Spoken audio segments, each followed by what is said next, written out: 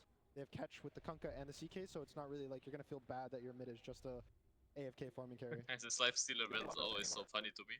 One Quelling Blade Sling outlets. Be nice to get it. And then TA of course does have a little bit of playmaking once you get to the Shard, which is looking great this game. Wins this mid matchup? So I thought that Necro wins, but Nan says that he thinks TA wins. I'm actually not sure. So my reasoning is that Necro never lose matchup in terms of pushing in the wave, and TA struggles against heroes that pushes in the wave. But Nan says that Meld Strike is too much damage for Necro. I'm not sure. I've not played this matchup since the change of Meld. So we'll find out. BetBoom able to sneak away 3 of them there, just a little bit too quick. I think it's slightly Necro favored until TA6. A little green man is ever. Necro cannot do the. We will see how it goes. No. I think his value's gone up, right? I think he was in every game. Just Somnus be a legendary mid player in China. He is good. He good. I'm just saying, this is a Ray. He has no Meld. Has the option here of the techies to try and deal with it. Sideblade, level 1. Yeah. That Tusk, and of course it's FY. The Tusk King. The Tusk King.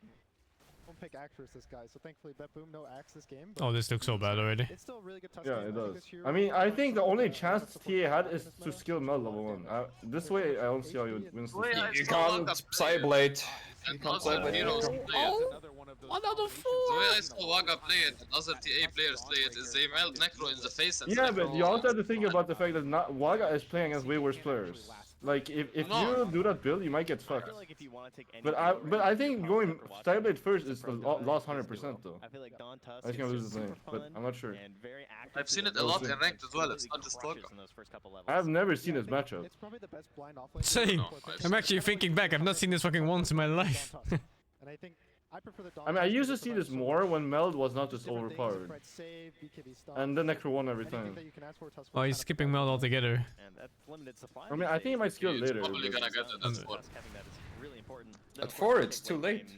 late game a lot. So it's nice think to so have too. a really good Aghanim Scepter. You're not wrong. I don't know, Necro could be sitting at 30%, 20% HP. I play multi-TA. I know how strong that I freaking mean, shit he has ability 2 is. more tangos. Is this gonna go late too? And the answer tends to be yes. This time around, though, in this Narco should particular defend this matchup, no? you know, the Yeah, I mean, we don't know. We're not sure. seen a ton of. I just joined the game right now. I mean, I didn't find out. We don't know since I didn't see queer. the meld level. Oh. I do agree with that. You should probably take meld level 1, but I'm not sure. Like, you know, Waga might win the lane just because the Necro player is bad. You know. I think GPK is one of the better laners though, right? Yeah, GBK is one of the better laners, but Summer's also pretty good. I don't know how good he is as a laner, but GBK is one of the strongest laners in Europe. But this build is kind of weird. In terms of like just the idea, in my opinion. The banner keep. I'm really sure that if TA goes meld, he destroys this. I'm pretty sure. Yeah, but if he fucks up though, randomly, he misses a meld kit or some shit. I mean, you've seen 2 high-level players do this or what? Like, It's 2 rank 50 players or what? It's going meld worth losing the farm speed in jungle instead of having reflection. But you always go meld 1 point. No? Look, Depends on the lane, you I always think. get it at 4 if you forget it. I know meld is giga broken on sidelines, but And when you pick it into lanes versus like, you know, the Dawn Tusk, it's really nice to have a carry that can sit there and be happy. it's probably also super good against melee heroes on mid lane. Yeah, it is very good against melee heroes. It makes some melee matchups. I mean, I feel like you're way too confident in a matchup about a lane where you don't even play, which is kind of weird. I kind of feel like both I've seen this matchup before. It's always, I've I always mean, known this matchup. who have you seen TA play? favorite. Who have you seen play this lane? stages been like one of the tops in the region, obviously. Look, he's melding him now and he doesn't really do anything. I don't want to hear you say that Waga played against some other rank 1000 player on this lane. Like, that's not an argument. I don't even know if they're gonna try. It's not just Waga. I've always been confident in this lane that TA destroys Necro. I But can't how? recall why. Who have you seen? Yo, he has a raid band, bro. It's true actually. I don't like matchup Dota without having it played or at least like seen from really good players that know both heroes very well. Because it's very random. You can get just randomly lose from some knowledge check. Yeah, remember our matchup Timbers Alchemist? If you know how to play Alchemist, you would actually win mid lane I Alchemist. mean, you just have to skill acid level 1, and then you will win the lane actually. No, not that Timber. Old Timber. Which one? The OP armor Timber. The one that sits under your tier 2 at level 3 Timber. It's a bit different. I'm done watching mid. I don't think I care anymore. This is farming. Yeah, and the lane is even. Stable in these lanes and not offering a lot of opportunities for those earlier stacks. I feel like leading up into TI, so much of the game was about stacks and just like trying to control. Oh shit, they have a Tetchis. I Haven't seen this hero. It's a pretty high pick. And as you know, we'd started the road to the international, and now TI itself, the stacks just feel like kind of ignored in the early game. Oh yeah, there is that rotation, at least from the side of Azure Ray, as they come top, try and mess with things a little bit. It is going to be a walkover to steal away maybe a bounty rune or something. Yeah, Coming's just going to head back to the other side, I guess. Yeah, the nicest thing about the new map is the gate. You can kind of just rotate to the other lane as a support, see if there's a kill. If there's not a kill, you can walk away, or you can kind of sit there, and you're always off the map. Speaking of which, Light the follow! He's alive! He's going to get away. Chalice. Is he alive though on Tusk? They force him back. FY is going to fall.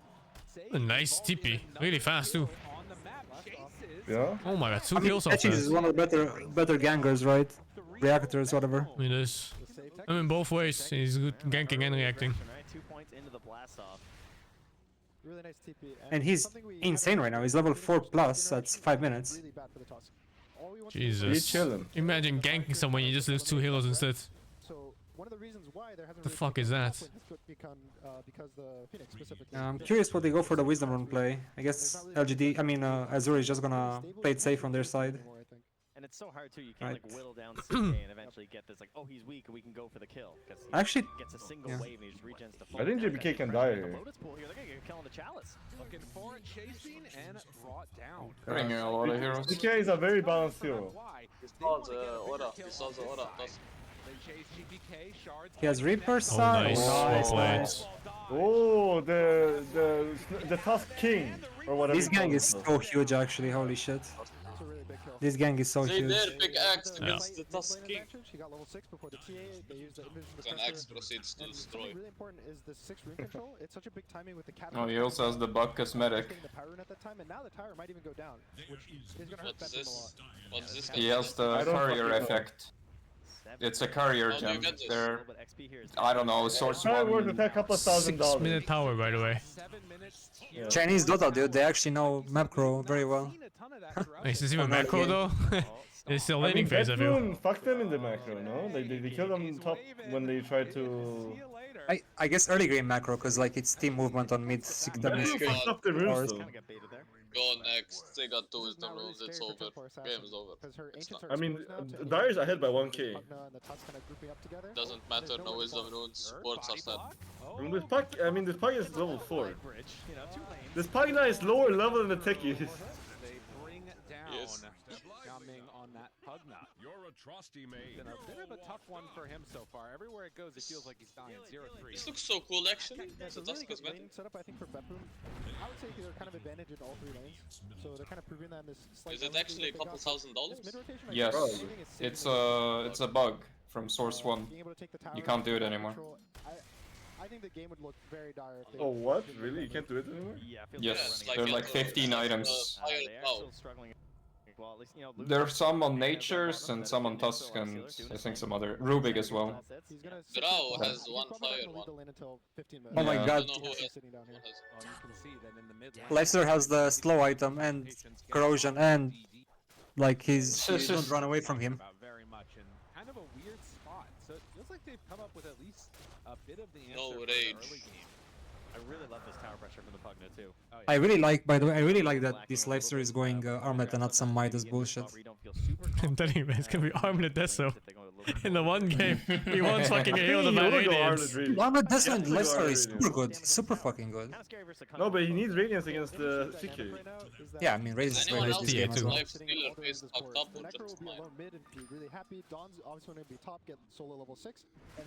If you have Radiance disarm, they actually cannot hit you. So it's kind of on Bedroom What do you mean right now Radiance to either disarm? say to themselves, oh, okay, we're happy. Like you get both items. Full farm with each other, or Against Temper and CK, no? Oh, yeah. He used out 20 talent, by the way. That gave evasion, and then my you god, bought he missed Radiance, Halberd, and then the talent. Wow. Can become TA. Recognizing the danger, will manage to escape. 9 XP away here. I mean, I don't think the hero needs Halberd, though. I think Radiance is enough for survival. He walked back Maybe into by- vision. They did, yeah. Nightfall Oh. still chasing. Ooh, nice. Oh. This guy's like playing old offlane. Oh no, he pulled him away from the Techies queue. Where's the Phoenix? Oh, the Phoenix TP'd out or something.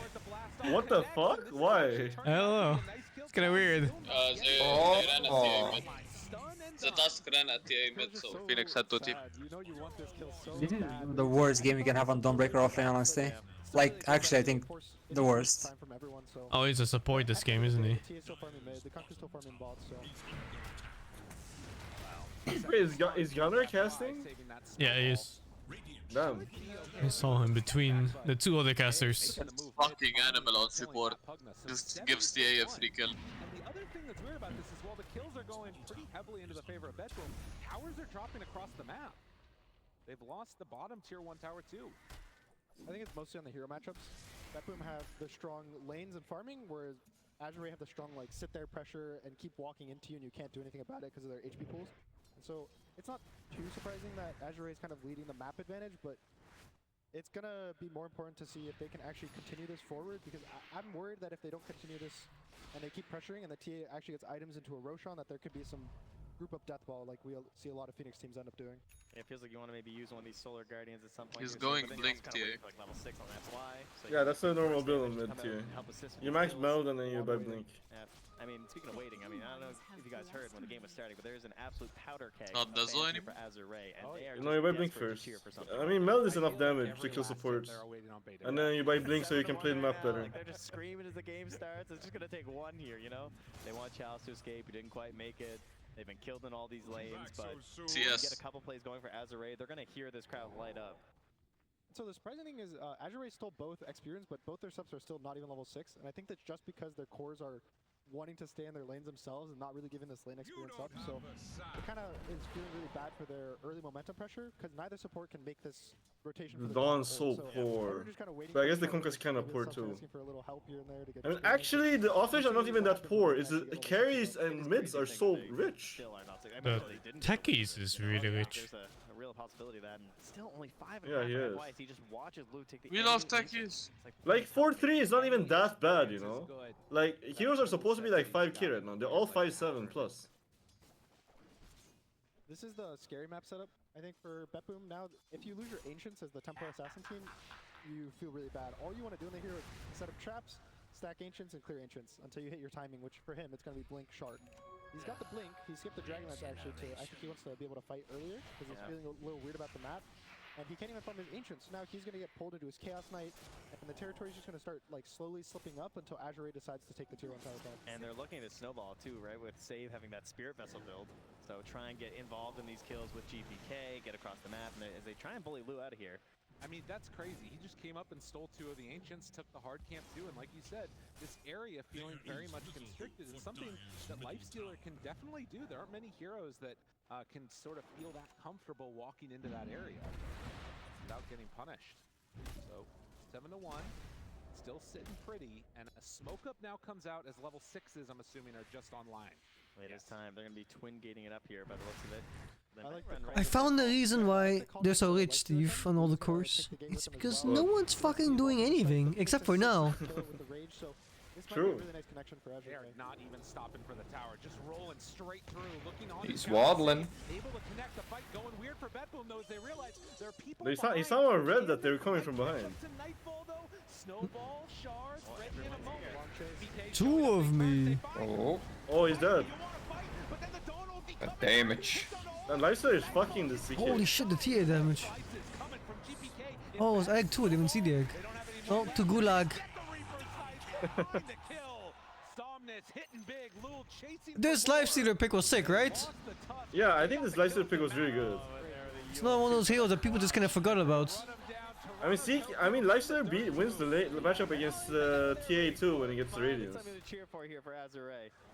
He's usually, you know, Refraction fucks to Lifestealer, but when you have Radiance, even if he has BKB, it doesn't matter. It breaks the Refraction. Because the evasion is insanely good. Again, when this top tower dies, that's when it's way easier for Tusk to find kills with the Dawn. And by the way, I like Radiance on Lifestealer because he's not a Blink stun hero. And FY is ready to go to vengeance here on his cores. He's going straight for the Midas. Makes sense. Okay, you guys just stayed in the How lane. come you don't like it on Laundry then?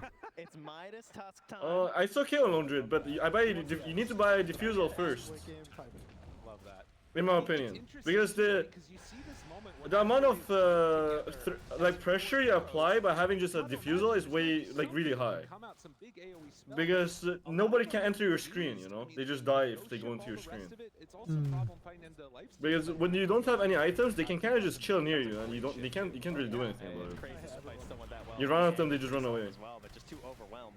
I think the Lifestealer has too much health right now for BetBoom. But going Diffusal Radiance on Laundry is fine. Whether it's the Shard or the Deso to really In my opinion. Physical damage. And the Chaos Knight is What if you think about it differently though? You don't need the pressure to win. What if farm speed is your win condition? Wouldn't Radiance be better in that case? Yeah, it could be, but like when you I guess the way Ace plays, and then there's the way Duracho plays, where like he pressures the enemy, right? And then yeah, I mean if you literally play the way Ace plays, then Russian Radiance is fine. No, I mean if you're confident in your matchup in late game and mid game, and you just want to have items and get there. Yeah, I mean if your team doesn't need you to do anything, then it's fine. I think that's how they approached it. Yeah, I mean sometimes like it's still like nice even if you're like only one farming, because the enemy carry can't lane against you. Like as in like he needs to dodge the area too. But usually what happens is like the map gets split 1-4 and 1-4, right? And then, but like if you're destroying the 1v1, the enemy actually can't farm properly. As in like his farm pattern kind of gets disrupted. Because you just knock him out, yeah, you bully him out. Yeah, exactly. So it can't. There's still merits to Diffusal, but even if you just want to farm. But I get what you mean. Like if you feel like none of that really matters, then you can just go Radiance. It does make you farm faster on Lone Druid. It's a lot he faster, does not I'm farm sure. fast. any of these heroes. There's a lot. Yeah, I just think it's a different approach in the game. Yeah, it is. I also prefer the pressure where, so you can Task Midas, Pogue. report his anime already. Yeah, he got a Midas, 60 minutes. I mean, his team is kind of owning for now. Hopefully it pays off for him. I feel like Radiant's lineup is easier to play. Like, just like look at their heroes. Yeah, but actually walks in fun, and if he doesn't die, you win. Yeah, also they just have so much AoE shit, you know? Like, Dire heroes just randomly dies. I mean, I guess they can do it on the Dire too, but the 1-on-2 position don't. Like the Seek and TA. I feel like they can't do the same thing. I don't like the dual core on Bedroom, like the TA CK. Especially because TA didn't win his lane. I think when you draft double damage, like physical damage heroes on 1 and 2, you need the mid to win his lane. But it doesn't. Then it just feels like really shit.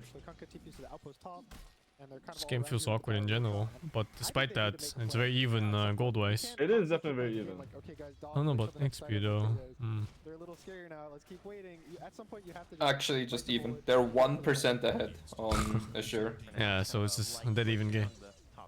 Well, in stats. Until the next fight. I don't like this Necro build. I think it's very weird. I guess you bought the Yules for the Konka, but I feel like if you're like a hard, do you really care? Not just Konka, it's TA traps. But I guess he didn't go short. I mean, it doesn't do anything, it's TA traps, because you just put another trap under you. Tier 1 tower up top, but this timing is pretty strong from Bedboom. It might be for a potential Wind Waker.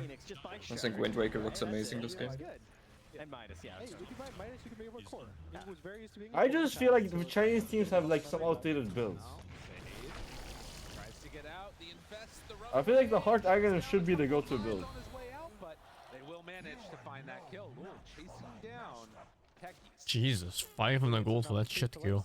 This is the scary phase of the game. Yeah, support nowadays feed a lot of gold. Yeah. Just bring more heroes. The support suddenly is worth more for some 2 reason. heroes, wasn't it? 3 maybe at most. Yeah, 3. I mean, 2 assists. 2 assists and 1 killer. It gives so much more gold having 2 people assist on a kill. Toronto Tokyo buying 24-minute Midas, feels good. Another Midas, let's fucking go! Yeah, he saw the enemy Midas, get a counter it. It's like, ah shit, Tusk has a Midas. Oh no, I need to kill Scaling, I'm not. He's scaling, I'm not. But further reason why you focus Chalice in these fights doesn't have a whole heck of a lot of network. He might die here. Oh? What happened? Did he get decrypt? Yeah, he got decrypted. Yep. It's fine, right? No. No! That shit's so dumb, honestly. X mark is so balanced. Well, Phoenix died bottom. Oh, it's just a shitty support. But no Midas for him.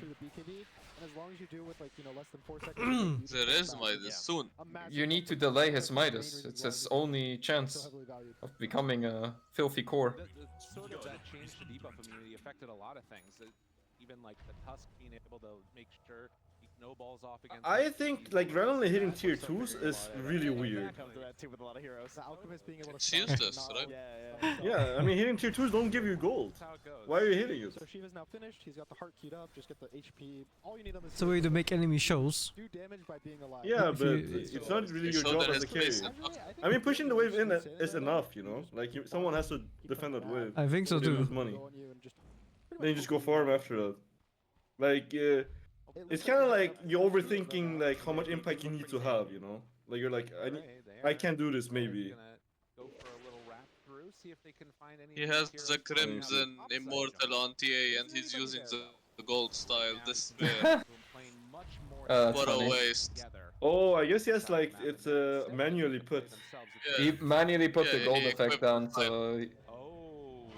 Hitting tier 2 again. He is fucked, no? No, he's not. No. Not even close. No, he had to click him. He had to click him and see the duration. seems like he had a general idea what was happening up there. I mean, he can do it if Kunka's smart, no? No, I think he could have gotten it. I think he just has to wait. I think the Kunka just hits and presses X and there's no way he doesn't go back. Tower is still up. It's a really fast teleport rotation if they know that this is happening. The gate's also already coming out. Rotom dropping really fast. Yeah, they know. Oh shit. Oh shit. Face check, face check. Can they do it? FY throws the short save. I think Radiant can take the fight even if they get the Aegis. I think Radiant will take this fight because the tickets died for free. They actually need to get out from there. He's out. Yeah, the other same read. Oh, only one kill. Might get more. BKB. 9 seconds. This feels so fucking useless without a blink. No, Midas. Scaling. Oh! Got him. He doesn't need it. He's genius. Don't you And now dare he can question the Midas. Tusk King. The Tusk King said they did big X against me and got crushed. That was an outlier. Love that. Very helpful. At least they got the Roche. They got the Aegis. He kept it alive, so they'll have it for the next fight. But I don't really know. He farmed Midas so he can farm Dagger. It's good.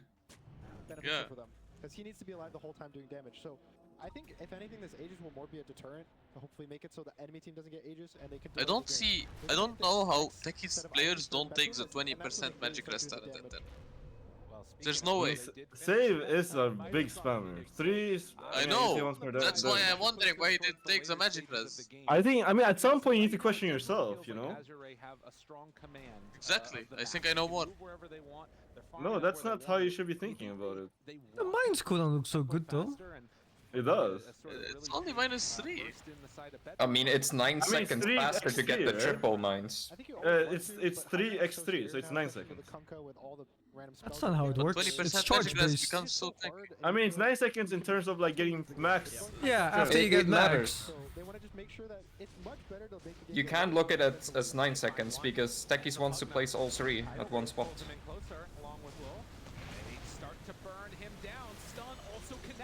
It's 9 seconds for maximum power. Oh my god, he didn't die. Oh, Necro got evaporated. Healing self! He lived because of the healing self. Also, he popped the reactive taser to pop the decrepify. So Pugno dies. Yeah, I mean, I don't know why they did that to the taser, but it's stupid they can do that. It is really What? dumb. Techies can now stop. Yeah, I know that. That's why I like the hero more now. You can pop it whenever you want. Yeah, I mean, it's stupid.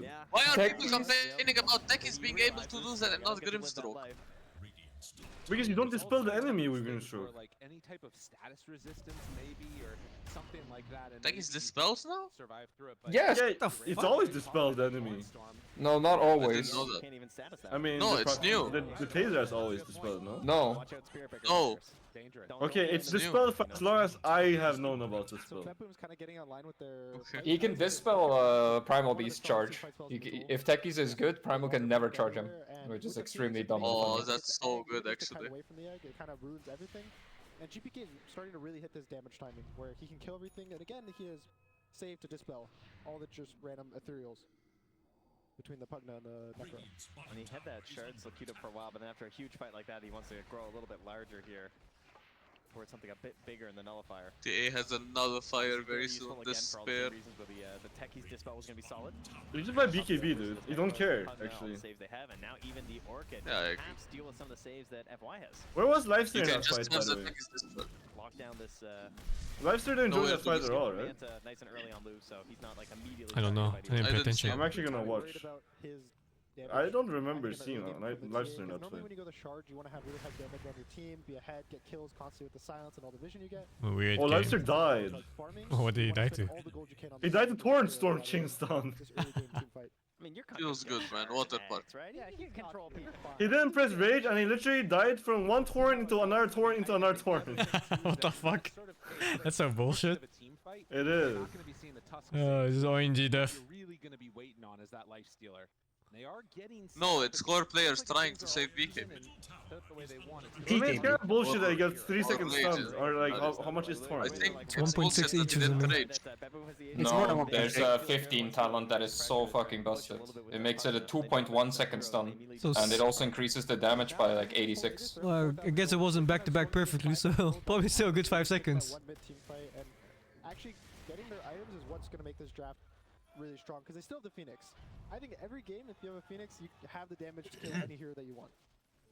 Terrifying hero for a reason. You Back lose. to the 2015, Hero? 2016 days of Phoenix when it was just Sunray. It's a good hero. Just Sunray.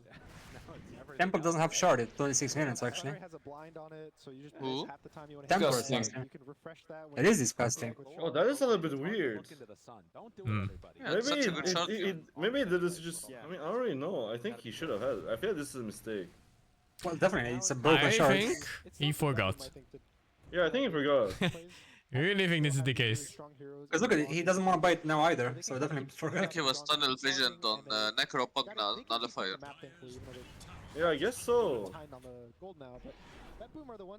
But they can't use Decrepify if they're silenced. Done a very good job of that this game too. It's like not getting picked Poke off jump. too much. Farming some of these safer Gore, spots here, and now unlucky. moving towards that shard as well. So it's gonna help out a lot in these team fights. Oh, you got the best neutral item. Feels good. Ooh, Enchanted Quiver. More damage as his TA. broken quiver. I mean, it's tempting. It's too hard not to take it. There is a damage issue. When the Kunkka presses boat and there's a laser, it's just so much damage reduction and healing that it's really hard to kill. Probably the CK mostly is going to be the one in the front, even the Kunkka. So it's kind of on you to be able to kite the fight. I think if Azure can survive the long fight, they win. Lifesteal is amazing in the long fights. Necrophos is amazing in these long fights. And Betboom kind of have these one really, really big round of spells where they click everything. Meld, you know, CK Poland, explosion. Can I also just say that I love that you call it laser instead of Sunray, because that's it feels much more appropriate. Sunray does sound kind of friendly. I know. Just catching some rays. It's like a healing. That's probably the healing side. Oh, the okay, lasers for enemies. It's you know, two sides. Laser and Sunray. A smoke up now coming from Azure as they want to find Betboom down on this bottom side of the map. I think the only reason this game is not dominated by Radiant is because Radiant has Dawnbreaker and Dire has Kunkka. Well, they also had a task that bought Midas is all dagger. No egg. This fight is so messy, actually. Oh boy. Oh my god, the fucking Torrent This storm. fight is so weird. Oh, you hold him! Where's the CK? He TP'd out. Dying. He was dying to filthy offlane support. Wow, and Lifesteal got to play for the first time in the game. That fight was so messy. I couldn't understand the fight at all. I'm gonna watch it again. Do they see? Oh, they saw the gym. Okay. No opportunities there. Even on the big dive, couldn't find a solid spot for it. Well, they got Toronto Tokyo's gym. Toronto Tokyo. It stuns the CK through BKB, it does all the healing on the Tusk, then he can stun him again if the Tusk has punch. And so it's just so much kind of like delaying in the fight that it was hard for them to win the fight fast like they need to. And they weren't particularly close getting Somnus. He just finished off the heart now too. So I don't know, like 700 HP or so here. I mean, this is the thing too, right? Like these long duration fights are gonna start feeling super weird because on the one hand, like obviously if you can get like, Oh, Nightfall didn't have Phantasm for this fight, but he used it to farm. If Phoenix can survive, I'm really not sure who I'm going to be favoring in this. It feels like It doesn't Yeah, mistake they to didn't have I Phantasm never for know when us, to yeah. use ulti to farm and when to save it because there's a fight Or it coming. could just be over in a second if Necrophos gets a good ulti. It does feel like that's the... Don't take a fight without the multi, guys. It's important. Ultimates are important for team fighting, guys. They don't have a Tusk, they don't have a Shadow Demon, an Oracle, kind of this like... They really are. Necrophos hero, he just gets to press it. Just hopefully it's on refraction, that's the only thing he's worried about. Yeah, save, maybe the Glimmer can possibly save you, who knows. But Glimmer even these days is now just a solid like... I cannot say R. 300 blocks. You mean Toronto? How's it an R? It's actually very late right now for his game second series. Primary. That is a save. Such a terrifying item. Does anyone ever feel good using that item? It's so risky. I would love to see him buy an Axe. They don't have the best... This is why Nullifies a bait as well, actually. He nullified the Necro, but he couldn't kill him. Immunity and 83 attack speed. Yeah, just keep it away from him. He is skipping shards. Disgusting. And How's that not it? I You don't know the TA R. shard is unskippable. I agree. Giga unskippable. I think CK players are so bad when they blink like far away and then try to stun, because that's the lowest stun in the game.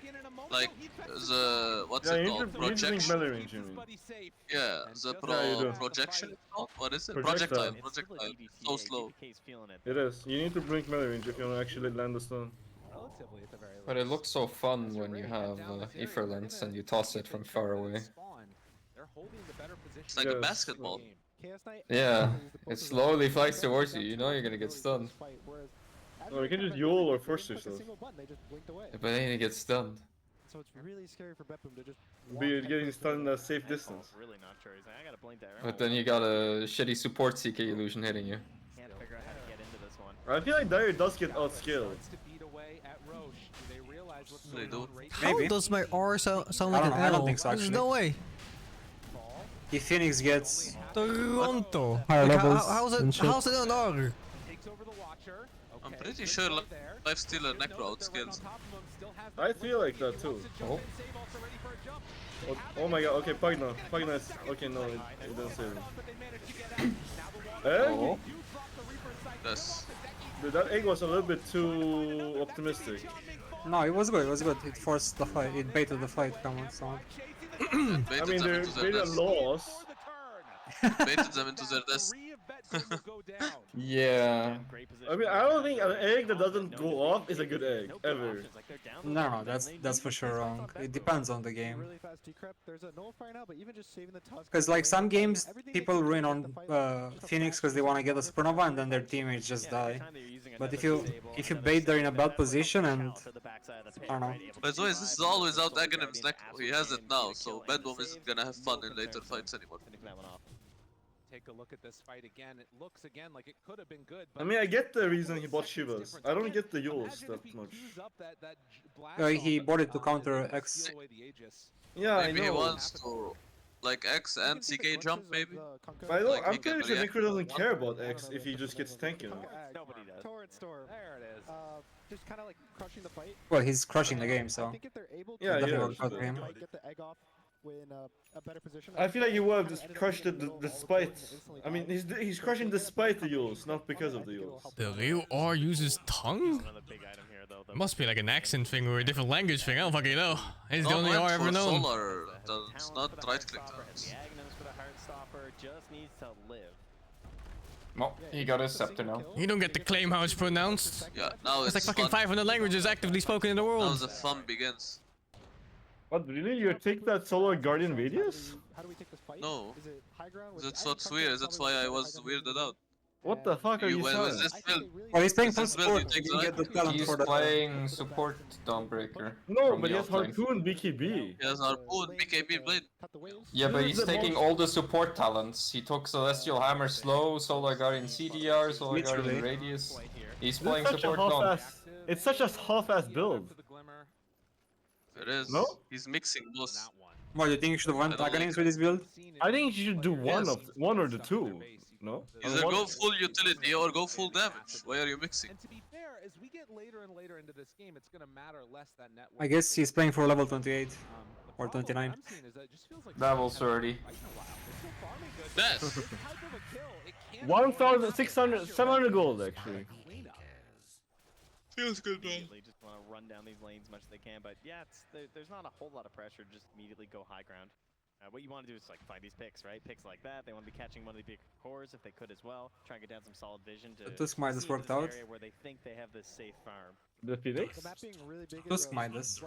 Not the I Phoenix feel like Midas. I feel like I mean maybe not. I feel like they might have been able to be more aggressive if he did have it earlier. Yeah, I agree with you. I mean, it's hard to tell, right? But I feel like everything now that they're ahead. I feel like if you want to go Midas on these kind of heroes, you buy it after your first item or like Blink, not before. yeah, yeah, I think so too. Because Blink just gives him too much play potential, right? Like opens so many more And plays. save. And everything else is Azure Ray's territory. Yeah, like both offensive and defensive. Like trying to will down But some it of was these just waves Midas as they to can. just feed, I Still feel no like. silence as well, so it's hard to just create Which random he did to pickoffs. fight in a row where Maybe he maybe dies his read on the game was just that he felt like he was under leveled or something. So he bought the Midas. I mean, I can get that as well. TA wants Swift Blink over Shard. I agree. Over Arcane Blink too. Like, he probably thinks he has the shard already. I made this mistake before. Because you're supposed to have the shard, right? And then you're like, I have the shard already. And then you just forget. It's fine, he's gonna get it for free from Tormentor in a bit. I think I did this really. like... Tiki also doesn't have it. They will still have Yeah, one of them. I mean, it's a 50-50. I was playing LD, I think, and I used Fear for attack speed. I was like, why do I not get attack speed? Oh, guys, Dawn, I see why Dawn took these talents. She's buying a support item now. Oh, I see. I mean, it is an aura, so... It is a support item. I told you. Yes, This is proof. Oh. Pure has Hex. He's dead. Don't save him, guys. Just run, please. This game is... honestly, I think the game is 50-50 right now. I don't think any team has a lead. And that's going to give a lot of space out here on the map. 70 seconds, no buyback on the Dawn. So It is somewhat 50-50. I do think Radiant has a little bit better core matchups. Although apparently Dota buff says... I mean, Dota Plus says 66%. For Dire? For Radiant. I do think Radiant has better matchups. I think the lifesteal in this game is kinda free. Yeah, it's kind of a free lifesteal game. Goldie's been pretty small the whole game. He's at 80 now. A big lead. I think it's more in terms of the momentum of the map. Whereas the item timings that they have, the ages, He has so much survivability, holy shit. Do you want to know why this AC is a support item? Because Lifestealer is playing as 2 physical damage cores, right? And he's not buying it. A support is buying it. But he has evasion. And yeah, but there's a lot of you armor. generally want armor against 2 physical damage heroes, you know?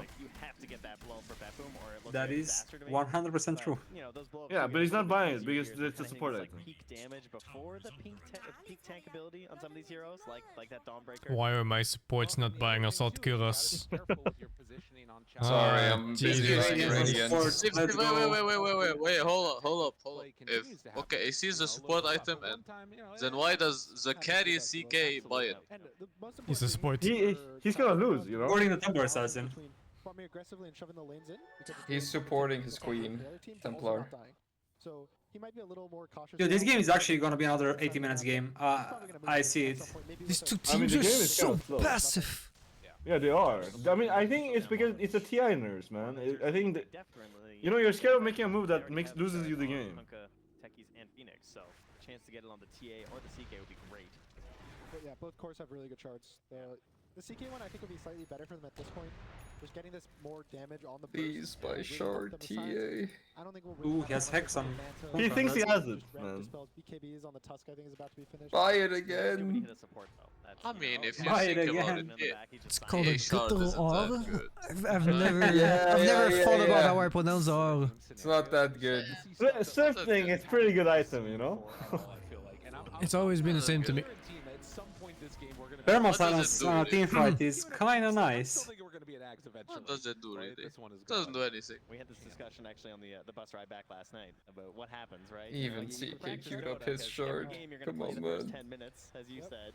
Oh, you know why? He clicked his TA, he saw he doesn't have shard, so he has to secure the shard for from the Tormentor, you know? Oh my god.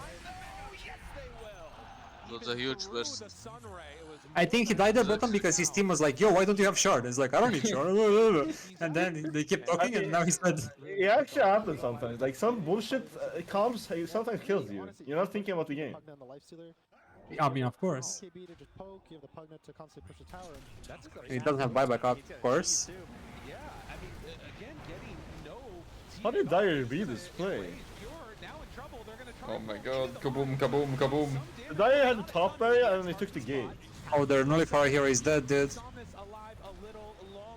How come his HP is going up? Just not dying. Nobody is dying, and instead it's going to be the racks that are going down. All it takes is that one kill. Their nullifier's dead, so they don't really have a way to kill him. Level 25, Necro soon. Oh, yeah, Hey. another fire. It's not an 80-minute game. That's nice. That's nice indeed. Oh, he's dead. Or? Boom. Dude, he blinked into mines, dude. What the fuck? Okay, maybe it's an 80-minute game. Oh, Kunkka. Kaboom, kaboom, kaboom. Fucking Kunkka Techis, dude. Holy shit. Kaboom. Why did you call it touches? Disarm, backs away, snowball pure. He's low. This. Pepe. Oh, with his dying breath, he tosses those shards to block him. I'm pretty sure the Necro was dead otherwise. Yeah. Pretty sure he was dead. Oh, Jeep. Oh, it still doesn't have a shard. Quick block. Bro, I'm telling you, it's not that good. Roshan is up. They can go for it. This is why I don't go high ground with Aegis, man. You gotta play for the Roshan. Without Aegis, you mean? Yeah. Get that burst on the Lifestealer. Oh yeah. On their tier 4s, they would have. Is this on Aghanim or no? Lost pretty much everything before. It is Aghanim. Oh, sorry, he started rough. This Roshan has 6,000, worth like 10,000 gold. They know they're gonna come and contest. Oh, that is. Oh, CK is not gonna have ulti for the team fight. Love to be able to get this one, but Oh, the fucking epileptic CK illusion. I fucking hate that bug. Can they fix it already? There's a couple moments where there's nothing. Oh man, that's so bad. What makes this actually? It's if you use stun during ult, and then the stun lingers on the illusions. Yes, that's it. No, he's just standing right in front of him. And they need this fight to like. They need I don't think they can burst this Necro. I think it's too tanky. Like all the CK illusions. It's pretty fucking tanky. I mean, even if they kill him, he's just gonna buyback. I'm pretty sure they will lose the fight if you go on this Necro. I don't really know how to deal with it besides just doing more damage. Good scan here as well. Wisdom Rune, let's go. The Necro should be communicating that he's gonna buy back for this fight. Of course he is. Techie is already doing the landmines. Done by the techies. This is one benefit of BetBoom being able to sort of. I mean, soon Touches has Octarine Core. Get set up on save and set up for is that game winning item? Extra damage that they were like. Oh, it's a game delaying item. Together with the 10 talent, you have infinite mines in your base, and then you just like conka tidal wave people into the mines. Feels good, man. 80-minute game. But they can't really enter. 5-hour game. Maybe they get jumped on the TA, and they're gonna try to smoke around, but. Or are they just gonna try and take it? Fine. Let's go. Are they giving it up though? They have CK ult, they have everything. They're gonna fight for sure. They know they're giving it up. I don't think they should. I think they should play. They should fight for it. Oh, don't break. Oh my god, the shard. Doesn't matter. That's buyback. It's fine. Buyback ult. He's just waiting for the commit. The moment BB commits. That rage is not so good.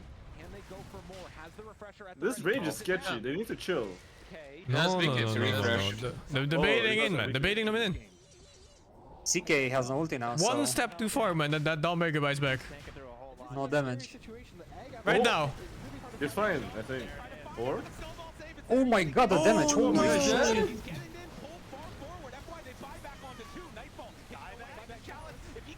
CK broken hero or some shit. Or dead hero. Necro. Who actually killed him though? I wanna check. Tech is destroyed.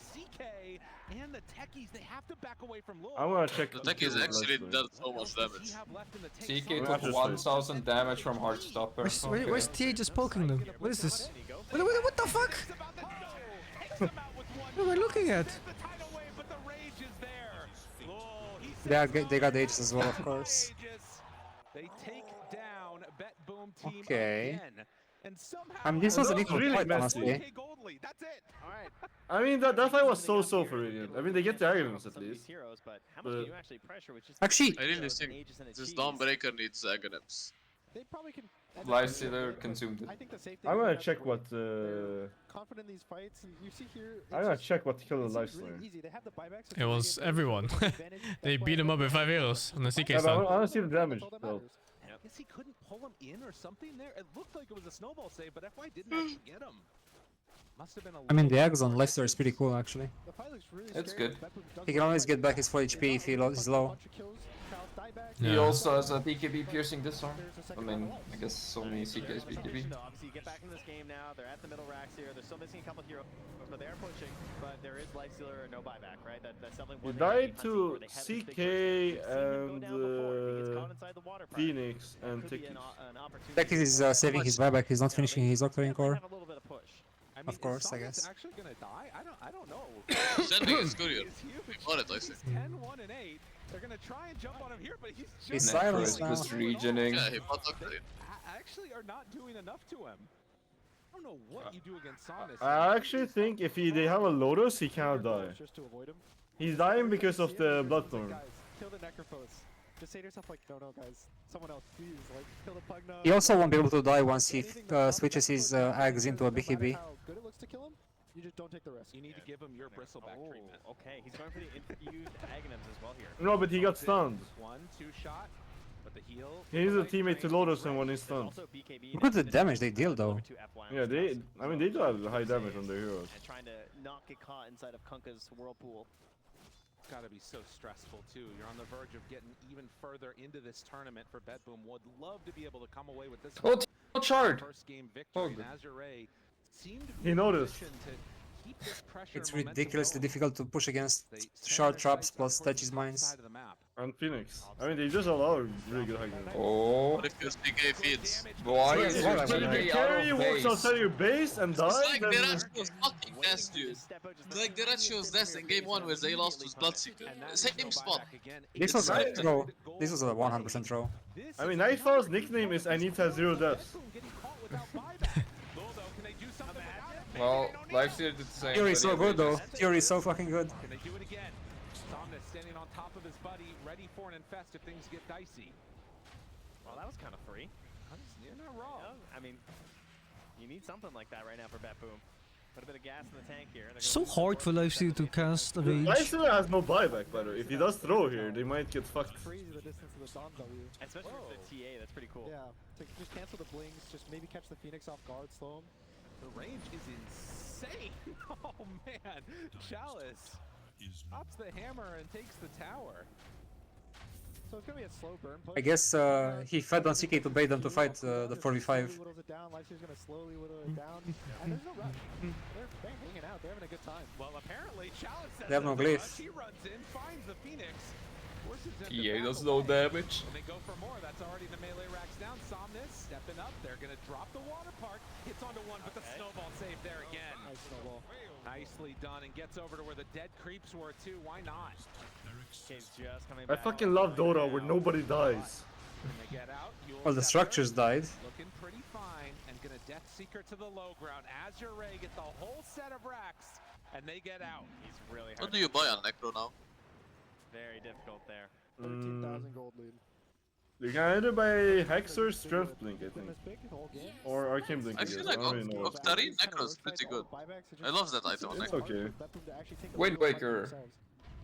I mean, it's No, I mean, they already I think you should get BKB honestly. I would go BKB Oh for yeah, sure. you should go BKB. You should go BKB. They're not willing Yeah, to BKB go for sounds the good. all-in play for this other set of racks. With all these mines that With are the set up for the newfound rest of knowledge I have it, now, they're BKB sounds really good. Just go Lotus, man, and you put it on your Lifestealer. controlling this map. That's not his job. That's the Pygna's or the Tusk's job. Yeah, they're poor and have no money, so it's a good armor game anyway. I will pay my Tusk Midas and tell him to sell it for a Lotus. The cool thing is, so Lifestealer got the Ags from the Roche fight bot, and it's another way to BKB disable a hero. So he can jump the TA when she BKBs, and it just disarms her through BKB for the entire duration. You can solo this? Yeah, because the Q gives the BKB. She's just stuck there doing nothing with her Okay. BKB, and when TA doesn't have BKB, she can't. The return damage doesn't work on day, BKB. Yeah, I forgot about that. The infest could be really strong, and it's got decent range now. Dude, he actually went for all talents for support actually on Dawnbreaker. Yep. And no link. Oh my god, he went for the But fucking he dumb bought- looking talent. That talent looks so dumb. He bought AC, dude. As He's long as good. it doesn't jump the TA with a fraction, she blinks. Watch Stormbreaker. The next time you It's use like the Celestial CK. Hammer. Everything will be I mean, his AC is the least of his supporting item. I mean, supporting things. Or, into like 10 mines. Yeah, something scary. Yeah. It does last for a while, though. That's true. It moves fast, dude. Moves fast. Yeah. That's how fast Puck used to be. Now it's Stormbreaker. Oh yeah. Here's in the game. Like one That of was the good side orb. characters. That was the good orb, dude. What the fuck is this? It looks so dumb. Would you just make someone with like the coach micro it, or would it just be one of the players? Oh, that would be high. We could have their music play. They come in. Oh my god, this Kunka doesn't have Octarine Core, he's going for BKB. What? How can this be? Fucking grief. How can that be, dude? How can that be? Actually griefing. I mean, to be It's fair though, he actually- did buy 4 items before buying So many BKB. people are relating to this right now. We don't know how early Nisha would have bought it. He has like the sort of orientation. Well, he didn't want to buy it, he had 4 big items. Pleasing to look at. I like that. Oddly He had satisfying. Axe, Octarine Core, Refresher, and This is a nice like nice well, visual. Yeah. that's it. Well, You I don't looked know at if this Azure middle quite Rex. feel so confident. Extra rage duration. A bunch of lotuses and a bunch of mines. Debuff immune for a I don't very know, this Tekis thing is actually strong. Like something, I've seen carries randomly die to this and they lose. Yeah, it's really strong. I mean, ever since the magic reduction stacks, you die after the 4th or 5th mine, no matter your fucking HP. He has 2 hearts. Oh jeez. Sounds like a little fun. Oh no. The health region does. This is where we are. I feel like he's overdoing it with the hearts. Looking for anybody. I don't Hmm? think Somna He's playing double heart? I don't He bought a second heart. Sanj is I don't think better. he's Right? double heart. Oh, second heart, no shot, dude. I think either BKB or some Australian or some shit. Look right? how confident he is. He's just walking into every single hero. Yeah. Dude, he does not. I mean, Sounds way even better. Kaya Sanj for higher region. I mean, he might not know about the BKB. I mean, I only learned it about it. They lost their defenses. Touch punch, the kick back, tries to find him. Can they get away? At least for the moment they will. It's on to touch though. He's starting to fall. Heal is there, but save. He gets the good chunk with the blast Boy. off onto 2. And already He's not pressing Lifesteal BKB. is dying. Well, Lifesteal is griefing. Oh, Somnus! Where are your hearts now, boy? Death.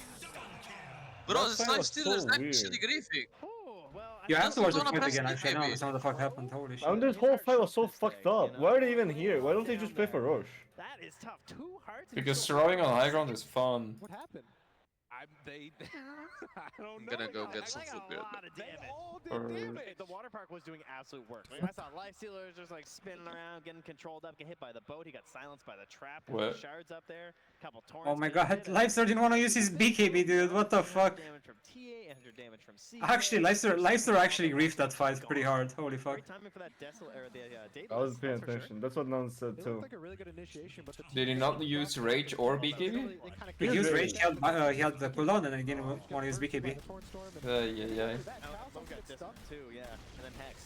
No, second heart is fucking awful. It's so wasted. This is really the problem, right? It's for sure wasted, yeah. Late game Dota, where one fight Such a Plus. grief. on your high ground, a lot of time on these Sorry. respawn timers.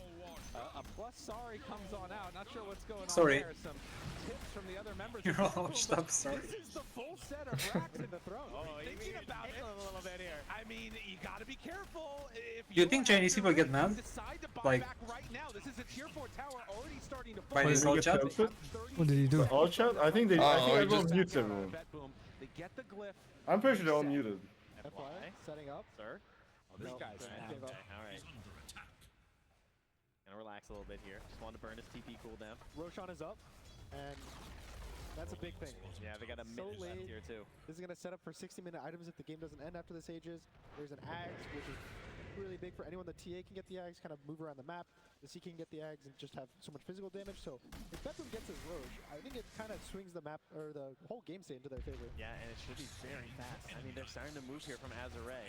Getting there as quick as they can. I mean, the crowd has been cheering as much as they can. For Why is the CK not here? Sucked out of the building in that last fight. He's there. They want to come back alive right now. But he should have already been there. Like the Russia should already be dead. Tokyo up on the high ground. They didn't get it in time. With Lil, but GBK, he gets the Aegis. They didn't have to use BKBs for it, no? Okay, that's a nice Oh win my, for Chalice just dies. Chalice got the Aghanim's XD. That is kind of sick, though. Well, that's very good. You know, Good, he needed it. True. Yeah, If they don't lose the game here. 2 hearts! Right now and get buyback. Oh my god, Octarine Core, Kunkka, 2 hearts, Necrophils. They get the Roche, they kind of stop it from What are they? It's a problem with mid heroes, mid players, I guess. No, I mean, it's just like, I mean, it's like when you play heroes you're not used to, you just buy like random shit, man. Feels like the fight is just kind of reset, and the entire game has in a way. I wish there was a Halberd or a Kaya Sanj or anything. Snowballing the lead even further, or at least regain control. Lotus Orb is the way, man.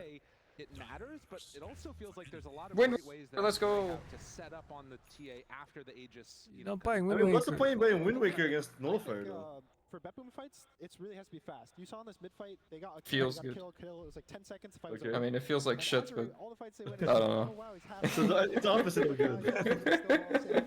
I mean, it feels good for Betboom when they see the fucking Wind Waker coming out. Probably gonna keep going long, and you'll keep winning the fight.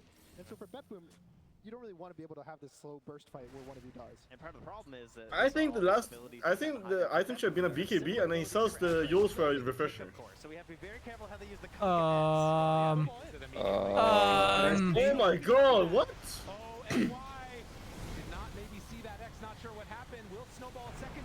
Oh yes, the snowball CDR talent, but not enough.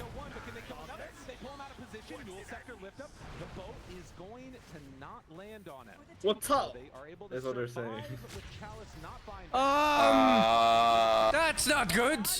Unless he lives. Oh, If you get the egg, it's okay. I mean, no buyback. What is happening actually? I don't see anything. Oh, life's just inside the Radiant TA. is dying. Oh, but the scythe kill.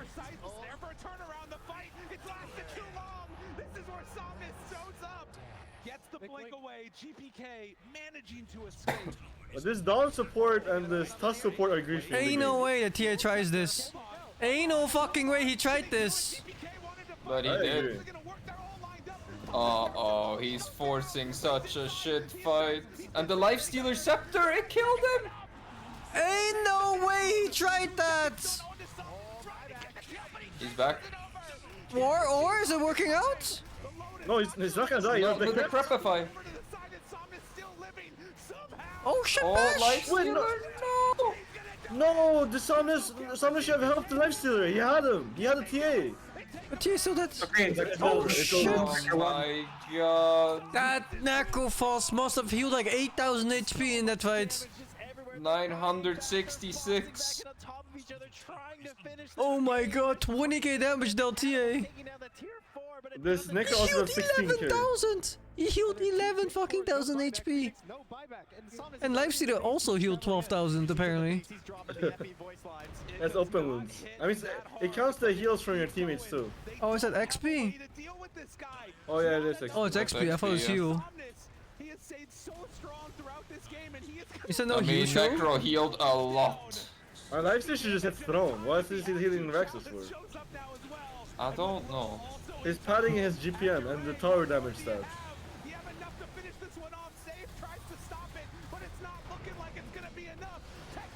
No heal Jesus, show. that damage.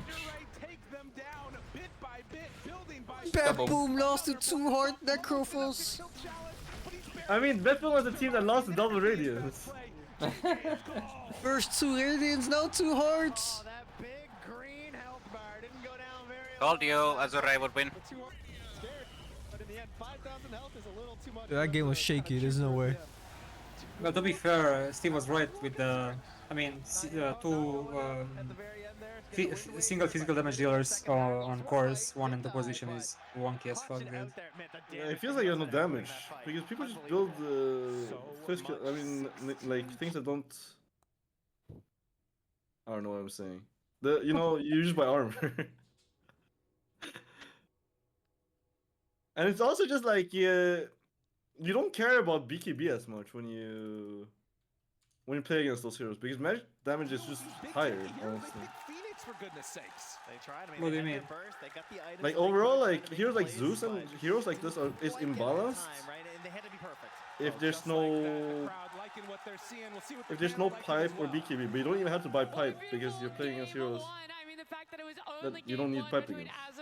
And Betboom, and that's the display we get. This game was so even and alley. You didn't Yeah. understand too much about Pipe wouldn't be the bad draw, this game what though, the because the idea was going deck is on on for Phoenix. I mean, it's and okay, but like if you play against like Zeus, you kind of need it, But like they don't really need it. No, I think they really did. I think how they Okay. played through the Leicester, I didn't understand how the Yeah. matchup would go. It makes a lot of sense if you think about it, I guess. I mean, So, it's I just don't from know why I like, didn't, you know, but it's stupid. it just feels really bad when you don't But they have went to play through that lane, magic they went damage to core. deny TA agents. In the That raid wasn't combined an with easy the heroes, early rotation from easy both game support for before physical GP damage hit heroes 6 that was really big. Necro, TA never Ghost hit a Shroud, point where he could come to Decryptify, the safe lane and kick even the lights Snowball out. sometimes is That's good. Oh typically my what god, happens the when you have a CCAT good team as 27k Leicester. damage She's done. only one of the only mids that does enough physical I to mean, kick I the guess lights out. Radiant's damage done is But, also you know, fucking Azure, they garbage. played it Oh my perfectly. god, he dealt TA less never damage acted than... that snowball and But Well, all yeah, dire it's heroes actually had really had damage It was a done. phenomenal Changes lineup. as really Sorry, tanky you heroes. go, because I know that you were hyping up a lot of the players, especially Chalice's Dawnbreaker.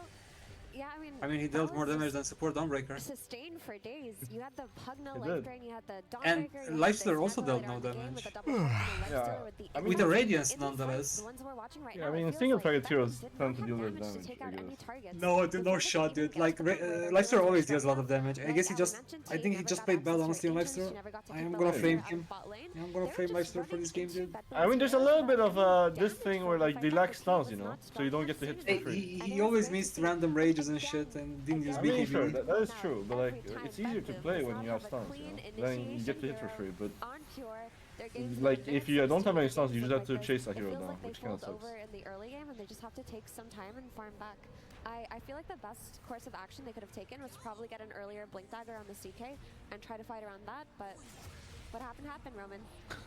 Well, you just said every point that I wanted to bring up. Wait, I got a question then instead, because Nightfall, we've talked about it time and time again, every time we see BetBoom play, is not that he's playing for his KDA, but his KDA always looks fantastic at the end of a game. He always comes into fights, and he's coming in at the perfect moment. He's using spells in the perfect way so that he is ending games, you know, 22 and whatever. But this game, it felt like he had those uncharacteristic deaths on Chaos. Also, we have to say, this game was not boring picks by Radiant. Boring picks by Radiant? Yeah, I they... think this is their weakness of You mean that boring hero? hero? No, they had Scar, they had Dawnbreaker, they had heroes that people don't really play that Like, often. they rely Oh, so much you mean like that. on like having this blink Yeah. dagger and like being active in this game, but he wasn't. He still goes for the safe play, like for the safe items, and this is what they needed this game for, like to make stuff happen. Because this pure hero like Konka, he's the follow-up. He can't really be initiated, especially when he's playing against us, Dawnbreaker and Pagna. You know, like it's already very hard for him. And considering the TA lane didn't go so well, and you know her farm is so low, like they needed some other hero to be able to The do fight that. that I mean, this ended fight was strong. absolutely crazy. It could have gone both ways, either like easily. Yeah, because I felt like BetBoom had found a way back into that game. I mean, when they used that refresher on Phoenix to get the double supernova when Azure were pushing mid, like the signs of life were there. They won the team fight, they got the Aegis afterwards, and they started to apply pressure of their own. But this fight that we're watching right now, it's just a matter of experience, you know? It's buybacks versus buybacks, teams taking risks versus teams taking risks, and Azure's experience paid off in that long fight we just saw. Yeah, we're having the post-game stats here on the screen. Ali, the I'm gonna go double to heart sleep. as well The coming games are out going from through. Yeah, Necro. GG's, man. We weren't too sure what Oh. the payoff was going to be in the long I'm gonna run, catch but the LGD games won once. the game. I mean, I guess on Necro, like, One you have day. so it's hard a DPS item, and you have one of the best items in the patch, so you just... Let's hope they're better than last time. As Effie was And saying, they are, have they so have to much be. heal. They have Necro heal, they have the Lycer Infest, they have Pugna, they eat some tough saves. Like, it's not easy to go into the... The LGD will play after We this. need to look at in the next game is like using their timings a little bit better. I think there's a point in this game where they had the Agnes on Hunka, they had the Nullifier on GPK, but they sort of like, they took a fight where they didn't even get to use Egg, and like Azure was the one hunting them at Oh my the time. god, actually never able to watch LGD. Yeah, I know, right? That's all I want to catch one game from LGD. I want to see if they are the monstrous team that everyone's talking about. Yes. We're gonna watch LG tomorrow, dude. No, not even tomorrow. What the fuck? Well, it depends, Yeah, right? we're gonna watch him No, tomorrow. they have to be tomorrow. Even if they lose, they'll be lower Yeah. bracket. Yeah, they will be either on the first game Yeah, we were or scratching our head and a little bit about on the the second Life game. Stealer hero who hasn't been picked very much up in this tournament, but I think it was a perfect circumstance once we get to watch it back. If we take a look at some of the clips, some interesting things the Life Stealer did. Great laning stage, pressured this tier 2 tower in 19 minutes. He did die this time, but he's got some Kinda really looks good like Team advantages Secret logo. against some of the common heroes that we're seeing a lot in this tournament, namely Kunkka. In this case, the X actually does secure his death, but once he respawns, he TP's top, he runs all the way back, and then they secure this tier 2 tower at a really early So BetBoom played position. This Azure means that when they already, take and first they on 2-0 the them in right-hand group side of the map, it's stages. harder for BetBoom to get there without them noticing. And ultimately, one of the biggest advantages he had is rage against the techies. This hero here is someone that was really strong 6 months ago because he jumps in and then he can protect himself easily. But with Rage, it's just child's play to kill him in the team fights. That hero's taken out instantly, and he can win the rest of the fight as he wants. And here's another crucial moment. 28 minutes into the game, this is when TA picked up the Nullifier. And this is an item that really counters Necrophos here because it removes his defensive mechanism. And then we get to Where is see Ice these days? more HP to one of his allies who's Ooh. dying. Heart is good in this meta. Well, Infest gives you a similar amount of HP, so if you can keep your teammates alive in these crucial moments, it's going to win you team fights. And on top of that, he's doing percentage-based damage. Again, tanky heroes are popular. Percentage-based damage is very good. And this just culminates with his nice open wounds shard talent, which gives him nice amount of more life steal Pango to games in anybody it. in his team that's killing heroes. That's what pushes him over the edge, and a lot of these team fights lets him frontline for his team and secure things to eventually win the game. Beautiful. Thank you so much, Purge, explaining a little bit more on that lifestealer pick. The fact that it's something we're not seeing very often, but it can be a massive answer to issues that other teams are currently facing, Effie. Yeah, and to have the confidence to pick a hero that a lot of teams may have abandoned or overlooked at this stage of the tournament says a lot. I mean, we see this with this Lifestealer for Azure Ray. We saw it last series with the last pick Void Spirit with Gaming Gladiators. Yo, fun fact, Team Spirit only dropped one single game against Team Liquid the whole tournament. They're just very impressive to watch. But Boom have an idea of what they want for the game as well. Unfortunately, it didn't work out. No, I'm lying. And one game against Virtus Pro. About them and one player in particular, Toronto. So I'm a liar. Boom trying to push. Filthy liar. You know? So they're like 14 and 2. No, absolutely. It's so difficult to push into this In Willow, games. into this Marcy catch, into the Ench, just throwing impetuses with huge damage. And LGD is Pushing high grounds in this patch is impossible. Give me your best take. How do you push? How do you push? LGD is 13 and 1. How do you get to place all 5 Bedboom heroes perfectly? Let's say they can go wherever they want. If enemy team has like goal to defend their base, they can do it forever, I feel like. How are you going to place them? Nightfall up front and center. Okay. Which is tough because Pudge has the LGD only dropped a game against Virtus Pro in group stage. right behind him. Willow is They lost against Temper Spectre Dawnbreaker. because Willow's 25, but no! Instead, just step up, and that's already a tier 3 tower gone. Wait a minute now, the hook, the connection, Q, he's in trouble! Oh, Bedboom, have you actually done it? If you have any opportunity to end the game, you try your best. The face of an SCA fan. Bedboom to see this happening. Yeah. You see that girl there? With her hands. They're praying. Yeah. Talent, please. Please.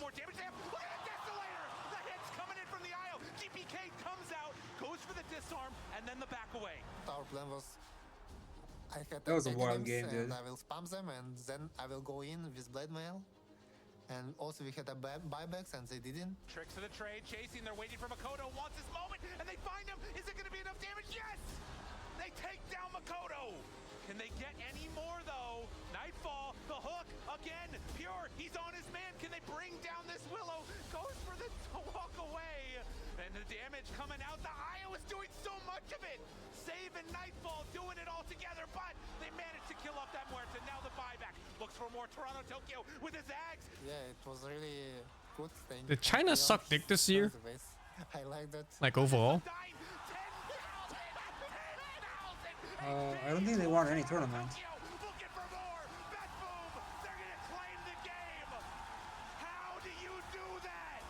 What happened in Riyadh? I really hate losing. Don't remember. For me, it's like impossible. Riyadh Master. Let's see if I can And find I it like love winning. this. 2023. I want to be in the history of Dota 2. I want to be like one It's of funny the how greatest China players in the world. usually has at least like 1 or 2 good teams at TI still. Like some really fucking powerhouses. Oh dude, they lost against Quest in lower bracket first round. All I want 2-0. is to face Spirit and Grand Team Final Master finals. also Will be really hype. lost against 9 Pandas, second round of lower bracket. And that's it for China Dota in Riyadh. Hype matchup. Stumbling on my words, just thinking about how hype it is. And the other We're Team tournaments, the Spirit, majors were Bedboom always in the dominated by final. like Toronto Tokyo Gaming wants to go Gladiators or down some as one of shit. the greatest players. He's already won an Aegis as a mid laner. He could potentially win another Aegis as a +5. I mean, he already is one of the most impressive players we've seen in a very long time. The Team Spirits TI-10 win, we all saw True Sight, we all watched it. That call, that final game's draft call came from him. This is a player who has a lot of ideas, he has a strong voice, and he brings it to the team. So his transition to position 5 from mid just felt so natural. It just felt like he fills the leadership role in a way that a lot of other players who may switch roles couldn't. How do you feel, Aoi, about this transition for Toronto Tokyo, especially when we see his heroes? I mean, we saw a recap of his Undying, how unkillable it was, and then his Phoenix in the most Oh recent my god, Nightfall's name originates from Naruto soundtrack. Whatever he does. I remember Oh, that's so bad. That's so good. And he That's just so bad. Spoke with full confidence. It's good. All the five suck. I'm gonna be the best. And you know, honestly, It's, he's playing really well right like now. I think Naruto it sort of goes into the game. Like when he's able to show that confidence, you see him running with these Undyings, hitting buildings. There's a little info about him. Alternate IDs. Like it's something Epileptic that kid, is a just very let me positive die. unique trait I'd say about him. Do you think that transitions into all the players on the side of BetBoom, Rezo? What? The confidence that... I mean, for Toronto, like it really helps that he has all these like skills from the times he was playing mid, right? And right now, this transition to the supports, like all the supports right now, are having such a big impact in the game. So it helps like that he knows. Is how to Naruto find considered those a bad stars. anime? You know, sometimes like No, with it's the Undying, best. like he's running around with 15,000 HP. Like, Pretty good. It's actually pretty good starting out, but then it had like 250 episodes where nothing happened. It really helps. I mean, you know, having you skip the having fillers. that experience from the mid. Yeah, but if you're a kid and you're watching them one at a time, you don't know which ones are filler. Like, where do you stop? You watch it on TV. No. I was a kid and I watched them. I knew it was filler and was waiting for them in for years.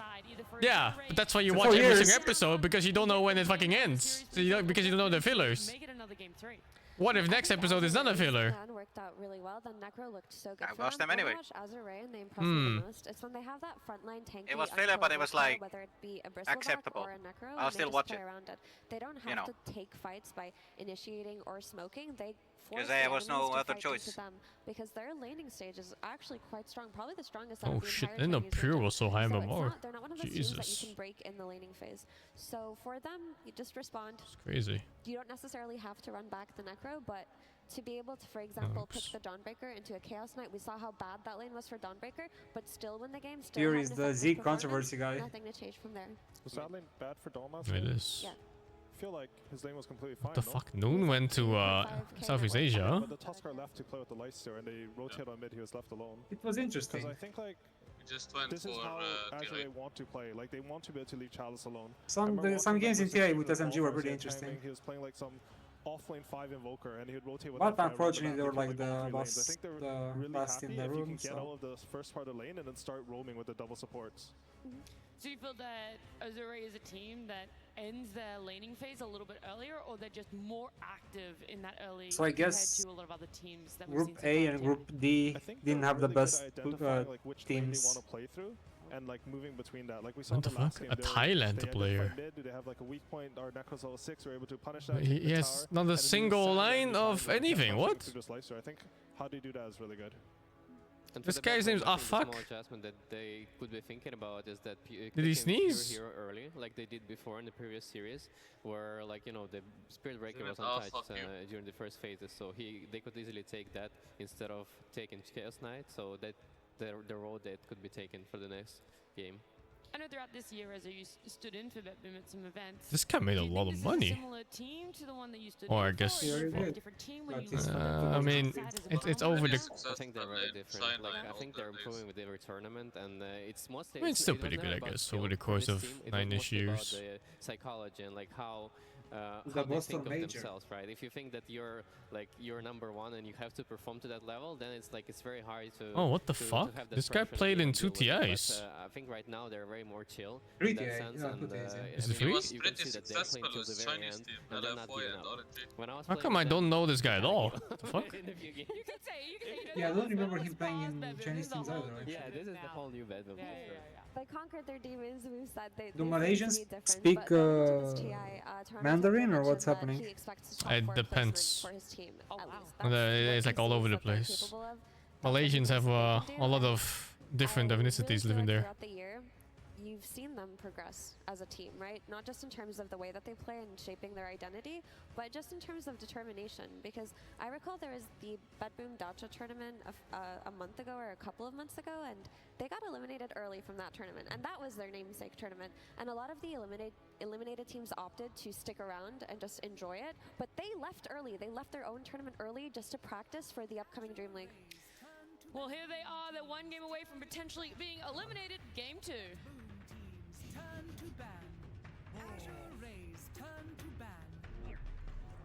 Thank you, Spider Pick, for the 57. Dice off Mustafa with the 6.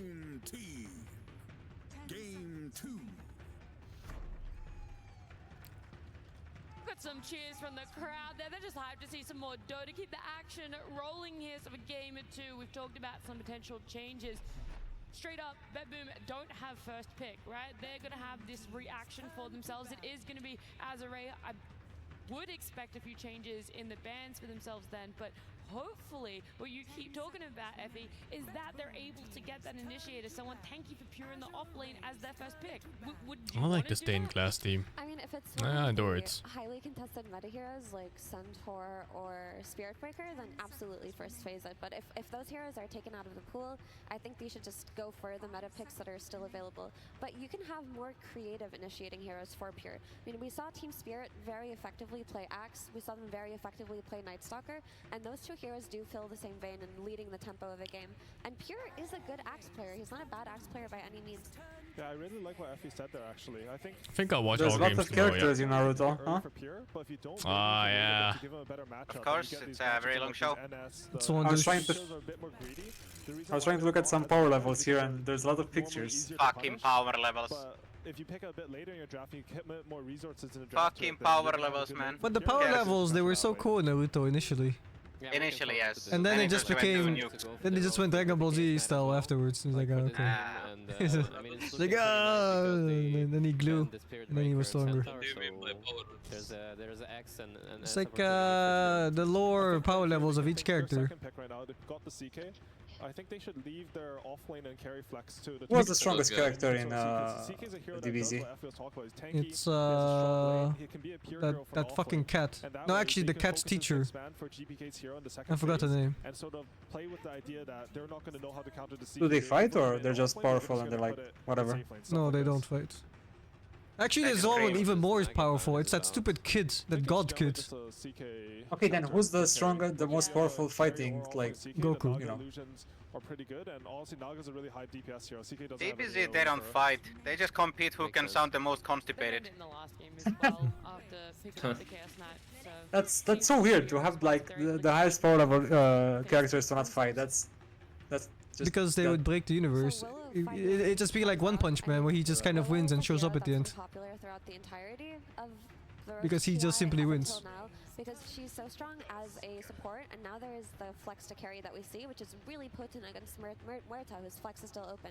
But even, let's say this were a CK Dark Willow side lane, if this were the offlane for BetBoom, this is a very high kill threat offlane. So even if that's revealed early on, I do like the adjustments here made from BetBoom. Alright, Rezo, so just hypothetically, it is Muerta Tusk safe lane. What lane would you want to play versus this? Because I was trying to think the other day about like what beats this safe lane, and I could not come up with a single thing. I think it's pretty hard. I think the only way I can see, like not even winning, but managing to. Don't you find Muerta so comfortable against CK in a carry matchup? Like you're trying to split them up, like make sure they can use the tank. Yes. I think it's just way too hard to straight up win. She can always dodge his Link stun with ulti, and then he's fucked because he blinked it. So It's time. And Muerta can connect, right? CK support, Willow carry. I mean, a lot of teams are not putting in the safe lane, but it's just like when you have these two heroes, you have the option. Willow Axe with Butch. Kill this fucking Muerta. For them, I think. I think this lane just gives them the option, from what I've seen, to play away from the off lane. Like Chalice is one of those players where he's actually pretty happy if his other two lanes are going well, and he's just like doing his own thing. Dawnbreaker lets him join up just off level, so he doesn't have to have too much farm. And, you know, that frees up FY's game, who I think, from what I've seen, is like one of the best roamers, I mean, as always. But he's been roaming really well through the qualifiers and this tournament. Did Azure play ever like position 5 Muerta? I think it's pretty strict that it's gonna be the carry hero, right? They have played it post 5, 4 and 5. They have? This tournament, yeah. Oh, wow. That's a really good pick for them then. Every time you add these flexes for a hero like Murta, it just increases the value. Because like look at BetBoom, they're trying to draft a hero, they don't know what they want to counter right now. They feel like, okay, we can put the CK versus Dawn, you know? Nightfall is probably happy with how the lane went, you know, he has good farm, but you don't know what the next hero you counter is if you have this, you know, this is supposed to be one of your stronger picks. But on the other hand, for BetBoom, you get this Phoenix plus Willow, which I believe are their 2 strongest supports in this patch right now that you can build into your draft early on. Like your team fight is going to be impeccable. You have scaling all the way up until late game. You have catch with the Willow and the Chaos Knight, who hopefully gets an earlier blink based on what we saw last game. And you also still have the flex potential of that Willow open. So I do like what BetBoom have, regardless of Azure Ray's flexes being open. I think they would be able to respond to it accordingly. These are 2 strong side lane supports. I can see what you said with the blink on CK, just something like CK with a blink or a mid hero offlane that like actually forces a fight. I feel like the shortcoming. Yeah, I never watched. So it seems that Azure classifies Dawnbreaker as a good pick. Initiation. I think you mentioned Rezo, like this is a follow-up hero. You don't want to start the fight. It takes it's a good long hero, time no? to get into position. It's good laning phase, good global presence. If you have something to force this into the Phoenix and Willow team fight, then I think, you know, they just added the Faceless Void. There's a lot for Azure to fight through. And this Void is really cool to me because if this is a Tusk plus Dawnbreaker offlane, Void is one of the heroes that can play into that, right? If they use their combo with the attack team plus Starbreaker, you time walk off the damage. If you get trapped in charge, Effie says that lane is okay. Isn't it fucking Despair? So all of a sudden, which lane? Dawnbreaker Tusk against Void anything. Of course, you have this massive team fight potential coming out with. Nah, I mean Void might be behind in CS, but it shouldn't be that easy to kill him. Yeah, but don't you just get bullied out like crazy? GPK here way more than pure hero. Depends on the support that he gets, I suppose. To be the very end, you know, to keep it to the very end. I mean, the cooldown's kind of online.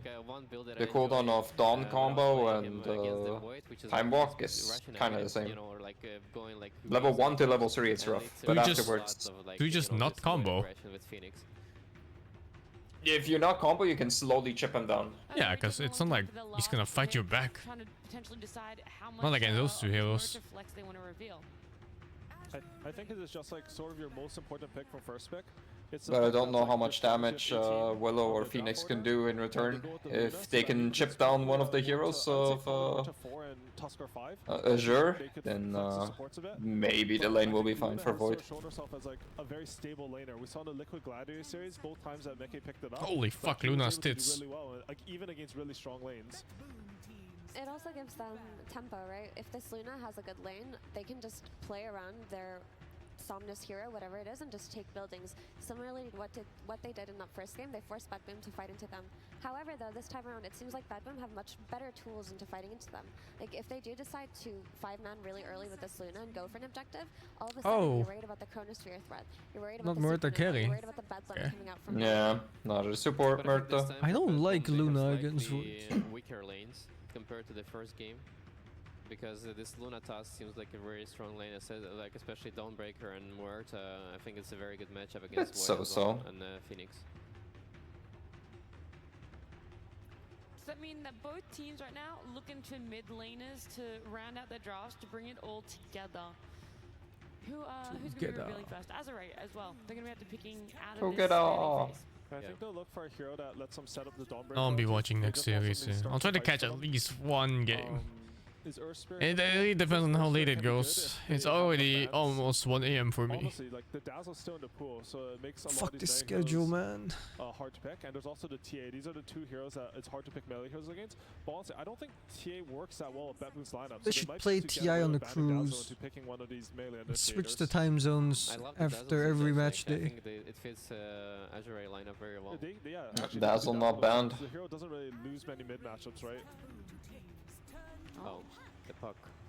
Cock. It is a hero that sort of sets up for the Dawnbreaker. It is, from what I know, a bit susceptible to some counter picks this patch, because the hero starts with 0 armor, it doesn't trade that well. But it's, you know, I think it's one of Somnus' Siggy's. He's going to have a lot of impact with it and scales really well. I wonder if GPK saw the Queen's game and thinking about Void Spirit now. Why don't I start later? Because I have a fucking city traffic management to solve. I learned how to build a real-life highway Like, fucking hell, dude. It might be something that they look into. From brute force trial and error actually made a real life iteration of a proper intersection of a highway. They will get outscaled by this face. A functioning one. More scale. I mean, once again, Azure lineup have like 2 saves to protect their Luna. They have like very good timings to push the high Oh shit, ground I'm gonna with take a the leak before this ages. starts. BRB. And for Bedboom, they need to, like, I think they need to find a way to catch this puck and like make some stuff happen on the map. And I because like those 2 cores are gonna be farming. I like Earth Spirit or Tiny for Bedboom. Just some kind of No. a melee stun hero. I mean, the DK, we forgot about him, but that was the classic puck matchup. I think that No if you longer have some unpicked. strong frontline hero to set up for these chronos, you know, suck some damage to yourself, and just have a I stun to don't play know. off I with don't your believe team. in Dragon Knight, even if it's a good puck These counter. really long cooldowns on these supernovas and on these chronospheres, and this is a traditional counter pick mid. So I mean, I do like the DK. We were talking about this in the Gladiators Liquid series, right? We're like, oh, they could go DK, but no one's playing him. What do you know? Elimination game, pick the DK. I think usually what this hero suffers from is usually a lot of the 4s and 5s have too much damage from early. Gonna go to bed. My stomach is killing. I'll But see you the guys. supports on Azure are actually not that high damage Easy. for a long time, so he's gonna get away with doing this DK unless Chalice gets a good ulti on him. I love this DK pack as well, and because of their supports, like they have such a good damage just to follow up. The and they brethren like have these fallen. 3 heroes that can run around. I'm and back. do, What I miss? Dragon Knight as a counter pick and to they have puck. both cores in the silence just for Puck? farming. Yep. For me, That's not a Bedboom counter are pick. quite even. Like I see. I mean, it is competitive. The weaknesses of Bedboom's are, Traditional counter like pick. Roman mentioned, the They pick silence Dragon are Knight as an a little instant bit stun to cooldown catch puck, dependent, and DK then can follow get up with bursted burst. off early in It's the not even game, but instant stun. They have overwhelming Unless you're team fight. human. The team with overwhelming team fight on main But stage. he together, I think usually they're is better human when he against initiates. Alrighty, we got another Needs to be human. to go over to before we jump into Become game as humans. number 2. Hello, I'm sure you heard this joke before. A Spanish man and Chinese man walk over to Lanham to well him down. Let's ask him about this draft. Lanham, last game, everyone was on the edge of the seats. We didn't know what was going to happen. Were you feeling the same, or were you confident in your team's abilities the Insta whole smoke by time? Azure. 国主你好，就是前面一把观众们都看了心惊胆战，就想问你当时是怎么样的一种感受呢？我也心惊胆战。It was the same for me. Okay. Now, I've been learning some of the Chinese memes, right? So, last game, it looked like a max muscle kind of game, yes? Is this game gonna also be a max muscle game for you guys? 前面一把可以算是肌肉刀塔拉得满中满，然后这把我们会不会再次看到这个肌肉刀塔呢？这个得看选手怎么打，好吧？其实上把对面我感觉打得挺憋的。It depends on how our players are going to play it out, because I think last game the opponents kind of made a lot of mistakes as well. Okay. One last flex as we send it over. We're ready for this game. Can we hear the stage roar for China? There you go! Back to you guys. Thank you so. There is a lot of Chinese in the crowd. That's because there's a pretty big Chinese population on that corner of NA, actually. It's a little top left corner of NA. Including the country with the leaf on it. A fucking leaf. Versus Dire.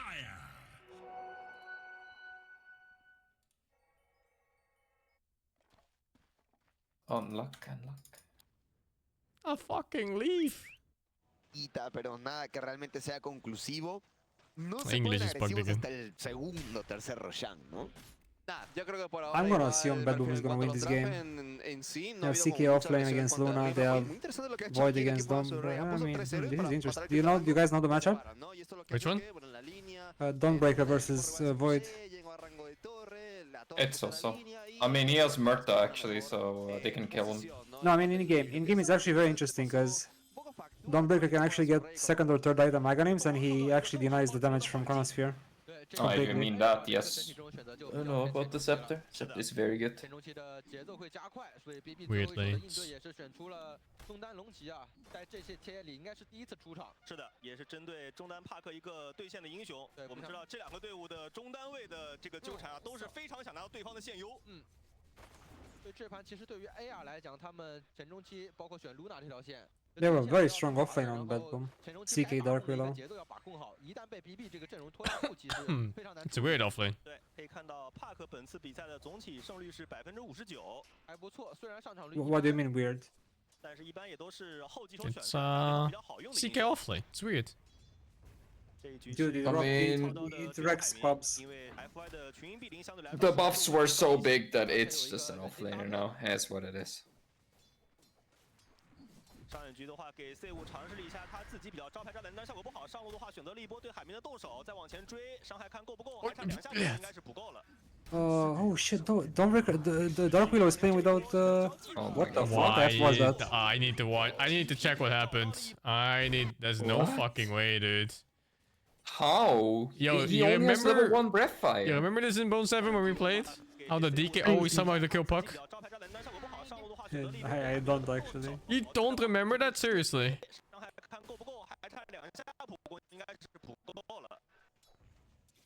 He just beat him to death with a stun. That's it. Nothing more. Sure. Well, Puck went in with the W without any mana, so it's like. Yeah, and then he just beat him to death. 感觉 BB 上一局输的应该还是相当的不服气的。是的。上路这条线的话，其实整体而言 ，BB 上路线的强度也很高。是的。Let's go to sleep. Yep. I instead remember one very old matchup, Arteezy versus Dandy, when Dandy was actually good at 1v1 in 2014, and Arteezy was playing 200 ping, and he killed him, and he had triple his CS at 5 minutes. That's fucking Arteezy mid though, he's insane. Yeah, back when Arteezy was actually practicing mid lane. Yeah, he was so good. He was like the only player I could never beat. I mean, no one could beat Arteezy. But he also played lane dominators though. It wasn't just that. He's always SF made and shit. And oldie.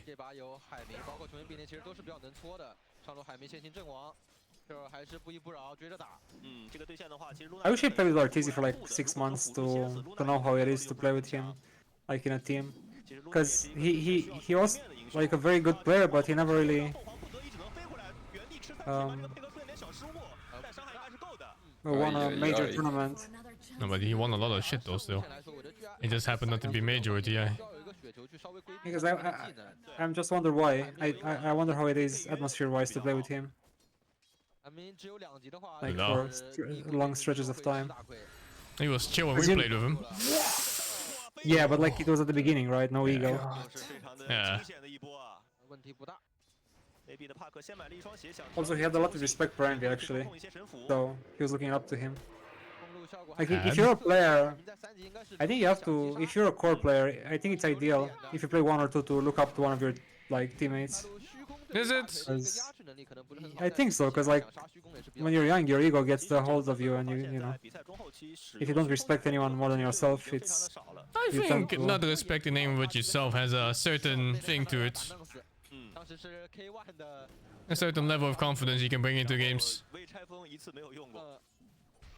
因为虚空假面这个英雄，他面临一个，先看这一波对凤凰的一个动手，幻魂接3锤晕住之后再加1枪，控制链很完美，但是伤害差。That is a bloodbath. 是感觉没有树能让他往回跑。是的。34 to 17. That's a bit much. That's a bit much. Yeah.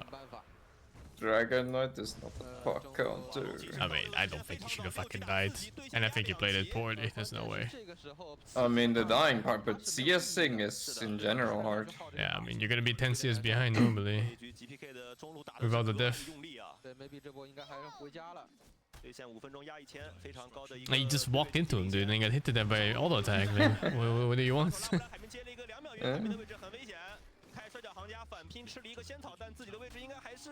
And it's the catapult wave where Puck has to go base. Oh. The block grenade while being on 1 HP. I actually don't mind playing against DK with Puck, because it's also a nice kill when he eventually DK forms and hits your tower. It's good catch. If you don't get raped on side lanes and mid lanes so they can't gank him. Kinda. 这个加点一旦拼不过的话，其实自己是无路可退，会越来越拼不过。6分钟，隐身符还是被 GP 控到。对 ，FI 刚才应该是站在浮点想帮助一下 maybe， 但是那枪也是没有打中。 Even bought a block grenade on Gibika. 龙骑士穷追不舍，有个隐身一定要打你一套，憋着一口气啊！哎呦，晕住打一套。Oh my god, half HP gone. What the fuck? Let's see if English is back. Yeah, it works. Sweet. To find the kill on Tianming in the end. Lul has to run away. These Chaos Knight lanes, every time, it just he has so much sustain, so much go, just a stun, he has everything just built into his kit in the early game. And so last game was kind of nullified because he was versus such a strong lane in the Dawn Tusk and he was in the safe lane. Now he's the off laner and the carries are always weak. Look at this though, they have some wares here. With Oh, perfect gang. Making a move, anticipating this. Not perfect enough. No, no, it's illegal that CK survives there. Illegal. More people brought in from Raindrop for the win. Oh, that was gonna go down, dude. He's still 5 on Puck. Yep. Wait, is he dead? He's dead. No. No. End. Can end. Who died? Did he just have that phase shift ready there? He has no phase shift. No. I mean, I didn't even know that for a long time the Breathfire applies the Dragon debuff as well. Oh, that was not that long ago of a patch. Yeah, it's so much damage. A single Q just fucking hurts. You know, that's pretty cool. Nice new combo that he gets to try out here on the Dragon Knight. You can dodge Fire Breath with E, man. And you can just pre-click it on the blink, have an instant burst, and every hero will die to that in the early game. Especially this poor Puck here. Especially the poor Puck. Oh, this is why I mentioned so often that when you see a Earth Spirit mid, it's kind of nice when you pick Puck. And this is the reason why seeing that mid matchup is so nice. Although he really should have been crushed like this. But in this game, that's going to be a long window where these instant stuns can wreck him. So Somnus is going to have to play around some dangerous territory. Certainly feels like a lot of space is going to be opening up here for Nightfall as well. Yeah, his last hits aren't too ridiculous or anything, but it's going to be very hard to You can dodge DK stun when he's Dragon forms. You can dodge Fire Breath throughout the entire laning phase. Oh, he maxed Fire Breath even. Holy shit. You do. Yeah, I mean, some people don't. No, this is the only way of playing Dragon Knight nowadays. Which means he really should have put a point in E. Because they know they can't touch the void with the ice shards. I mean, yeah, it's a Puck mistake. Anyway, it's good. Like, if all these fuckers do shit builds on Puck and lose on Puck, it means it gets buffed. Yeah, I don't it's think even better. Anti-Mage is unpicked. They have to do something. It's gonna get the Alchemist treatment, where they overbuff it with like 1,000 different things. Yeah, and then I don't want to play it because it's too fucking... because you fucking hipster. I won't play because it's popular. You know? If it's fun, then I play it anyways, like PA. PA was fun. Not fun to play against.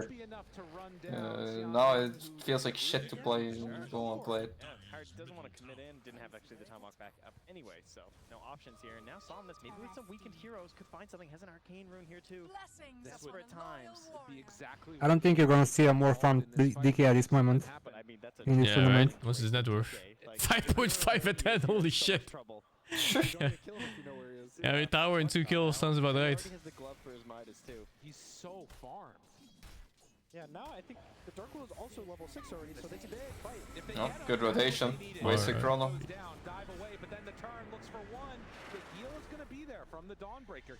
Puck? Puck? Level 7 Puck with no phase shifts. Is it just gonna... No. He's facing DK, Willow, even Phoenix. And another kill, 8-3. Dude. Alright, well, Chrono goes down and not too successful there for Nightfall, but they get the cleanup there. A mop and bucket of DK and CK show up. Stampeding Knights coming through. Well, and of course, the big winner in all of this is going to be Lul on the other side, who, at least on the side of Azure. It's the Chinese pucks, I'm telling you. There's something wrong with China playing puck. The Spider Legs gave it away. I think that Azure just making sure that they can farm somewhat safely in this. Stacks there for the Ancients as well, of course, with Luna on the team. Not sure if GPK has scouted those out yet. Assume he probably did with it being daytime. Foil. Snaps it. Wants to run away. Chalice is there, and with help, that is going to be saved going down as he steps a bit too far. So Azure, another kill on the board. These are really important. I mean, Somnus Puck is not bad usually. I don't know. You have to bring Heroes to push the lane out. Is that what tier is that? Silver? No, platinum. Oh jeez. Is that 30? It's like 150 games of Dota Plus. Everything starts to crumble for them. Yeah, they have some defensive vision there as well, sort of like help out and try and keep this puck safe. Cause they want What he's doing wrong is to not skill phase shift. He didn't even try to dodge the breath fires that were killing him in lane. If he dodged even like a third of them, it's good enough. Yeah. But he's choosing to be a little more defensive. He wants to farm this Midas. He wants to, pair up with the Nightfall Midas with 2 Midas timing. And I think they do feel confident. Spider legs puck? That was a puck in a China game where a puck chose to have spider legs as his neutral item over the spell prism before spell prism was even nerfed. That was the worst thing I've ever seen a puck ever do. Betboom don't feel confident going late. I don't feel like they always draft for late. Puck can blink out of problem if you face the right way. 3 cores in all 3 lanes that are all carries. Save also ends up playing a carry. Maybe he was techies, right? Yeah. Can't really carry on techies. Dark Willow though, you can carry. Oh yeah. So Toronto Tokyo plays some like mega scaling support. 7k on DK, 12 minutes. Also buys a Midas sometimes. Okay. Yep, yeah, gets his eggs on tree. Here's the move. GPK smoked up. Scanning for enemies. About to be done with that Midas himself, but still willing to get a little bit active. He shows himself. Oh my god. Jesus Christ. It's a DK show right now, isn't it? Yeah. I mean... Oh? Oh, that's 5-man Chrono. Yeah, but the fear... Oh no, he cocked the coil with the stun.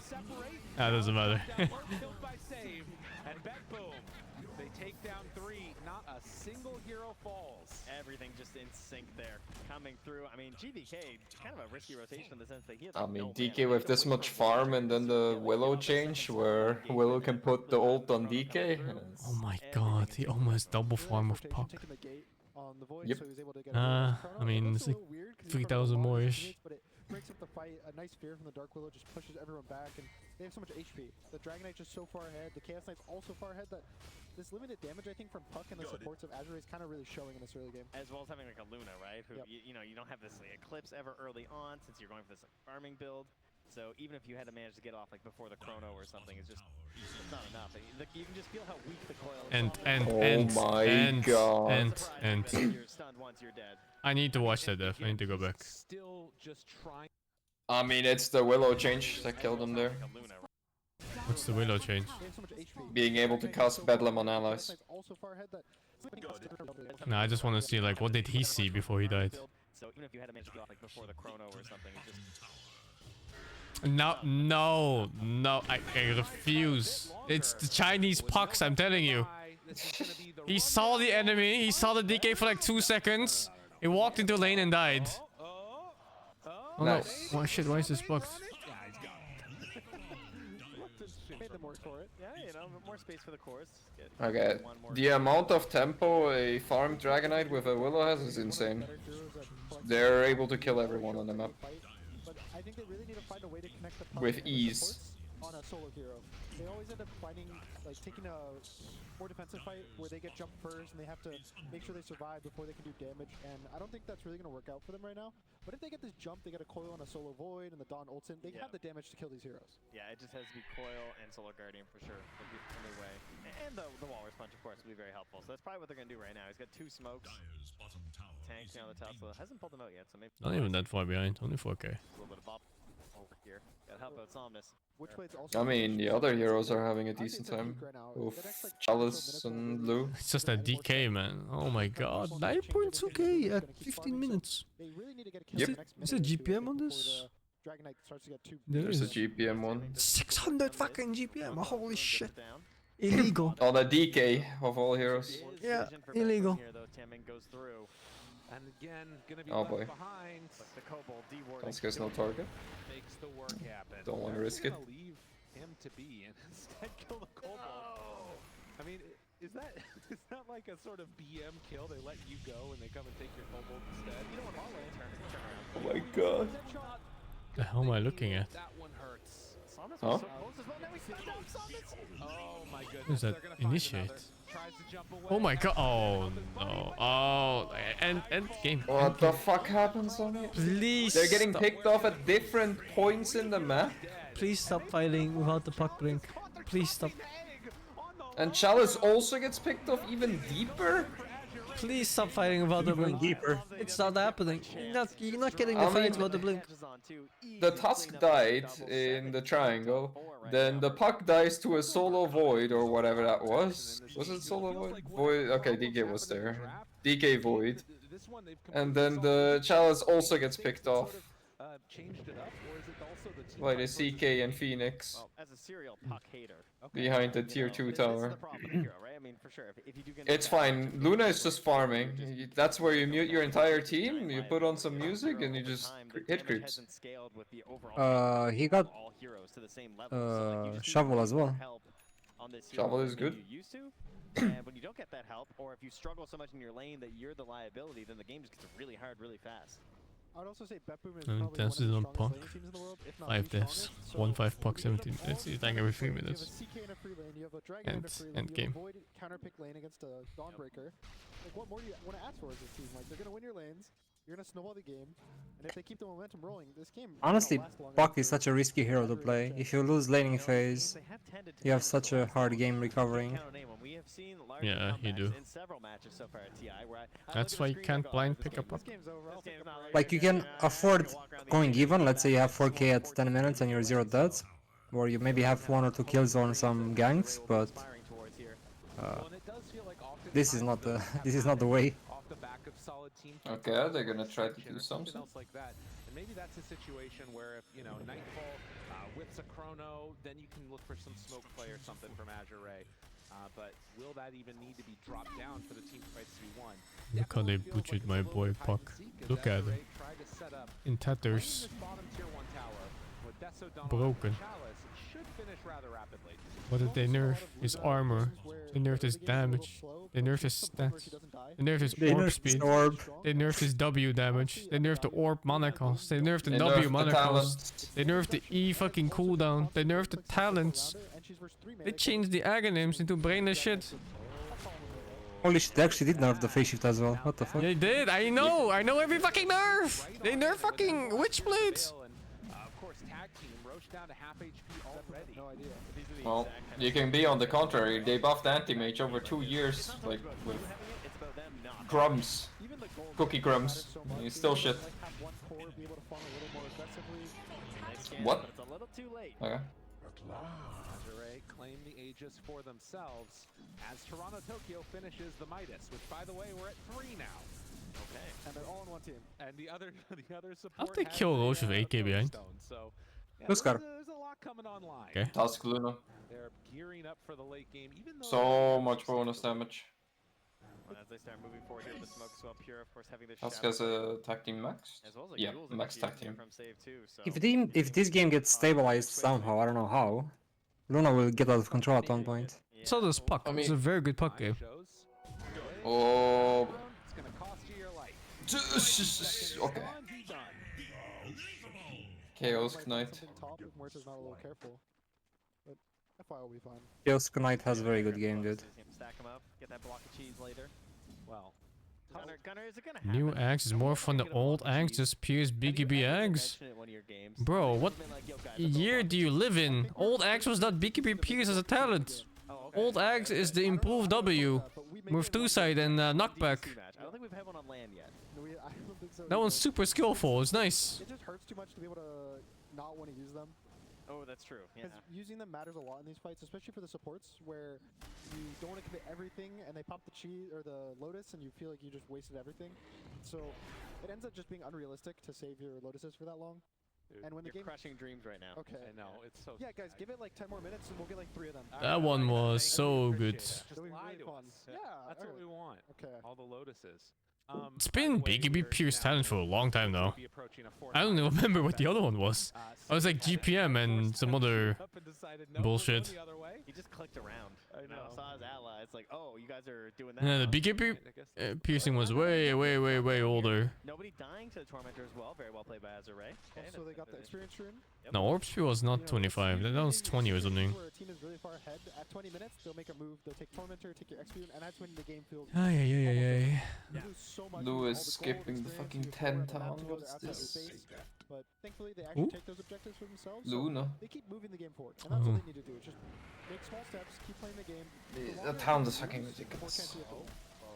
And the heads felt like it had It's farming fast already, anyways. From Boom in some of these moments. Like that's the idea of how long GBK spent farming just the Midas in his own jungle, not rotating up top, and then not going for the super aggressive play of like trying to punish the Tormentor in the Wizard Room at 20 like we have seen several teams do. It is really interesting. Like they kind of just like control. Oh, what the fuck? Oh, they actually have 4 Midases. That Boom is just going Midas. I really don't want to give them any opportunity here on Azure. They have 3 Midases, and Dark Willow is almost done. This is the worst timeline. They're gonna choke as you're out. That's what they're planning. Yeah. Bone 7 holds the record for the most deaths in a single professional game at 26 deaths. That doesn't sound right. Impressive. You're the most deaths of all time, Bone. There's no shot. That's true, dude. You even beat Twilight Eye. 26 seems like too low. That's Too low. Oh boy. Oh, Milk died 20 times. That's a 0-20 Venomancer. I remember that one. But not Venomancer, it was Pugna maybe. No, it was Venomancer. It was Venomancer, okay. I mean, if that's true, if that's the most deaths ever in a pro game, that's something, dude. You left your mark in Dota. I did, apparently. Do I still have the bottom record? Oh, what's your bottom record? Highest win rate and most wins. They tried their best. And no chrono. You or me? No, me. On bottom. Why would you have it on bottom?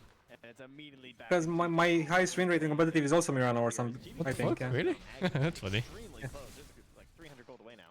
It's also gonna be perfect timing with level 18, which is when you really want the ag. I had Mirano and Beastmaster's highest win rate. Yeah, once you get I would have guessed Clock. that's where it starts. No. I mean, Clock was never a broken hero, so. Giant guy, he's ready. About to have it done at that. Actually, winning with 4 Midases feels good. You buy Midas because you're behind, and you buy Midas because you're ahead to stay ahead. Still a ways away. Yep. Know what it's gonna be, but yeah, it's just been all bet boom this entire game. It's felt like Chalice. Honestly, the best thing about Midas, it gives you this mental space of, oh, we don't have to force a move right now. We can just play normal. It is. Where do you go for Azure? I mean, it feels so nice that minutes X7, whatever, the new tier of neutral item shows up. Everyone has their Midas, they click it, and bam, you got your neutral item. I think FY is honestly doing a really good Everyone gets their own. You buy Midas too when you're even. You buy Midas when you're even to get ahead. And then when you're ahead, you stay ahead by getting another Midas. I mean, all the pro players are talking about high ground is fucking impossible. They have to fucking stop themselves from going high ground. So I think that's just part of the course that Midas is becoming such a thing again. People just kind of realize that choking out players and getting 30k lead is just a much safer play. There's no there's no rush. Especially in this patch where there's so much shit on the map. They should change this glyph to only last like 3 seconds. No, not glyph is not the problem, I think. It's the size of the map and these objectives that give a billion money. Like Bounty Runes and Tormentor. And even Roshan. This invis rune might actually end up making the difference. Okay, or it won't. Or it really Like if you steal all Bounty Runes and both Tormentors for like some 5 minutes, 6 minutes, 9 minutes, it gets pretty... It snowballs pretty fast. Would have been pretty cool, but not going to be the case this time. Backs out, going to jaunt away. Then the call is maybe push down mid a bit. We'll see if they get the D ward onto this. Yeah, they're gonna move in and get it. You know, this DK has very high net worth, but doesn't feel like he's super strong right now. He is super strong though. And he's also invulnerable in the fight right now. Look at him strong with. Yeah, I mean, look at him, dude. He's some 25 armor. But like, he doesn't deal too much damage, that's what I mean. So the second Roche is coming up. Yeah, I mean, it's medium damage. It's DK, right? It's like the game closing one. If you're gonna end the game before 50 minutes, it's on second Roche. I mean, DK is close to the fucking absolute bullshit timing, which is Samantha style. And So then X. like cleaned it up nice and early too. So you kind of get this. What was it with Mendes? Was it Homestead Cleave or something? They applied a 60% slow, and they have flying movement. And then you go to 30-minute siege. Oh, he's going right for loop. He's not even stopping. All right. This guy just got fucking murdered in broad daylight in front of his team. Holy shit. Leave him, he's a support. Get anybody. Chalice went up to the. He's going dagger, he's not going Midas on Tuskar. Get some separation there. Luna's still staying farmed on this Luna.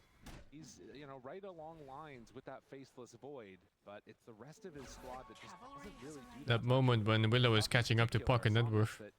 had a really tough time with it. It's so hard to recover on this hero. I feel like when you see pucks maximizing their net worth, it's because they have full control over their own jungle. And not a carry Willow. No, it's smart. Camp constantly over and over. They're stealing the enemy camp, so even if their net worth is the same, the enemy has lower. Oh no. It just looks like they have more gold, and this game he's not really able to do anything. I think the DK pick really shut him down. Similar It's okay, FY also is catching up to Puck. these heroes that go on the puck and don't let you play the game. That's not something that you see that often for some. He's the hidden carry in this game, the Muerta. On the Tusk. Every time we see a DK, the crowd goes wild for some reason. It's no joke, by the way. He gets some items, he's gonna deal damage. I think it was a 6-second respawn. I mean, he's trying to get there. He's going for the right-click items. You just see 4 heroes of Bat Boom instantly getting their neutral light. They're not going to do anything there. Somnus is still hanging out. Going to try and cut this wave, but they're actually going to find it. So one thing Azure is doing really good is they're still farming the map. FY is getting his gold. Everyone is kind of getting what they need from the map. It's not as much as Bet Boom, and it's not as much as they would like. But I honestly think DK is farming a bit too much right now. I think he should be like behind his cores farming to get ready for pickoffs. They forgot how to play Dota. They were so busy farming. He does decent damage on DK.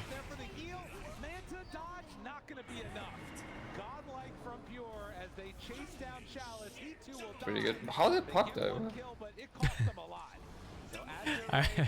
I will check. Yeah. He just died to a single CK stun. Unlucky. Dude, actually Supernova, Phoenix dealt the most damage in that fight, look at that. Yep. I mean, Phoenix did it right.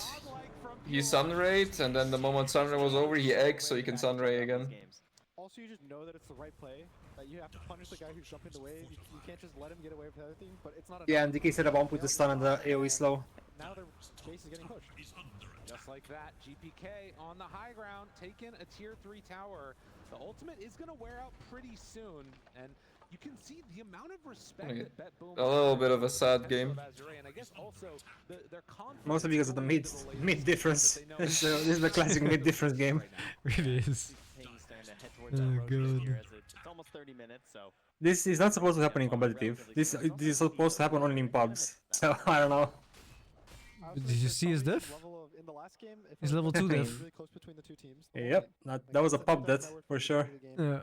But they kind of got outscored. No, having pubs on there like that. So, they change it up, they buy all their Midases, and they're not going to let themselves get outscaled. They're going to keep farming and make sure no matter how late the game goes, they have more gold than you. Oh, Rush is up. The Midases say. They do have a fighting chance for this. Trying to get towards an Agon and Do they? Yeah. Ooh, do they?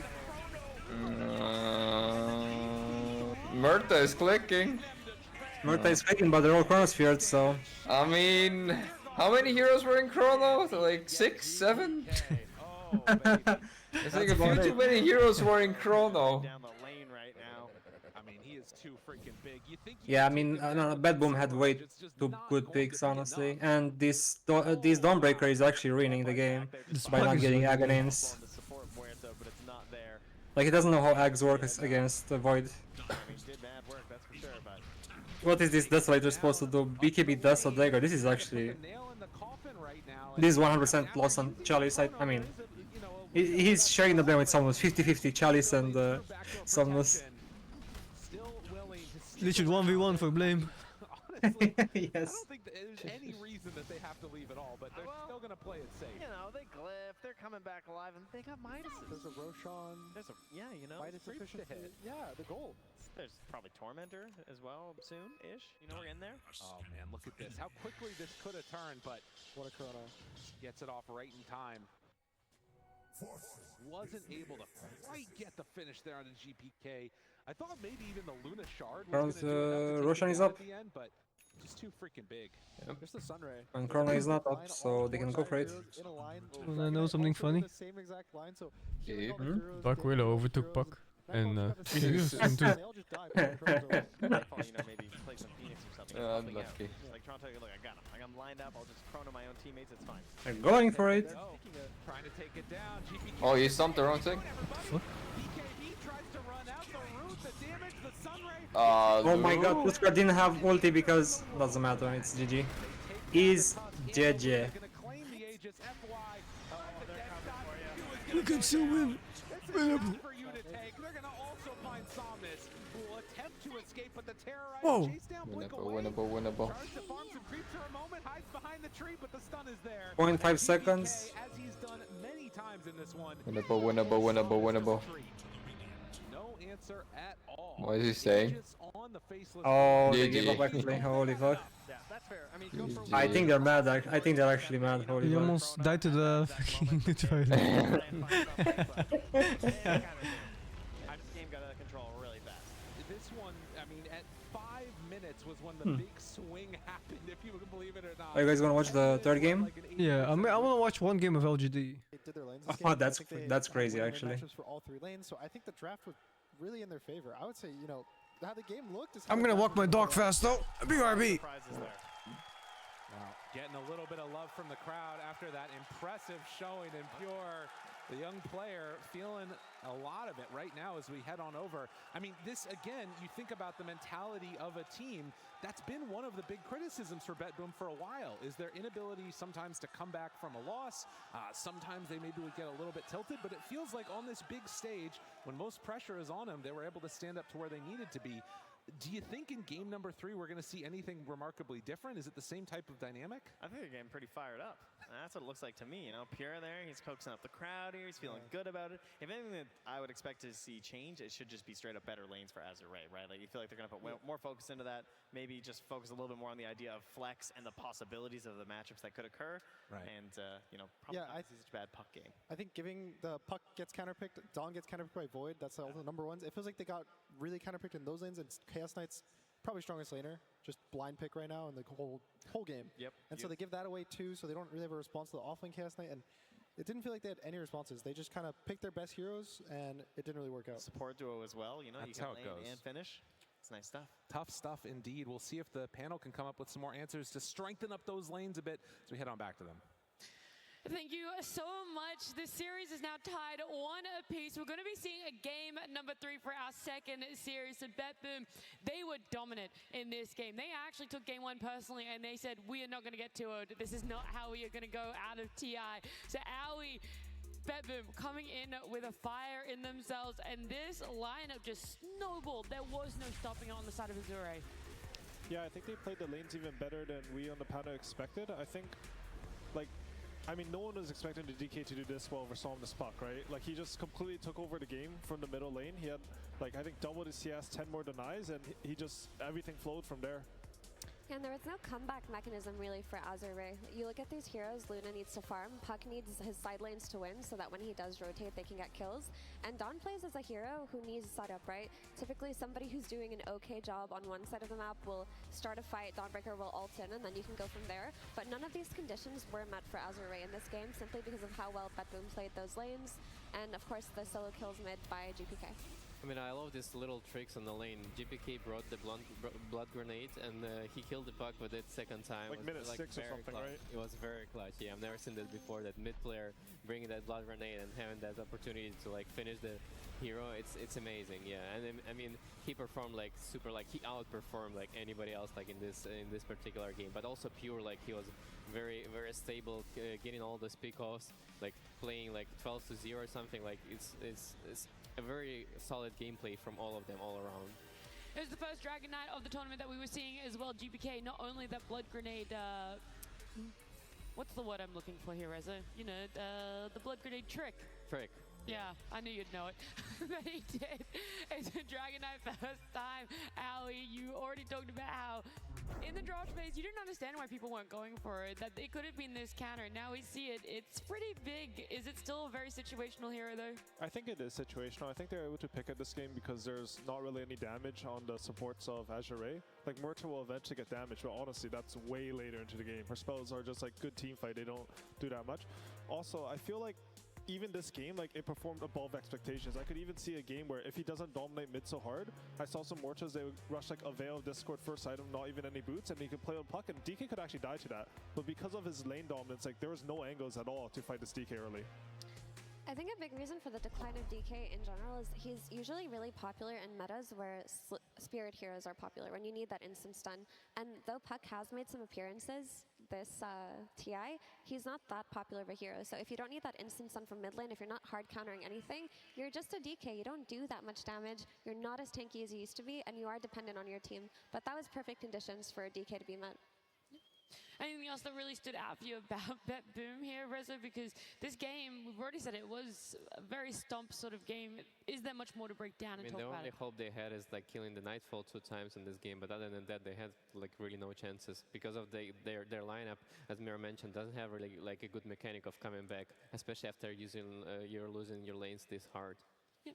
We have a little bit of a content piece for you guys. As a Ray, we got to talk about everything that makes them a team.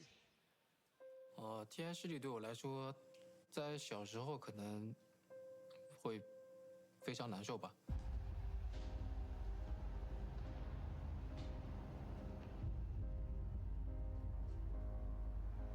但是自己渐渐长大了，也释怀了吧，觉得自己只要尽了自己的全力就好。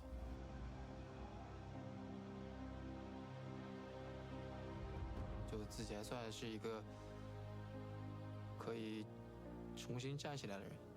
I followed FY closely. Man, how's this guy so good? Because he didn't play for a relatively long time, and when he came back, he's just like FY God once again. 我觉得打 TI 冠军和过程都很重要吧。然后我觉得，因为你要获得冠军的因素很多嘛，所以你只要问心无愧就好了。然后。当然，人生中也有很多遗憾嘛。可能对我来说，就我还在这条路上越走越远嘛，就还没有到尽头。其他选手觉得我最应该获得 TI 冠军，我觉得讨论这个没有意义吧。就是我如果得到别人的认可，光是这一点我就觉得足够了吧。FY, I think that he's one of the players that I think probably the Dota community at large would most like to see win a TI in the future. 如果今天夺冠的话，对我来说应该是改变一切吧。FY, I mean, the dream is still alive. He wanted to prove, he wanted to climb higher and higher. And Effie, the Chinese Dota fan that you are, how much would seeing either LGD or Azure lift the Aegis be? Oh, dude, that would be so emotional. But I mean, especially for Azure Ray, there are a lot of names on this lineup that you feel like should already have an Aegis at this point. You're looking at not just FY, but Somnus, who many people regard as the best mid player in the world, or they thought he was for a very long time. So in terms of who's deserving and who's not deserving, I mean, that's a big discussion, but these players have been around forever and they're so good, and you know, to see them get their desserts at the end of the day would be very cool. How do you keep in form, Owie, if you're this player that you're in that middle zone, you want to still reach high, you still want to play competitive, but you're not sure if everything's in it for you, if you're taking a couple months off and then you want to come back for qualifiers and then into TI making it top 6?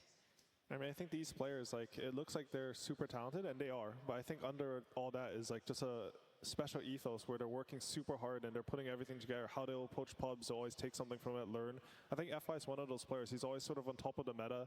He's always like looking for his opportunities in every lane when he's looking to roam. I think it's a lot about what he puts into it more than like some, you know, special talent or something. But still, it's a team game, right? Like, there's a lot of players that deserve that. Like, for example, Zai is one of them. Like, Arteezy is one of them. Maybe me. But you could throw yourself in there, isn't it? It is a team game, and there's like so many things that go into the win. I mean, Curtis sure knows of it more than I do. He was there a few times, but like there's so much stuff involved, right? There's luck as well. There's team chemistry. There's a meta. There's understanding of the heroes. It's just like too much, and just like than just having like one good player performing super well.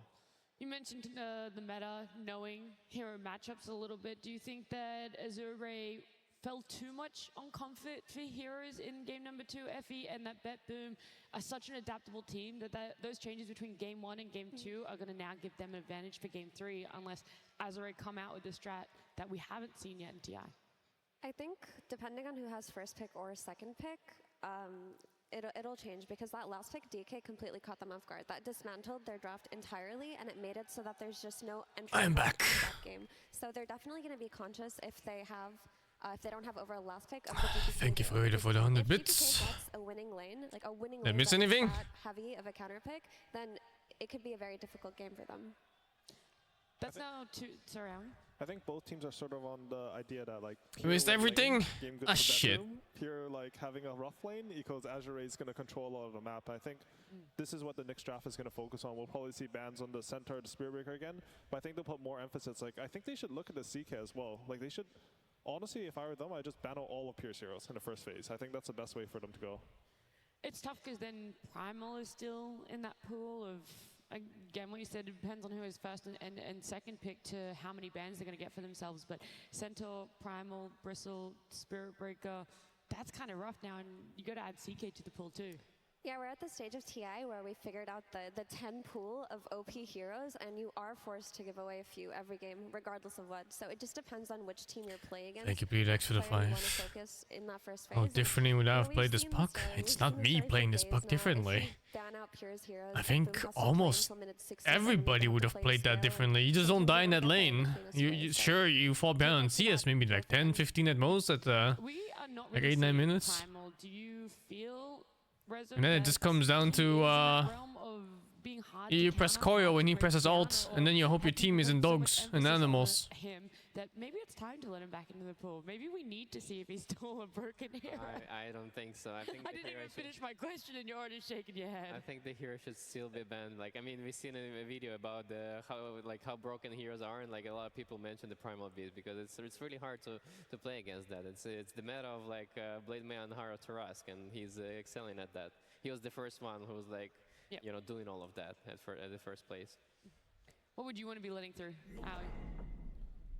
Honestly, I would like them, if they want to try something, I think playing versus Spearbreaker wouldn't be the worst. That hero is sort of OP though, so I'm not too sure. I don't know, Dota's, when it gets to this late in the tournament, it's just so weird because we're both seeing like all the OP heroes, but we're also seeing like some new picks come in at the end. Like, you get to more refined strategies and niche picks. We saw a Razor in the Liquid Gladiators, we saw like the DK here. So I just want them to sort of innovate a bit on their picks on Azure. Maybe they have something hidden, something, you know, we saw. Why aren't you watching TI, Karn? Something more like that. And to me, it seems What like the the fuck? team that is doing this innovation. Don't tell me you're playing Diablo 4 over watching TI. There's no way. Because like you see this DK, he won the game for them like almost alone, right? So you see this Razor as well from the. You're enjoying like, Discord, he was Karn. doing such a good job in this game. So whatever teams like this, and it's also like those heroes are coming like from the flow state of like, you know, drafting. You're not like preparing for them specifically, but it comes like to the mind like that, like this, and it's in this state of flow. It's just like. It's Let me see if I have you on Discord. Oh, I do. Nice. I mean, we saw I linked you. Azure are definitely capable of that innovation that their region is famous for right now, but they did run a Link. mid-snapfire with a support clock. Oh no. Oh, hey, you're back. Welcome back. I've been here the whole time. I was just playing Fallout. Fucking weeb. Yeah, fucking weebs. No, this is dogs. It's dogs, not weebs. Oh, Yeah. same thing. They were even like clutching every opportunity. They stole Roshan. They Playing stole Fallout Counter, 2, I had you know, to they say touched something. 2 kills on Zulik the is a fall. fucking It's idiot. not enough. Who's Too Zulik hard again? to do these moves. The first guy you I get. completely agree. This is the tribal man. Like high damage supports, and they need to be able to You wanna know something really funny about him? SFY is playing really safe Yeah. task, which he did in the If first you have game. one int, you can I speak think to him they need be normally. looking for the more damage on the supports. It's super funny. Now walked out. They're in the boots. They're going to be warming up. They're going to be trying to think Did about I give him an what they're gonna do for SMG? this game number number 3 in a best of 3. He just manages to get my other guy killed every time. Yeah, he of just shoots a course. burst through him. He has melee proficiency, I'm pretty sure. No, I don't mean like he's shooting bad. He's just shooting through my teammate. Insta kills him. What the fuck are you playing? Fallout 2. They're a strong team Oh. when it comes to like small details. I just look. Oh, nice. 136 damage to my other guy. Yeah, there's like Insta a dead. companion that if you have high int or normal int, he speaks gibberish to you. But if you have one int, you can understand him. Because he's stupid. But if you're stupid too, you can understand. They usually have like farmy side lanes that carry like known to not die and not pressure too much, like rarely show, but be there at clutch moments, and usually it's Apes their mid and together both smart. supports. So you know that Nightfall has the highest pings, you know, on the map, right? And I remember when they were playing the official match, Toronto Tokyo making like Okay, I know nothing about Dota though. I haven't played this patch at all. The new map and stuff, I haven't played it. Oh, you haven't played the big map? No. Well, basically, Not barely watching it. teams farming 35k gold league before they go high ground now, because it's just so much to farm. Yeah, that's what I saw. I was watching games today, just a bunch of Midases everywhere. Oh no, the Midases are illegal. There's no way. Okay. I thought that was normal.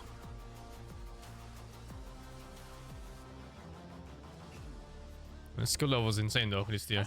Highest it's ever been. And we got to hear from other pros, other people playing at this TI, just how strong that Really? lane is. It's a narrative. Except for the puck last game, but yeah, mostly yes. Yeah, because that's fucking puck, man. Kingmaster on that team. We thought it was going to be GPK. It's Nightfall all along. but He just walked up and was like, oh, I'm stunning you, oh, you're dead. Pro player talk about Yeah, it's Nightfall, animal. talk about playing pubs with Nightfall. They say that he's communicating for the entirety of the game. His mic is just open mic, and he Also, waste puck shit. and he micromanages What happened? his entire Well, they nerfed his auto attack damage, and they nerfed his armor, and they nerfed his stat gain, and they nerfed his Q twice, no 3 times, and they nerfed his W twice, and then they nerfed his phase shifts, and then they nerfed the ulti, and then they nerfed all the talents, and then they changed the aghanims. Oh, also they nerfed his core items. What did you just remove it? Oh yeah, it also nerfed his neutral items. That they can do it. Game 1 and Game 2. Game 3 though, this is where it really matters. man. We're already a little Are you bit okay? along in our draft No. here, so our first phase ban's done and dusted. And I still, actually now I see there's a Chaos Knight. That importance has been placed on it, but still a Centaur band out. It's still a good hero if you can survive laning phase. Wow, same opening. People have been saying PL is OP, but I haven't seen any PLs. No, what? Who says PL is OP? Oh, fuck it. PL is fucking useless. PL is good when it's good, which is like 1 in 1,000 games. Okay, so nothing changed. It's not bad. They go Ags now. It's Axelush. Right now, how the maps So what- works is it's so large. what is Ags that now? Is you it have still to the same? do too many No, heroes. it like It's bounces. bouncy Q. It's not worth it. Like you It's either what? bring a lot of heroes or you want to make plays with just like 1 or 2 heroes. Your High damage spirit support bounces generally lets you do that, and then they all twice. scale Oh. to the- It just insta kills the wave by itself. And then increases the damage of your illusions to like 70%. And they were taking all their Or 50%. Some ridiculous number. Oh wait, so it's not the stupid army illusion army bullshit. Then. No, it's not the game like button. Have you even I seen saw the they shard? put the shot on the Ags then. No, the shard is There was a shard. doppelganger now. And they're all doppelwalk. The old doppelwalk, yeah. Oh shit. Go invis. Lots of Oh jukes. shit. He was talking a lot Even more with the jukes. crew and like sharing his People could not catch me already before. Yeah, but it's not as good as it sounds because dust lingers now in an area. And okay. Oh wait, you can dispel it. No, you cannot dispel dust if you're in the area. If you're in the area. What you want to see from No, but you can. You can move out and then dispel it, but the area is fucking huge, so. Oh my god. Oh fuck that. What the fuck? Yeah, it's rough. That's characteristic That's of both of these toxic. players. They were just playing the wrong roles the entire time. Honestly, thinking about it, I don't even know if I like old It's good in pops for sure if you pick it in a good scenario. I don't know. You just give your hero away. You can't juke. I mean, you can If choose you to have not go detection, you invis. just. Yeah, but I mean, if you have detection, you use it. You just fuck yourself. Yeah, for sure. Had to play carry, and then they played with an offlane sub. I forgot who subbed for them. but Sounds I like a think new after item. Nightfall played carry again in the Berlin That's actually region, pretty good because it's hard to carry two side in late game other than he supports. thought to himself that this is where he was always meant to be. Yeah, I guess end game. Yeah, end game. I can see it. Look, early I mid mean, it's even good to just create an illusion. You have an illusion that lasts 15 seconds, and you get bonus movement speed for being in this. Does it So do you can damage? scout with it. It does normal damage. Wait, what? Really? Like a normal illusion? Yep. It's a normal... Oh, it's pretty good then. Just for that, it's pretty good, I guess. It's like a second mental. Half mental. Yeah, second half, I mean... Yeah, some... I think Clockwork's a really good counter pick to Enchantress specifically. They're really good at blocking. Clockwork, wow, new hero. And honestly, the creeps don't bother you that much. Oh, PogChamp, Azure, Clockwork. Classic Azure Ray pick actually. I think they play it on both 4 and 5. And what Clockwork excels at is also what I think Azure Ray's strength is. How is Ubik not picked when Murta is this popular? I don't know. Isn't it just only good spells to steal? Except for Altar. Kind of fucked, but yeah. No. When you have Shard, you steal ult, and you get permanent spell. LGD picked Rubik yesterday. Oh, wouldn't you just pick it against Murta anyway? Like, the spells are so good. The W and the Q are insane. Top tier. But now that this Brewmaster has come out, which is an Azure specialty hero, I wonder if I'm them are eyeing Night surprised. Stalker, because a lot of teams have played Night Stalker recently into Brewmasters, into Weavers, into Muertas and Phoenixes, so for me it's looking pretty good right now. Actually, I like the Weaver that you just mentioned. That sounds really good to me. I think the Night Stalker, it can work, but the matchup versus Phoenix can be weird. Like, sometimes you spot the Phoenix, you kill him, sometimes he presses R. Oh no, the Brewmaster pick before he sees matchup. Honestly, I think that matchup's a bit overrated from Phoenix's side. I think Night Stalker actually has a lot of angles. I can see the NS and the Weaver here. I want to see the Night Stalker. We talked about at the start of this series 2 games I have to brag about something, dude. What? I was the first Weaver in pubs to start buying Bracer on Weaver. Like 2 months ago. Now everyone is doing it. Shut the fuck up. I bought Bracer Weavers in unranked like a year ago. Yeah, I have the same impression. Okay, I also bought Bracer on Weaver 5 years ago. What now, dude? Like, this eggs does nothing. No, since a year ago. I've been buying it like all year. So they sort of took away what made him so strong at the Bally Major Morphling tournament. Weaver happens to be one of the very few carries I play. It can be very hard for Azure to kick out. It's a hero that if you want to leave I just saw that people who play carry Weaver at least 2 months ago or like 1 month ago, they would never buy Bracer. Nah, I mean, he'll lack HP, yeah. Yeah, and after they buffed the Bracer to give 3 damage instead of 2, which, I don't know. But it's still better than Raid Band anyways. Oh, fuck Grave Band. Go Falcon Blade. Weaver gets way more from damage than attack speed. Because German attack. The German attack is very good. How does Morphling do against Brewmaster only? I think they chose to go for the let's see. Morphling cheats. It's kind of free, isn't it? Morphling cheats. Yeah. They play PL. Morphling water briefs. So this is like the preventing the PL from the Azure's side. Block pick, basically. This is like one of Pierre's best heroes. When he first transitioned to carry, I think he was playing like LC pretty much every single game. It's very low pick this tournament. I don't know what it is now, but I know when I was doing my draft prep, it was Only like 2 picks. Yeah, 2 games. Yep. Yeah. And I think it went 50-50, I'm not sure. Might have lost both, can't remember. But it's actually a hero that kills Bet Phoenix Necrophos pretty here well. is... I think something that saves this tournament is like, there's this weird like choice, like, oh, do we want to counter the Phoenix Egg? Oh, I don't Necro know if I has to be banned. It has to be banned, yeah, there's no way. Not as meta. But Legion Commander is another hero that sort of used to be one of the big counters. I think we don't see I mean, him they as don't much have a because clear of the, carry, but because of I don't know, like Necro looks the extremely Cardinals good. and Shadow Demons, and those heroes are really hard to play against. And Necro 4 BB. They already see the support, so it's a pretty Oh, good game for LC already. Usually he's quite committal against like these Heart Blade Mills as well. Legion's typically like you dual summon, you burst them, and then you look at the fight, right? You want to be able to burst Definitely don't buy Gauntlet on Weaver. No, it's good, it's good. Instead of Circlet, dude, come on. One more strength. Just playing for their silence here, right? Like they just want to have as strong silence as possible. Circlet Master Race, dude. I think we'll see. I mean, circuits are not balanced. 6 all stats. Well, 6 stats in total. What is gonna come as a versus slippers and gauntlets and stuff. Yeah, there's nothing that competes with Circlet actually. At that money. Well, branches, which is 1 in all. For a third of the cost. You have no more excuses, Howie. I fucking hate Universal Heroes. They break the stat meme. I mean, I would still consider the PL, to be honest. I It think won today, other than silver. LC, Oh, it might thank be God they Anton, banned the but Necrophos. They have the very last pick on the bed boom as well. It's gonna be too When you hard to pick here, you go back to the Brawl roots, would actually Ursa. be good. Anti-mage. This is the time to break the... Oh, actually... Well, we can There's play a anti-mage Legion. If you later. fucking pick anti-mage against Legion, you deserve to lose. It's time to go back to the roots, man. Yeah, but they have morphing, so they cancel each other because they're shit carry versus shit carry. Also, on the topic of you guys saying Yeah, but the Brewmaster morphing matchup versus Legion anti-mage is Legion does a little bit better as the anti-mage. And then of course the brew that's going to be split are not going to be easy to take down if you're an LC. Yeah, it's just really hard with this LC to commit to these spells, right? Like he'll think, oh, I mean, I guess there's void in Faceless void in the pool. I have to like do the Phoenix. Then I don't like Faces Void against LC. Not with Conka Brew. Honestly, Sure, you have Phoenix. But I'm honestly not sure Luna. It's an anti-synergy. Luna is good. It's pretty good. Holy I shit, like it. Luna actually went through. Luna went through so late? What the fuck? Luna is not worth banning. It's good. Let's go Dazzle last pick. It's free. It's not in the pool. It's a free mid. And it's good too Yeah, against Brewmaster. Dazzle hard good. counter There's no way you fucking don't pick Dazzle here. And GPK is a good Dazzle as well. What? Against Kunkka too? A bit shocked there, Howie. Okay. It's just for the Sunstrike.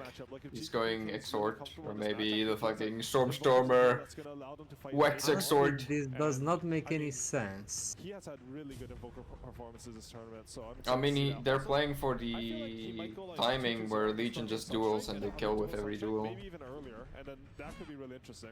I think that's the logic they're going That was such a perfect Dazzle game. Yeah, I mean, yeah, Invoker is good because Invoker is always good, but like Dazzle would have destroyed this game. I think so too. Well, at least I have good combos and synergy with Invoker. I guess he was scared of the clock as Dazzle? I don't know. Nah, there's no way you're scared of a clock as Dazzle. Fuck you. I don't know, it's the only thing I can think of. Like, that's one solid catch for Dazzle, but... Okay, I understand why is Invoker good against Clockwork. It's game 3. I mean, it's the same as shit, but it's better with Legion, so... I don't know. On the other hand, they're doing the same No, thing. who said it's good against Clockwork? They have good team fight. They have That's what I mean, is Invoker is also bad against Clockwork. I mean, you can argue, it's like, oh, Invoker's Forge Spirit to tank the battery, and you can push him with That barely Deafening works. Blast. That barely works this match. It dies so fast. Yeah, the double damage on battery assault just kills the Forge Spirits. A lot of things and got some great signs there too. That one was amazing. This is a cool Clockwork set. 8 Bet Boom fans who will I go wonder to how the much it section next costs. to them and also scream Not as loud as much. they can. And Oh let me my tell you, they're god. only The 80 shawarma It's gang. just limited. And now I'm hungry. That's They have true. moving signs. Yeah, they got, Why? That's a big they got like the LEDs going On the you know. middle right. That was the shawarma gang. It's a big Oh. contingent back there cheering them on. Well, and I will say that also this is one of those drafts where I feel like it could This go is either the way. urge to Was consume. there anything that really stuck out to you? The panel really seemed to focus in on this Legion commander as maybe a pressure point where they could run into some issues. Do you guys kind of agree? What's the thought here? I honestly think the 3 cores. Maybe he just wanted to play Invoker. I think the You know, elimination game. I want Invoker. Well, if it's his best hero, it's a good hero to ask for. Yeah. It's a good morale boost for himself and his team. In theory, Cataclysm Duel is always guaranteed kill. You don't even need Cataclysm, do you? It just dies from Sunstrike. They just need Sunstrike. Sunstrike is so overbuffed. So much damage. 想杀一次龙骑士，但很可惜最后2次尝试都没有能够杀掉，所以 maybe 后面最后也是无奈的笑了。然后最后一局的 BP 的话， I mean, level 1 Sunstrike is actually the highest damage in the game. No. It is. No. There's nothing that deals more than 200 effective damage at level 1 a spell. What? Is there? Battery assault. Battery assault. No, in one instance. That's not fair, dude. Because then I can It's say, not fair. I can say trap fire spirits, fucking whatever. you know. No, I mean, yeah, fire spirits too, but... Oh, yeah, okay. Dazzle Poison Touch is infinite damage on that account. Yeah. Yeah. Poison Touch is infinite. Leshrac is like 300 something pure damage. But yes, it is the highest damage nuke. Single damage instance nuke. Here you can have at level 1. 翻盘无望。这一局的话，首先是要稳住线上。我们知道 BB 是一个打线很凶的队伍。There's no orb is useful for level 1, right? 我印象中 Save 的群英壁垒应该不是他4号位上面最为招牌的英雄。I mean, the only one that gives a passive is the Wex one, but it's movement speed, and you don't care about movement speed. It doesn't help you in laning phase, that's what I mean. Yeah. I don't know. I don't like that the Wex orb gives 2 Sings and the other one give 1. It's so weird. Feel stronger in the early game, and I also think that I mean, first of all, Quas is weird. Like, who cares about spell life still? Just overall, It's a wacky one as well. Like AY said, so I'll be interested to see how GPK gets out of this. He's shown a lot of skills on Invoker, that's for sure. Had a couple deathless games there where he was dominating yesterday. One deathless game and then. Oh, what a timing! Yeah, what a fucking player. He predicted this hit even. I mean. Invoker here. He wants to bring it out on the main stage whenever he can.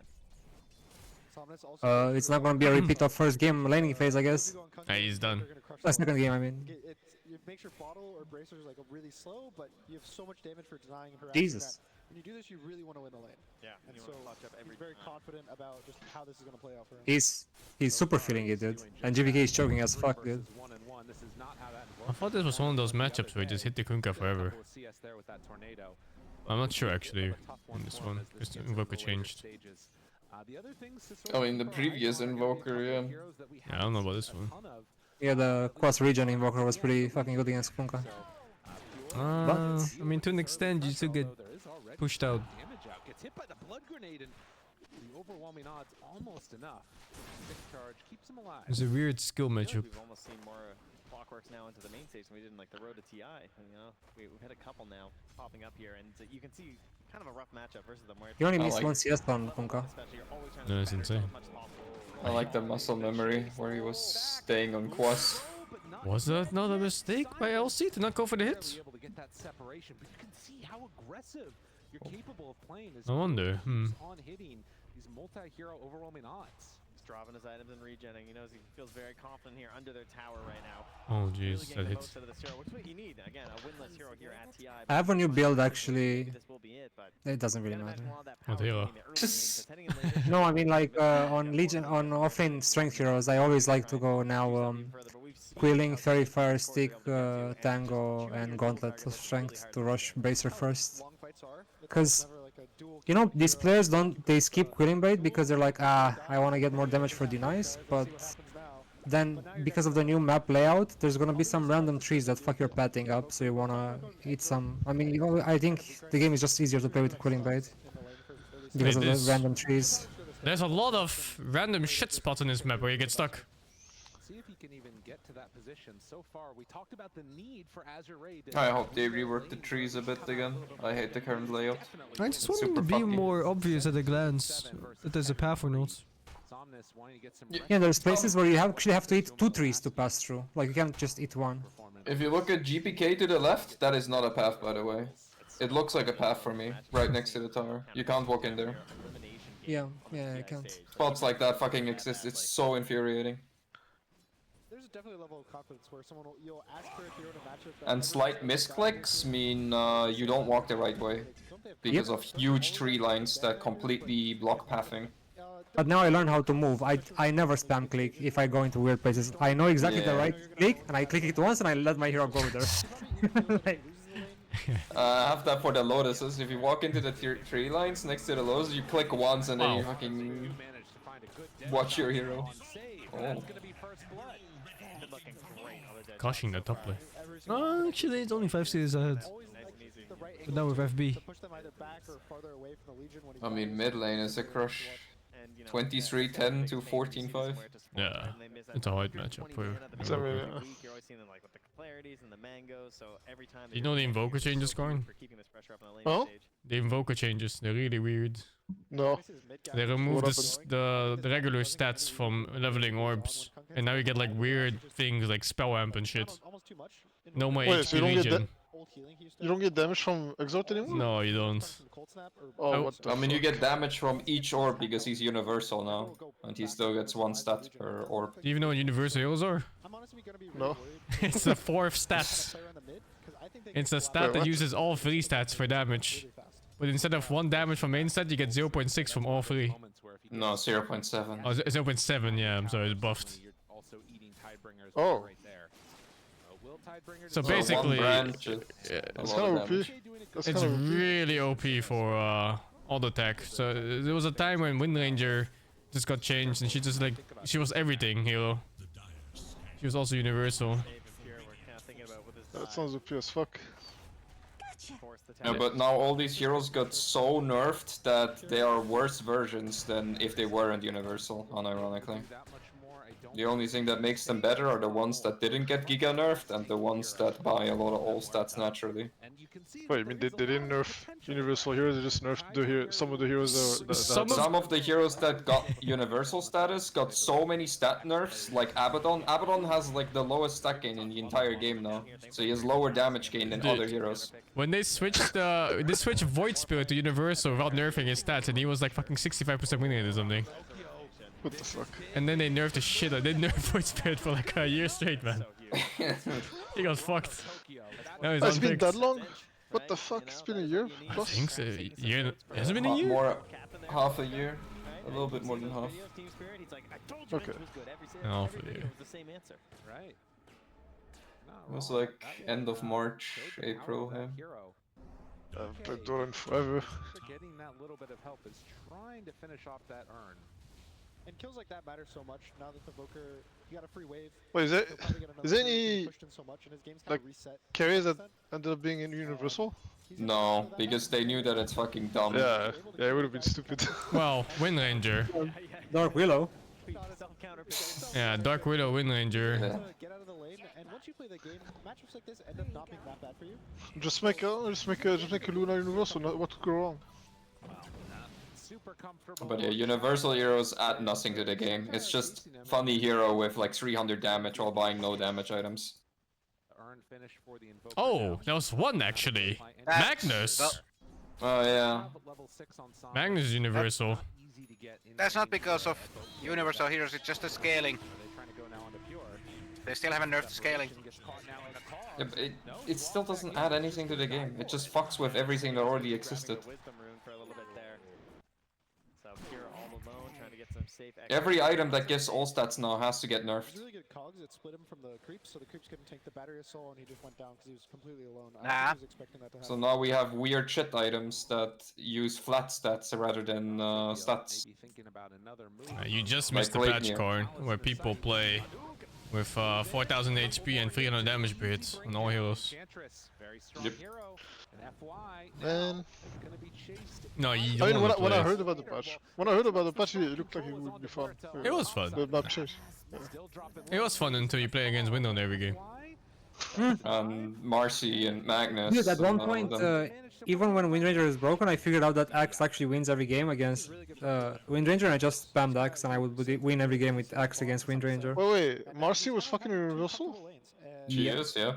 What the fuck? Okay, that must have been so fucking busted. Oh, dude, I've never seen as many +5 skill +1s and 2s before as the fucking Marcy universal patch. It's absurd. You just bought 2 bracers, 2 wraith bands, and face boots, and you kill anyone. Because I played Marcy before that patch. Last time I played, I was spamming Marcy. The hero, but love that hero. You worked really hard. Yeah. But now if you play Marcy carry, like, he doesn't have stats items anyways, you need to get No, double I free was not playing carry. BKB. I think Marcy carry was kind of... I mean, it was not troll, but I don't think it was worth. You can do so much. You could do so much with so little. I think it was better as, I don't know, 4-3 maybe. I mean, it's still the same concept. You do a lot with Verda though. Until it's late game and then you die like a dog. Nah, you press BKB, kill one guy. Maybe. You press BKB, you have 9 armor. They nerfed sidekick into the fucking ground. He can't even just sustain by just damaging. Really? Yes. It's funny how you now Lone Break Soul Ring. I think him going for the vessel is really gonna matter if he wants to kill the Kunkka.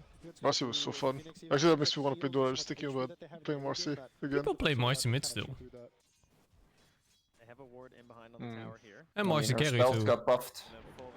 It's just sidekick got nerfed. Oh my god. Jesus.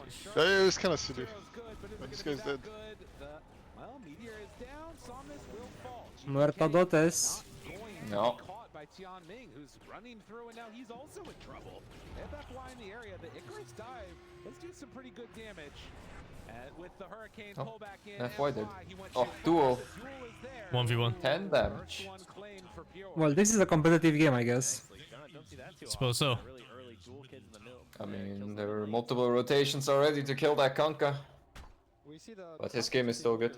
They kind of knew it. I think they probably knew what they wanted to do with the Enchantress. And he's gonna keep getting good, better, I mean, because he's a very fast farmer. And now his game is great. It's pretty much, he's evened up with the Kunkka. He's killed him twice now. He has no worries in the world. He has his vessel. Oh yeah. Just play the game now. Definitely getting what I forgot. Is Morphling good against Luna? And 10 minutes in, have no one fucking knows? Shit, man, Steve is out here. I mean, I haven't seen that matchup in I think Carry is 3 years. tinted good against. Right. Don't know. I mean, Morphling can get the Lunar Shard, so if Morphling uses Morph, he can, if he has Shard, he can use it and turn back into Morphling, and then he has a fucking damage reduction while being Morphling. They have hook shot too. Who's say card? What the fuck is Lunar Shard? I think even killing the Enchantress, if they get it, is a good kill for them. It's Lunar Shard is talking about damage reduction, what? It is Axe Lab Glaives, where you have spinny glaives, and they damage, as if it was fucking Wisp Whirling Blades, Spirits. dude. No, not Whirling Blades. What's it called? It's Wisp Spirits. It works the exact same way. Although, wait a minute, the dead shot does a good job, but the Tidebringer. Blade Vortex, that's the one, yeah. Oh, it's fucking Blade Vortex, and you get damage reduction when it's on. Ooh, 0 mana. Drain all the mana from these big strength cores. In the end, it's just gonna be support for support. They can't take the fight anymore. Kunkka has no mana, Brew has no mana, so they bring all their heroes bot now. 5 heroes. Legion is a fun hero. It's a bit sad that he's not, like, he's kind of a shit hero. I hate the new overwhelming ones. Legion support is trash. Like, overwhelming gods was so broken, like, right when they changed it, and then it got progressively worse.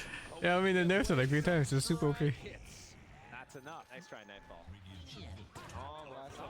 Even I could make Legion work, and I didn't play the hero. I mean, it's still a good hero against, like, good matchups if you win laning phase, but, you know, it's a pop hero. 4-0-3. Well, that's a counter pick matchup anyway, right? Somnus got his TP cancelled. Now he's low HP, no mana, no TP. Holy shit, their offlaner, I mean, Azur's offlaner is 0-3-0. Actually, 0-3-0. Brewmaster pick without knowing matchup. What can you do? I mean, how many heroes trash him? Because it's just like Morphling, Weaver.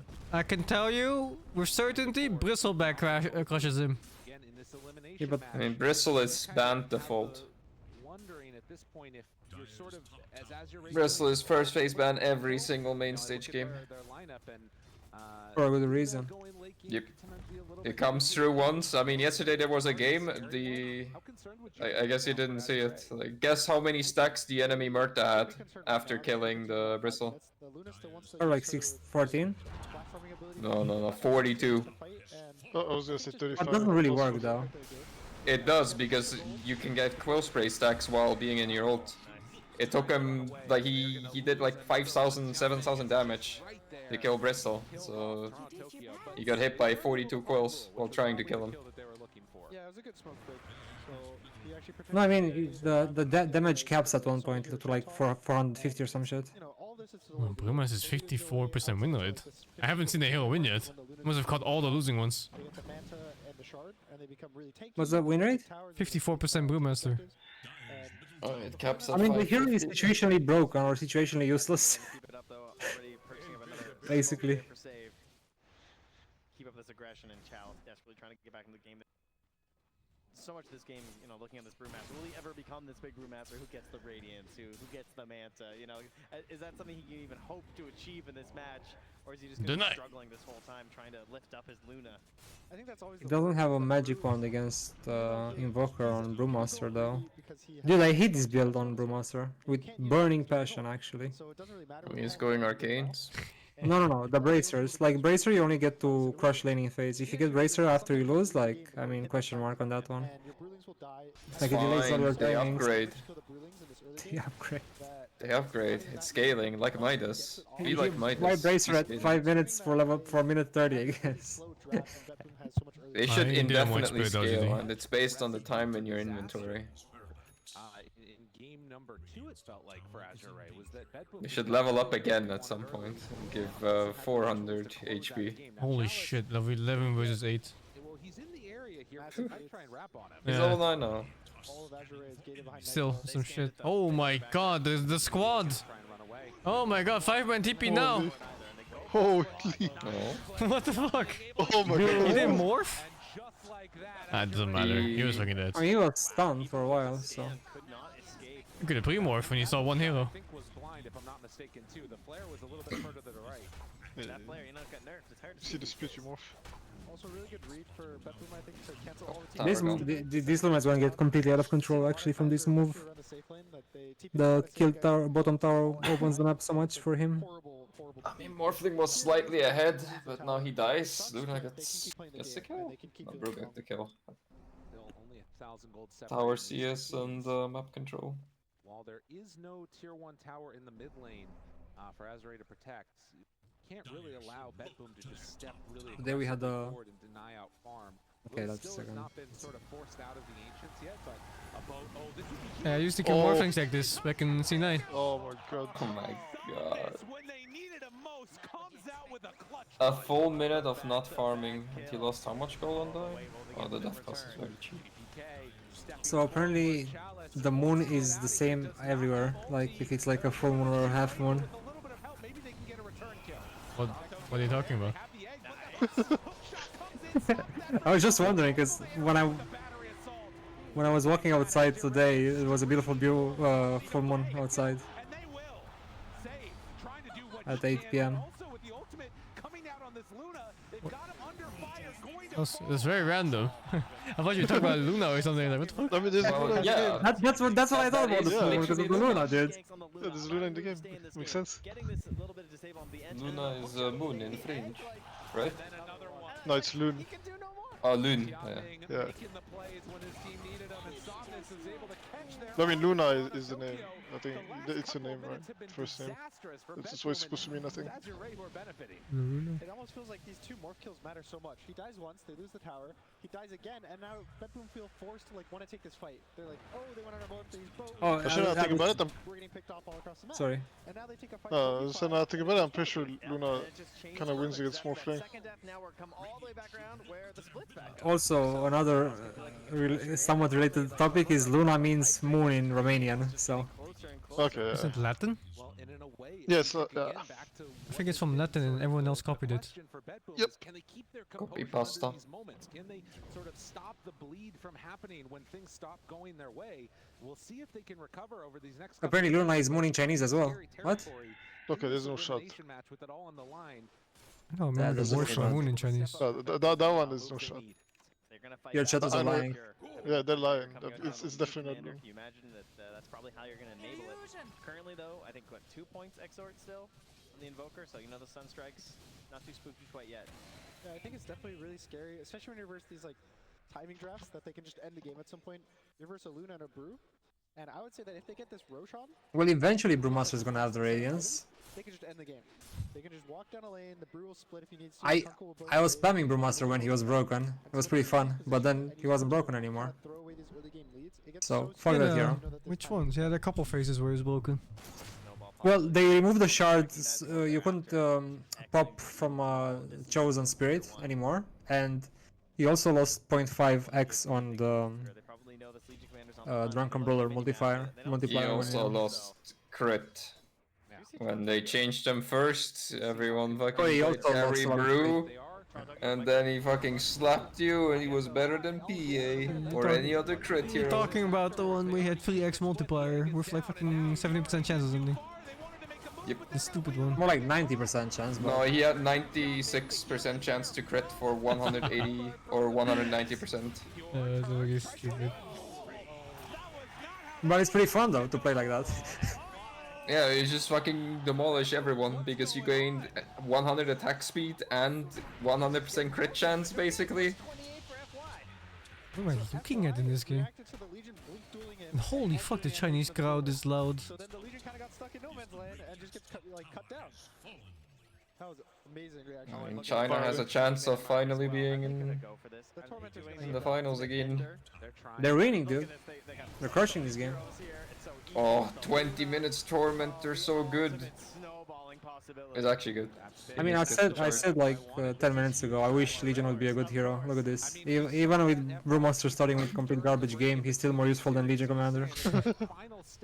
Legion needs such a good game to be useful.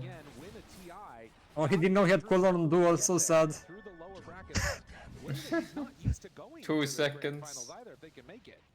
She's getting out of control. Stall out this pressure that they know is going to be coming.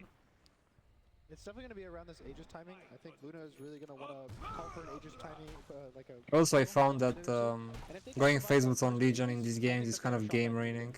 You want your timings as soon as possible on all items, dagger, blade, mail, BKB, your core items basically.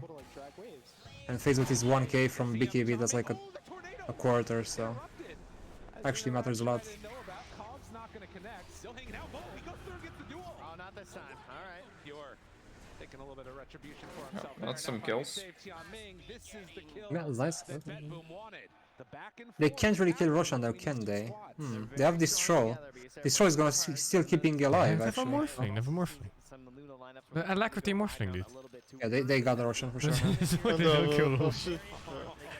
Look, he's dead in 15 seconds. I mean, they got Enge, they got the Dark Troll Summoner, they got Murda. They got drums, actually. Slow down that tempo that Azure is playing with. Yeah, this is going to hurt Azure a lot, actually. And this is, again, I think this was their big time. They're fucking easy peasy. Easy peasy. Oh shit, Luna is going for Scuddy. Because he's playing against Morphling, I guess. You don't see this build very often. Skip Manta? No. No. Oh, I heard something about BKB being shit now? Oh no, not shit, just worse. No. It's not even worse, it's different. Stuff like Break doesn't work through BKB anymore, and Disarm and stuff like that. So it's better in certain cases. You don't block full damage, you block all pure damage, and you block half magic damage, and the debuffs still apply to you, but they don't do anything. Well, the magic res is funny. It gives flat magic res, so you get 50% more magic resistance. Oh, well, it was multiplicative. No, it's actual flat magic res. It works like normal magic res. But there's these debuffs that are very good against BKBs, like for example X marks the spot, kind of always removes oh, because it doesn't... Oh my god, that sounds so fucking annoying. Yeah, and any dots. Also, you can't go Lincoln's BKB anymore, because Lincoln's gets popped during BKB, even though you quote-unquote block the spell. What? I didn't know that. The fuck? Yes. Lincoln's is useless. We talked about it 2 days ago with Steve. Or like, no. I mean, it makes sense. You said you get affected by spells. No, you get hit by the spells, just don't do anything. Yep. Yeah. It's also why TA feels so sad now. You press BKB and your fraction still get burned by spells. Oh yeah. Some pure damage spells still work, so you just gotta know. Good luck. Yep. What and some spells still pierce BKB, stun immunity, so you gotta just know. What, like Roar? Shit like this? Like Roar, Primal Beast, Dawnbreaker ult. Yeah, so it's like the normal stuff that usually pierce BKB. No, so there's some new ones. There's some weird ones, most man. of them are ults. Well, they changed it by they wrote it in the description as well, so it's not ninja change. I see. It's fucked, dude. Sounds like a shit show. But yeah, if you stun someone at the end of BKB, they'll just randomly get stunned as soon as BKB is over. That one's the funny one. Or silence or anything, right? Yeah, it's the main... Or is it disabled? Huh? Can you cast Thunder on BKB targets? Or is it completely disabled? No, it's disabled. You Oh, were okay. able to, and it was super broken, and then they removed it. But the thing is, like, it's a kind of big nerf because, like, you can just show like the cast animation and the projectile. It just hits before the BKB gets out, and you know, like it's very annoying. What spell are you talking about? Any spell, right? Like it's a big nerf in that sense. I'm low IQ. I don't understand what you mean. BKB used to have basically, even though it would be 6 seconds, it would kind of be 7 seconds for some heroes because they couldn't cast it on you, right? So You can't cast cast spells, animation and so- projectiles. That's what I mean. So Right. at the end of BKB, like you have to wait till the end of BKB, and you still need to see them and be able to No, cast okay, your I spell. see what he means. I see what he means. Like the time it would take for the projectile to travel normally. And now you can just press it. Yeah. You can even preemptively hit it. That's also why Juggernaut is such a fucking trash hero now. You can If you have pre-hex. anything to cancel him, just pre-hex him, pre-silence him, and he can't Omni-Slash. Because he can't Omni-Slash during spin. I thought that was only BKB. Is that all fucking magic? Yes, Yeah. all magic immunity has an entirely concept change. They're BKB effects, basically, you know? Oh my god. And Repel is even worse because Repel doesn't even dispel. So Omni Knight is just stacking up all the cancer and then, you know, it's still there. The funny thing about Repel is that you don't get removed by Nullifier anymore, but you get removed by Shadow Demon Purge. What? I didn't know that worked. The fuck? Yeah, it's fucking stupid. Travesty, honestly. No, I mean, I'm gonna be honest with you, I don't think they're ever gonna be getting the freaking Morphling. Also, Omni Knight doesn't get magic resistance, so he thinks he has BKB and he walks into his spellcaster and he just fucking dies. You know, it's like Muerta's eggs. They're just like, I'm not. What? Can you use that? You don't have 50% magic resistance? No. Back, Oh my god. back, Suka. Clock, walk in, die for Kunka. Oh my god. Clock, Suka, die for Kunka. Get past that, guys. Throw the egg. No, don't throw the egg. Throw the egg? Throw the egg, dude. Spraying? Oh. Did the egg here? No. What? How did they turn that? How? They went to in too hard. Oh. Oh shit. This is it. Egg. Egg!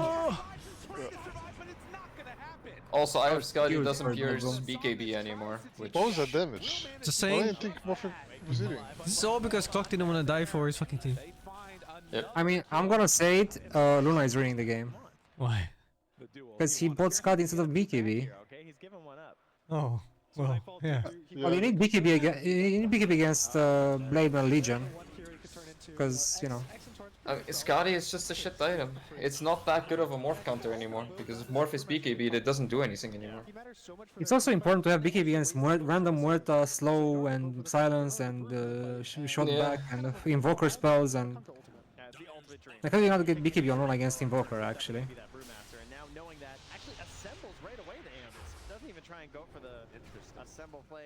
It's funny, we trash talk BKB for the past 10 minutes, but like, he's kind of ruining the game by not getting BKB, so...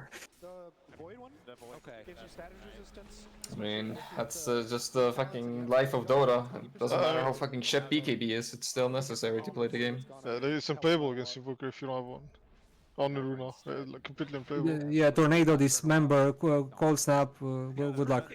You can't play the game. He's really hard to play right now, but he's also awesome. You can get away with it. Like when I played Invoker, the best part is like when enemy cores did not make BKB, it's like you literally 1v9 the game. He is one of the cooler heroes now with all of those changes. Like a fighting game with all the stances you can switch into. Dominus picks up the shard, so he kind of gets his peak for spellcasting on the Kunkka. He has Ag Shard, he has the BKB, so constant spells are going to come out from him. And again, I think Azure just needs to make sure Brew lives at the start of the fight. Anyone else can get dueled. The Luna will survive. Kunkka will probably survive, but the Brew, even if he doesn't survive and he doesn't get his split, Well, another 28-minute minus? Who is it? it's bad for him. So just make sure Muerta. Muerta is the lucky winner. Okay. Of course, it's gonna be a little bit tough for the Brewmasters these days. You don't tend to have the blink dagger, so you're not really like lurking. You're just kind of there. You gotta be in the front now. Yeah, right. Be a bit tougher to handle. And So Kunkka is going hard to not Doctoring Core. No, really? I definitely have my skeptical hippo eyes right now. That timing actually ends up being. screen. It's going to determine a lot of where this goes. I'm channeled in this time. Okay. But Octarine is so good. Tell me, what's the timing on the Aegis? 53 seconds. 53. Yeah. That's interesting. I'm very confident. I mean, it is though. It's better than Heart, I think. It's better BKB backup, better Blade Mail, better Water Park, better Ghost Ship, better X, better Torrent. What? That have gone to 3 games. Long Roches and yes. Oh, you were close. 5 off. Yes. Someday I'll get it. That's a win. It's a 1/180 chance. So one thing I really like how Beppoom is playing is pretty much anytime they Octarine Core, small second advantage item, in the fight, Kunkka. they constantly keep losing. I can't. You saw after that fight, they get the brew, they kept chasing. I saw that game. They chase the top, they go on the Phoenix top, and it's like they're He fought like 4 fights with that Octarine Core, and he only got 1 round of spell off in all of them. The Octarine Core did nothing. It was a 4k gold item for 400 HP. It's good. At the same time, though, they've also it's actually 600 HP. It's good. 600? Oh my god. Oh my god. Amazing mana region. Yeah, all that mana that Kunkka really needs. Well, actually, he doesn't need mana, but it's good. Oh.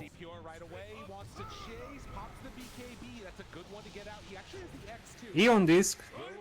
Oh, I got this is too forced. This is way too forced. There's no way he chased that as a Brewmaster. Actually, the entrant What is... What? Well, he didn't BKB, so he just dies. Toronto Tokyo. He got DG got caught and doesn't have BKB. Oh, he has dagger. No He has damage. dagger. He should have put him down way earlier. They could have killed Legion if Brewmaster knew that he had dagger ready. Yeah. Is Roshan up? Yep. Wait, this. They know as well. It's some fog for me for some reason on minimap. What the fuck? They don't kill it super fast though. I They have like Luna for Toronto damage. move. So if they're gonna fight Roach, this is the best case scenario. There's no Bruce. I like how he willingly walked into them without detection or. They're gonna fight pressing without BKB. Brewmaster ulti, but they have Phoenix Nova, I guess. They're rushing in. They're rushing in. They're coming. They're not rushing in. They can't. They can't. They I can't. mean, Rush is dying fast. They can't. I mean, they could have. They could have, but they didn't have BKB on Legion, so there's like fuck it. You know, no BKB on Legion. It's sad. Could have, but should have. Shouldn't have. Coulda, shoulda, woulda. Shoulda, I'm kind of scared. I feel like elimination. Yeah, I think you want to. There's even though you have to be scared, you have to at some point be like, we have to take. Phoenix still does incredible damage. Percentage-based damage is still so good even while BKB is on. Alright, how does that work with BKB? It's just BKB gives 50% bonus magic res. It's like if you're basically anti-mage. You have as much magic resistance as anti-mage with max level counterspell. And talent. Yeah, but I mean, maybe it works differently with percent life damage. Nope. That's what I mean. Doesn't? Yes, okay. Nope. It's just magic res. And somehow you still get killed by a Murta carry. Well, Murta gets double damage for going into ult, so she just kills you. Murta in ult does the same amount of damage That's as Murta definitely the without most ult. broken aspect of Murta, that he actually can kill BKB targets. One ulti. Outside of that, there's not much. I still don't even know what the hero does. She goes bang bang and then you die. Her damage type becomes magic on ulti. That's the main thing. Oh. And her passive makes her double hit the same target at a high rate. Yeah, and it gets 150 damage per hit on ulti. And basically, if it's a solo target, you have 70% damage increase from the passive gunslinger, basically. Yeah. Oh, this is the passive, not even the ulti. She is like one of... She's, I think, the highest single target DPS carry right now. Yep. Yeah, it's higher than PA. It's higher than PA, it's higher than CK with all illusions up. Wow. Not sure about that one. I'm pretty sure it is. I think you're capping on that one for sure. No, because CK illusions get so fucked by armor in late game. Magic res is harder to acquire than armor. Especially since there's no good magic res items for late game. I mean, the best magic res item is just have good brain gain.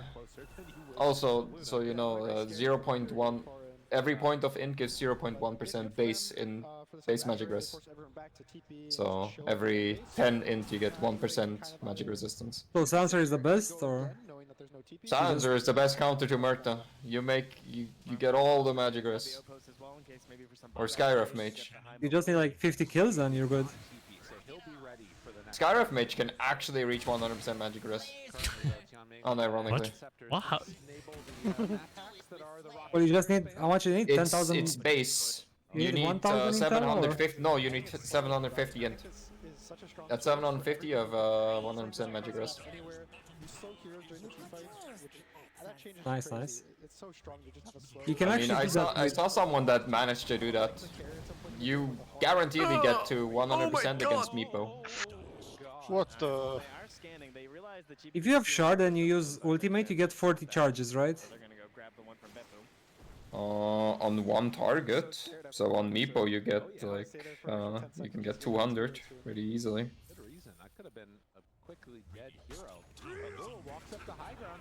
Three of me in this force. I think my highest on Silencer was like 70% magic res or something, with no magic res items.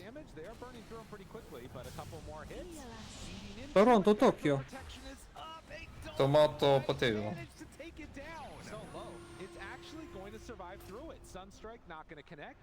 I mean, you only need 50% anyway. Then you mean with BKB? Oh? You only need 50%, then you mean BKB, right? You said it's additive.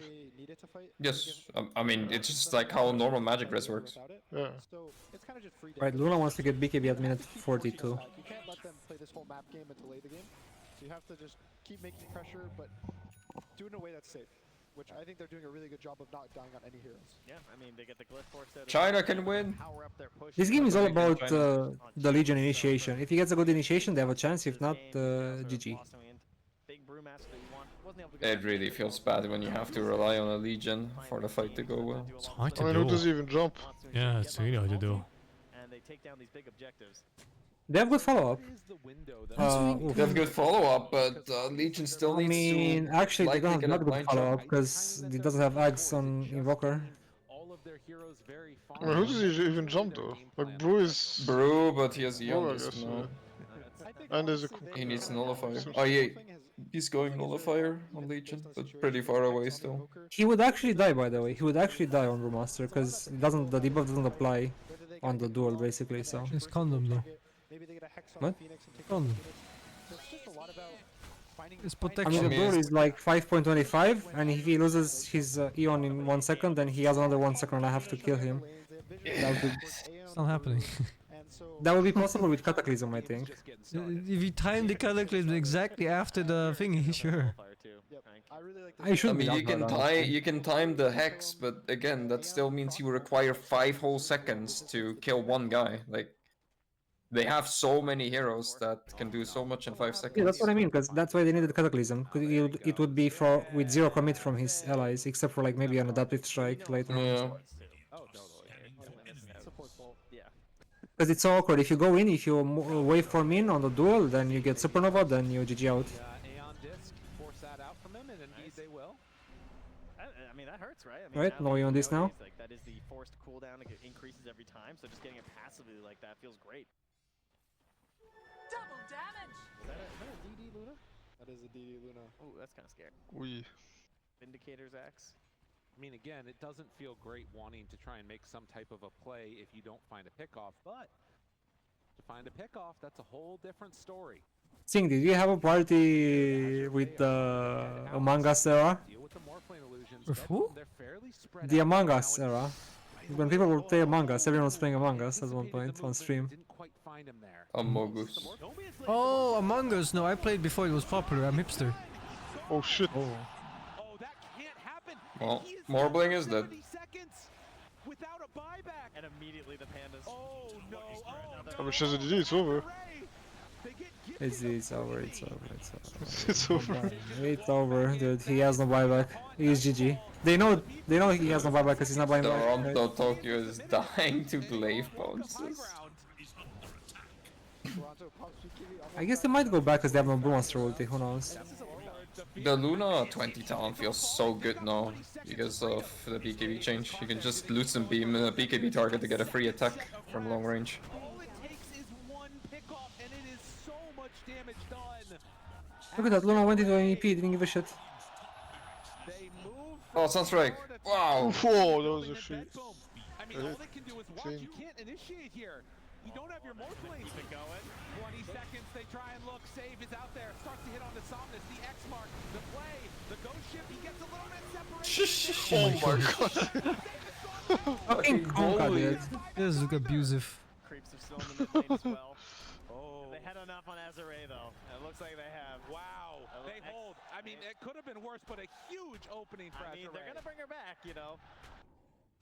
Roshan had an instant spawn as well, so they might just walk into the Rosh pit, and it's third Rosh, so there's gonna be an. Why don't I see when Roshan? Okay, never mind.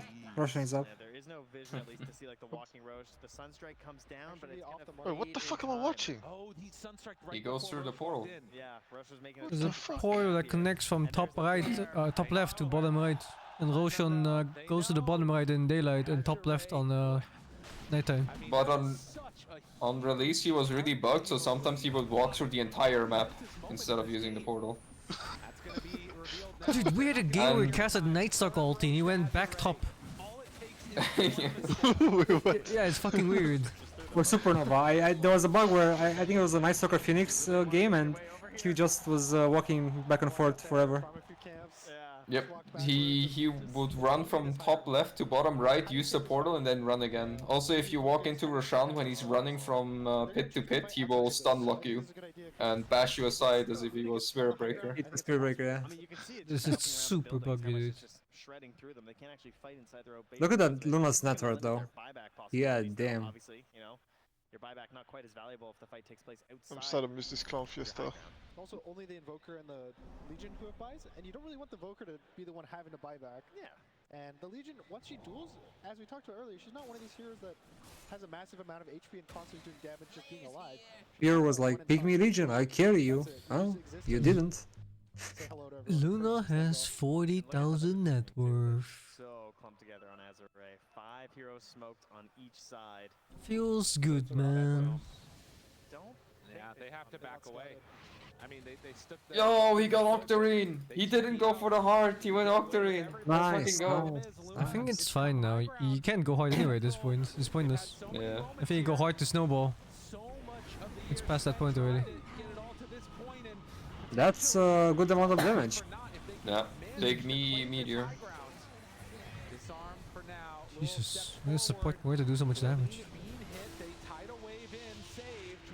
Force staff saves. Chalice does have refreshers, so they'll have another salvo of this if they want. X mark, control, Oh, that's God. That's a buyback. He's in the water park now. Oh shit. Oh my god. Oh, good duo. Oh, that's a really good duo. Wait, he got fucking Ving off?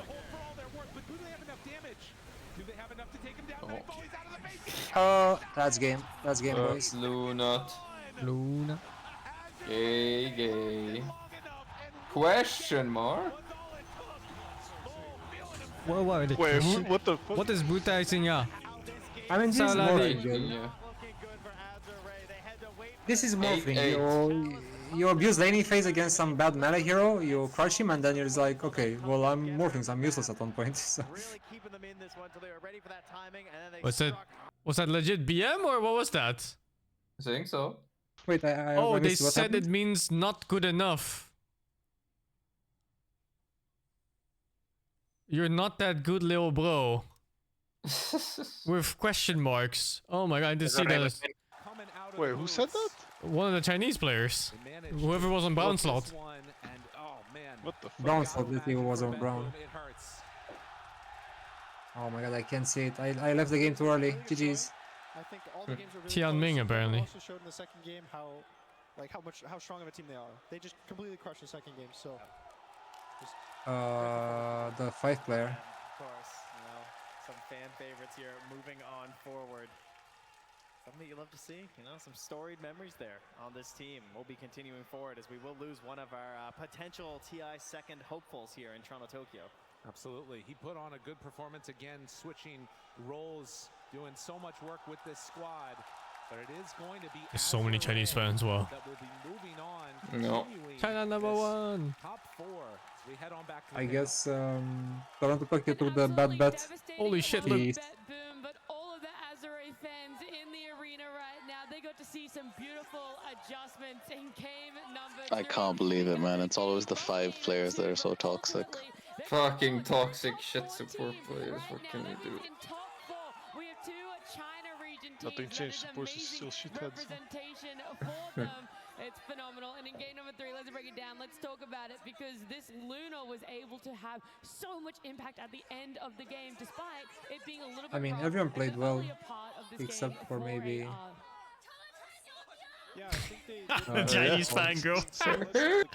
Look, he's screaming, dude. It's sort of like you can see the differences between the 2 teams, where the Azure Ray team was a lot more composed and focused, and meanwhile, I think Nightfall had a couple deaths on Morphling that looked a little rough. They, like, after he died, even the team was like running in. It felt very desperate for them. Whereas Azure Ray, they were always confident in their timings. They're always confident. Like, even this first Roshan gets sniped, doesn't matter. Don't need to go desperate. By the way, I think this TA has more viewers than the previous TA. Eventually, you're gonna go high ground with some Is it? Luna, some Brewmaster ulti. It feels like it. I don't know. It's I didn't check. kind of the end of the. It's not the end, but it's like mid-end of the day. And it's like a lot of viewers. Advantage on the side of Bedboom, and they were getting kills.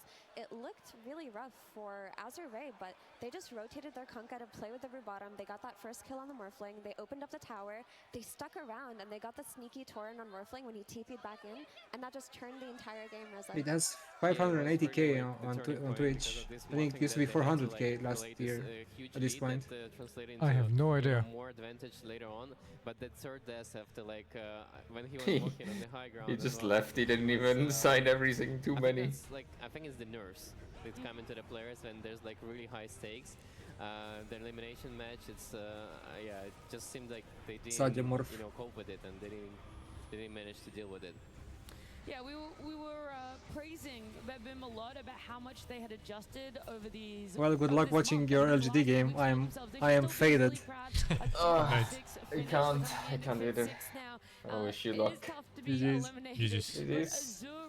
I just cannot get over this game, right? Because even if Okay, just playing Fallout 2 during this. Sure, it's impactful. I don't know. It's how they continued playing after that one, how they made sure that they weren't going to overextend. They didn't feel the need to Told you Azure Ray would win. on that first time that Nightfall died and didn't have a buyback. Absolutely, everything was so calculated. It was so textbook. Oh, by the way, Ukur told me to say this. Play crosscode. Yeah, he's right. I already watched you play for the whole game, man. Oh, did you? Dude, that was fucking years ago. What do you mean? It's fine.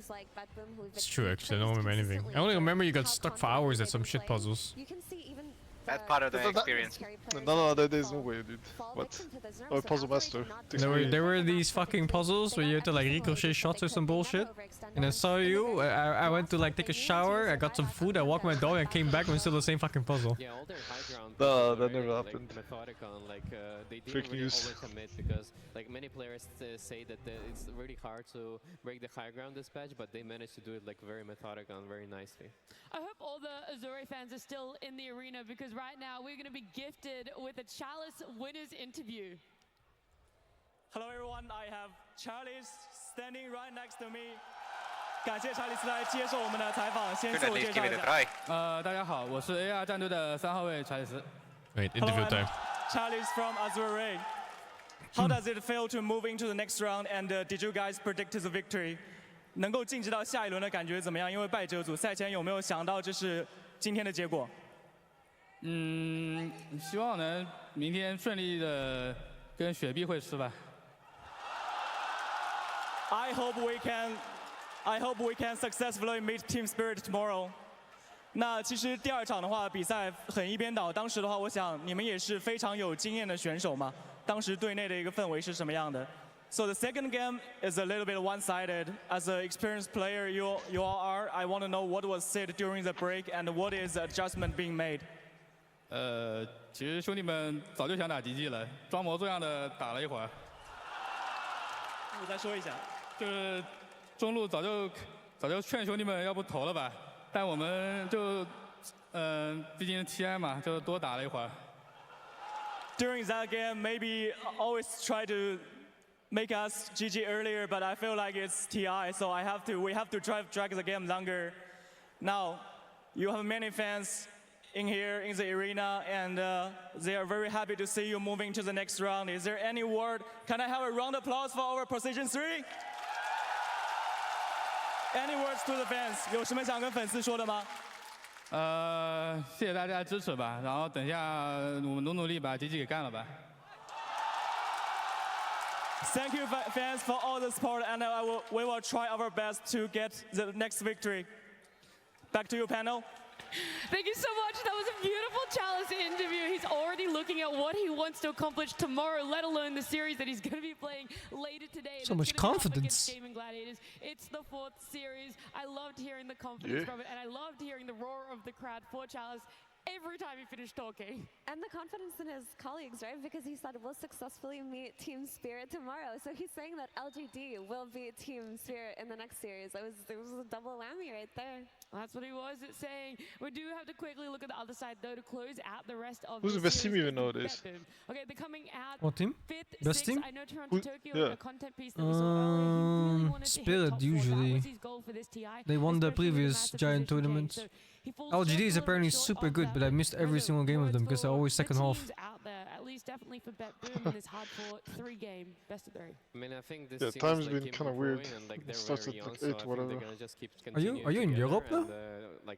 Yeah, I'm in UK now. What the fuck? Why UK? Oh my god. Listen, Zizron was like, yo, you wanna come to Belfast? I was like, you know what, why not? Well, I just went there. Ah shit, dude, Yeah, I unlucky. think when the team formed, they mentioned there's like a project they want to play together for 2 years, keep improving through that. I think this year was phenomenal for them already. We could already see how much stronger mentally they are, and I think, as Rezo said, if they just continue along that path, like they keep improving the mental side, maybe a bit more stable in the picks, I think they're looking really bright. France sucks anyway, so And I'm glad I'm gone. Just compare them to their year overall. Like, this is the first time we got to see all 5 of these players playing together in a healthy way, right? Because in Lima, they were all sick, is what we heard, so they couldn't really perform the way they wanted to.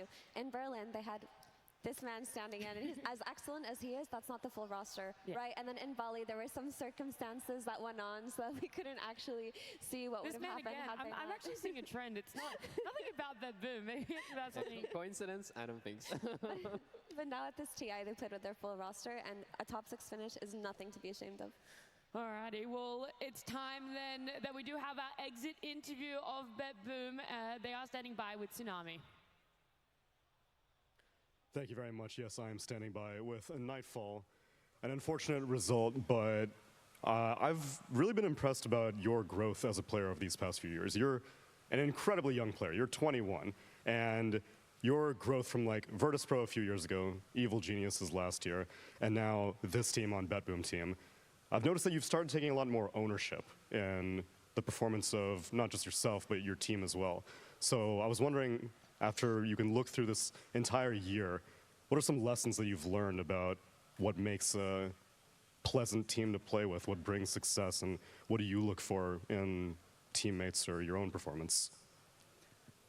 I mean, if we talk about what did I learn, I mean, I'd say first part of the season was kind of like disappointing, and I learned first of all that I shouldn't play, like I should play on position 1.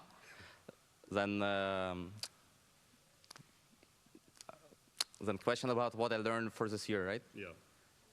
I mean, then it's just about like just having good people around you, like respecting people you play with, and having good team atmosphere.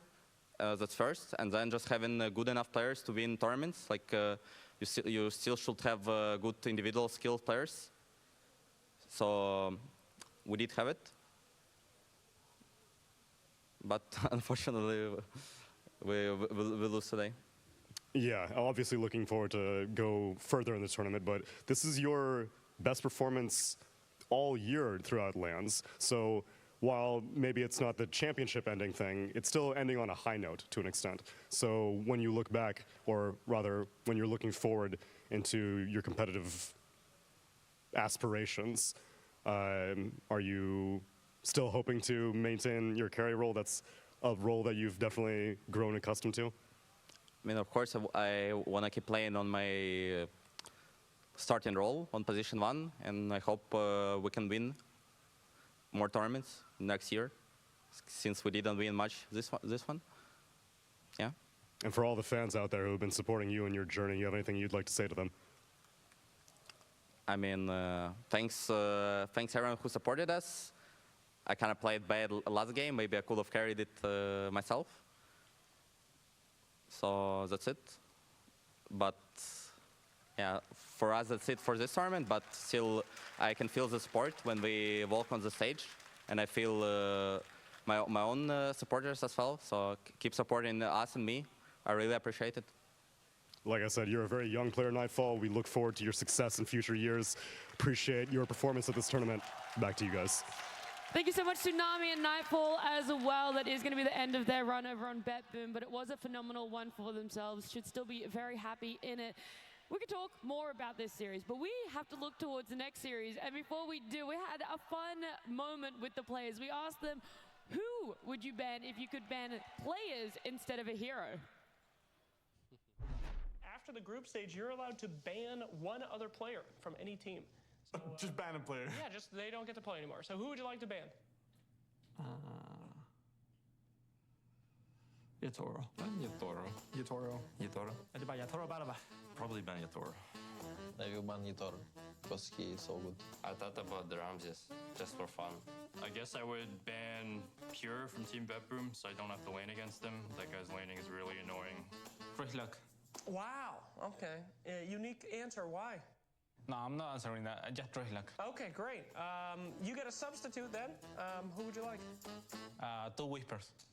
Can I ban on my own teammate? Of course. Yeah, Notice should be banned. That's illegal. I would have probably banned myself. No. Okay, I don't know, just by nature, Probably Arteezy. Ban Arteezy? Yeah. Why? He's gonna feel sad, right? So it's better to not have Arteezy right now. Let it be Thompson. Can you explain why? He's my personal hater, I guess, because in pubs he always following me, sacrifice his soul, but he kill me and he's happy. I would like to ban Quinn. We're listening to. Banning Queen. Why? You know he's got it coming, nah. So you're going to ban him to save him? You're gonna save him. Wow. Of course. That is the kindest answer. Thank you. Extremely toxic, but very kind answer. Thank you so much. Let's say Snaking from Tundra, let remove him. I think then Tundra will have zero chance. Maybe ban like GPK for smurfing. Ban Collapse. Collapse is OP. Let's ban Collapse. Let's ban Collapse. He's like, yeah, let's just ban Collapse. Let's flip Slacks to his team. Like he can play a nice ass offlane on me. I'm banning low, so the army can come in from China, and if army is on their team, free TI win for them. F1 deserves the TI at this point. Come on. Sorry, Lao. I'm sure a lot of fans can agree with Moonspoon at that point, at least with FY going for a TI win here. They're on the right path. They're in the lower bracket though, and it is time for a switch because it is upper bracket time, and I'm sure LGD would love to ban Collapse, but they can't. Upper bracket finals, and I'm joined by none other than Fear, Lacoste, and Tigov. Tigov, how are you doing? Sorry, this series is insane, right? It is. LGD, the rematch, you know, TI winners, LGD, they want it, they need it, and I don't know, this series is just a banger. Absolutely, I mean, this is the one that I've been waiting for the most today, and it's going to be a banger for sure. These are definitely the two best teams right now record-wise, and they're going to go against them. This might be the hypest match of the day, I would say. I will definitely say. Now, these teams, of course, have extended history, and we're going to talk all about what the players did this year, but of course we gotta say rematch. The TI Grand Finals, they've met each other in finals before, and Team Spirit often has the upper hand, but LGD, maybe this time around they're in the right place to take their place in the Grand Finals and go all the way, but before they have a chance I can finally catch an LGD game. Let's bring them on stage. It took me 2 weeks. What cost? Isn't it like almost 3 for you? We're in the same time zone, no? Or maybe you won. No, earlier. one earlier. Yeah. 3 AM. 340, gang.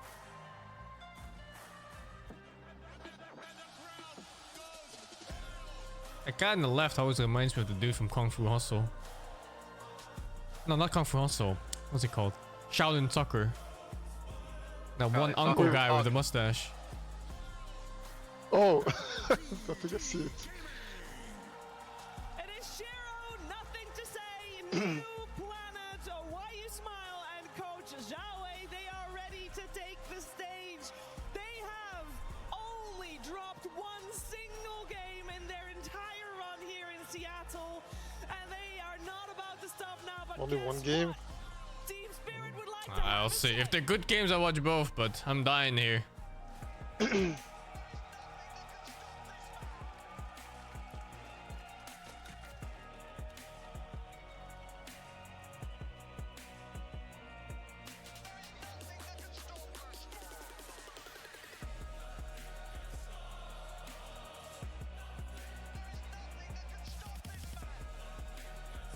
Weren't these guys Team Yellow Submarine before?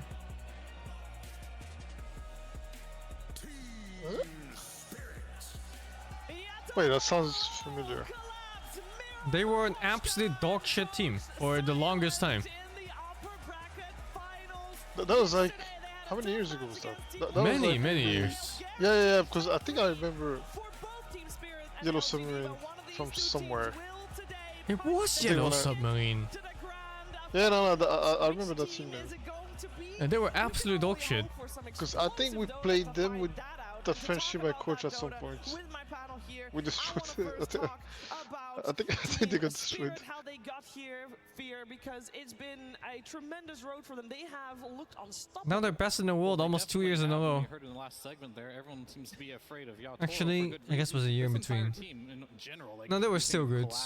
They were pretty much good for like 2.5 years. Wait, what team is it now? Huh? What team is it now? I missed that. Team Spirit. It's oh, right, okay. Player on this Yeah. team is a threat. Yeah, they won like 2 years ago or something.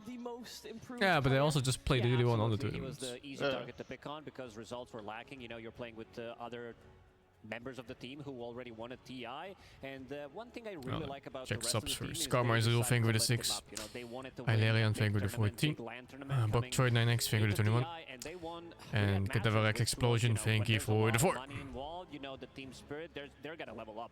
Yeah, and throughout the year they've been trying to find ways all to Europeans build dying right? now. They've sometimes Please drafted start him the for, like, last game. year during Berlin Major, the majority of his picks were at the end of the draft, and now coming into TI, he's kind of shifted back into the middle because they're more confident with what he's trying to bring for the team, trying to give the game for Collapse and Yotaro to pop off as much as possible. So it's been a long year to get there, but it's clicking at the right time. It is clicking at the right time. When we're talking about clicking at the right time, LGD is clicking at the right time because, I mean, yeah, it's great that Team Spirit is doing it at the right time, but they have had Laurel for the full year, and it clicked. This is Grand Final. I'm pretty sure this is Grand Finals. Neo hasn't been around for that long with the squad, and they clicked fairly fast with him in the midst. This is just a preview. I think Zhao Yeah, it is. Right, like when they're trying to look for this offlaner, every time It's it's just deciding who goes screaming in the lower bracket first. He just kind of popped up. Yeah, He's it still is. Pretty gaming, and he is having an incredible time at this TI. You know, the stats are supporting it, everything's supporting that. This guy is such a foundation of the team so quickly. It is, you know, I think a lot of people were probably shocked at how easily he's just looking within the team. One thing that they were lacking coming into this like DPC season, first one, second one, playing with Zeal, Zhang Yu, they did not have enough hero variety coming out from that off lane, and this is where Neo comes, because he can play pretty much anything. He's the type of explosive player. He wins his laning stage most of the time, and they can rely on him making rotations, because also one of the things that he does really well is not die. This guy is like top 2, top 3 when it comes to dying on the cores, and one thing I really like about him is also communication with the team. There was a game yesterday when they played against Azure Ray.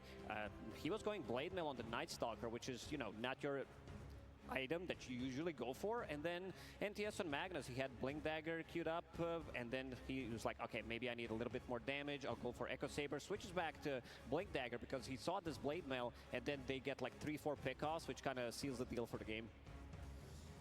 Yeah, he slotted in fantastically, and LGD, it has been working out for them. Again, I mentioned it earlier, only one game lost, Fear.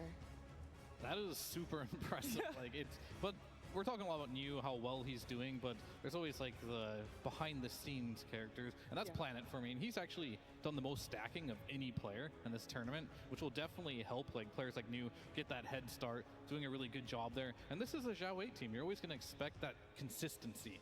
They always have it going into every game. Even if they have a rough early game, they know how to pick themselves back up, just continue to play the team fights. Their draft is always good. This team is just stable. The team is incredibly stable. When we're talking about stable, I want to switch to Team Spirit, as there's a player incredibly stable. He's on your screen right now.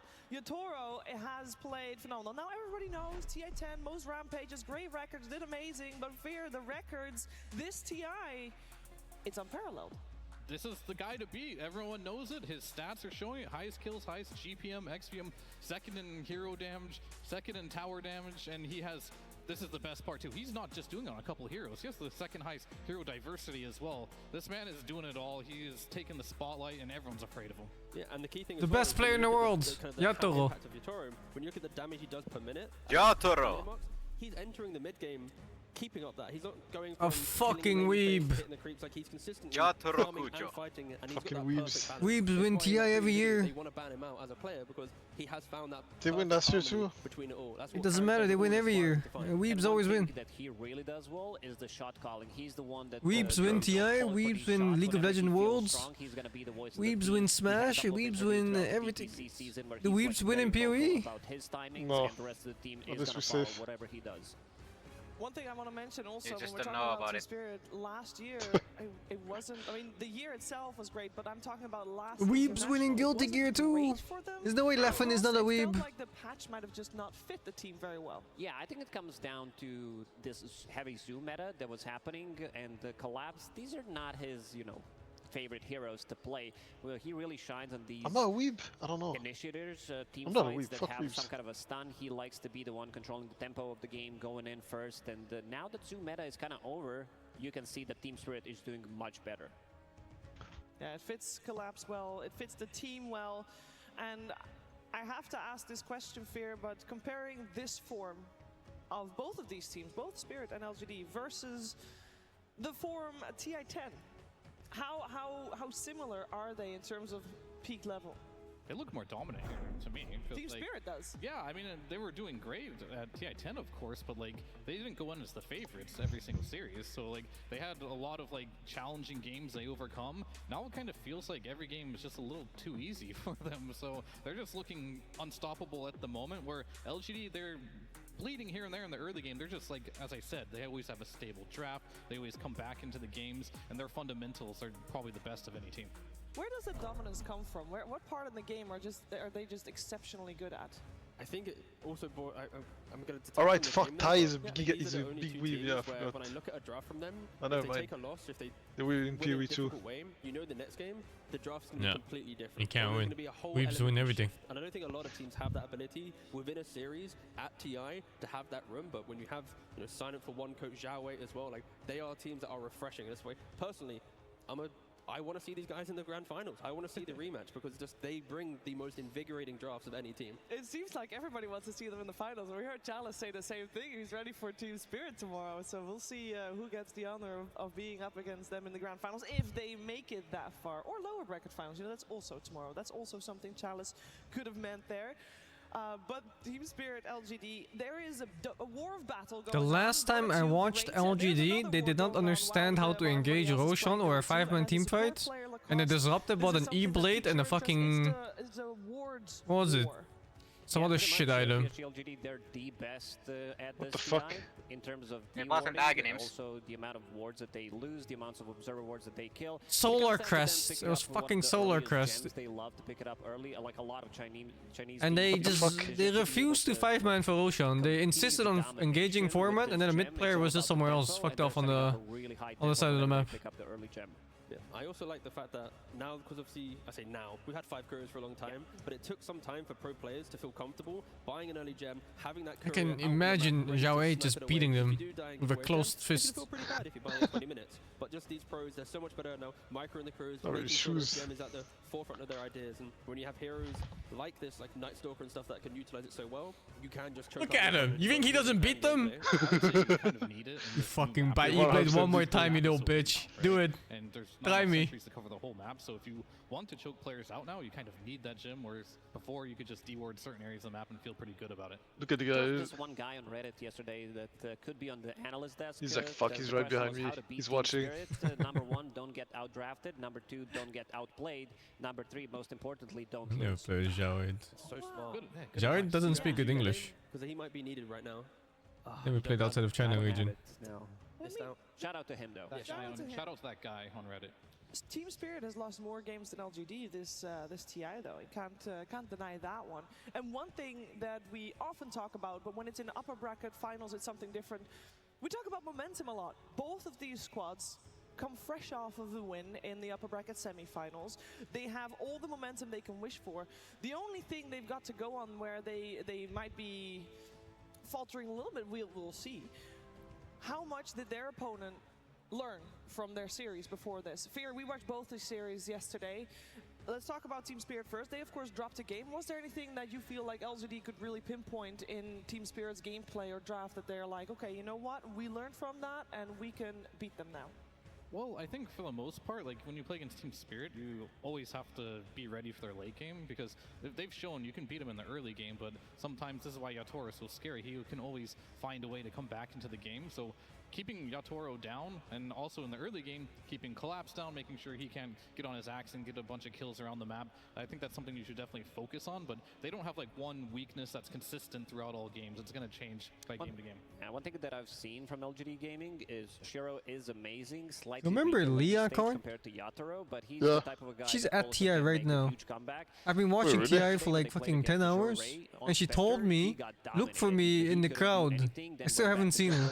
Fucking invisible. He's also the type of a guy that is not too afraid to sacrifice some of his own farm for the rest of the team to be able to pick them up, because it's not. Where's TI right now?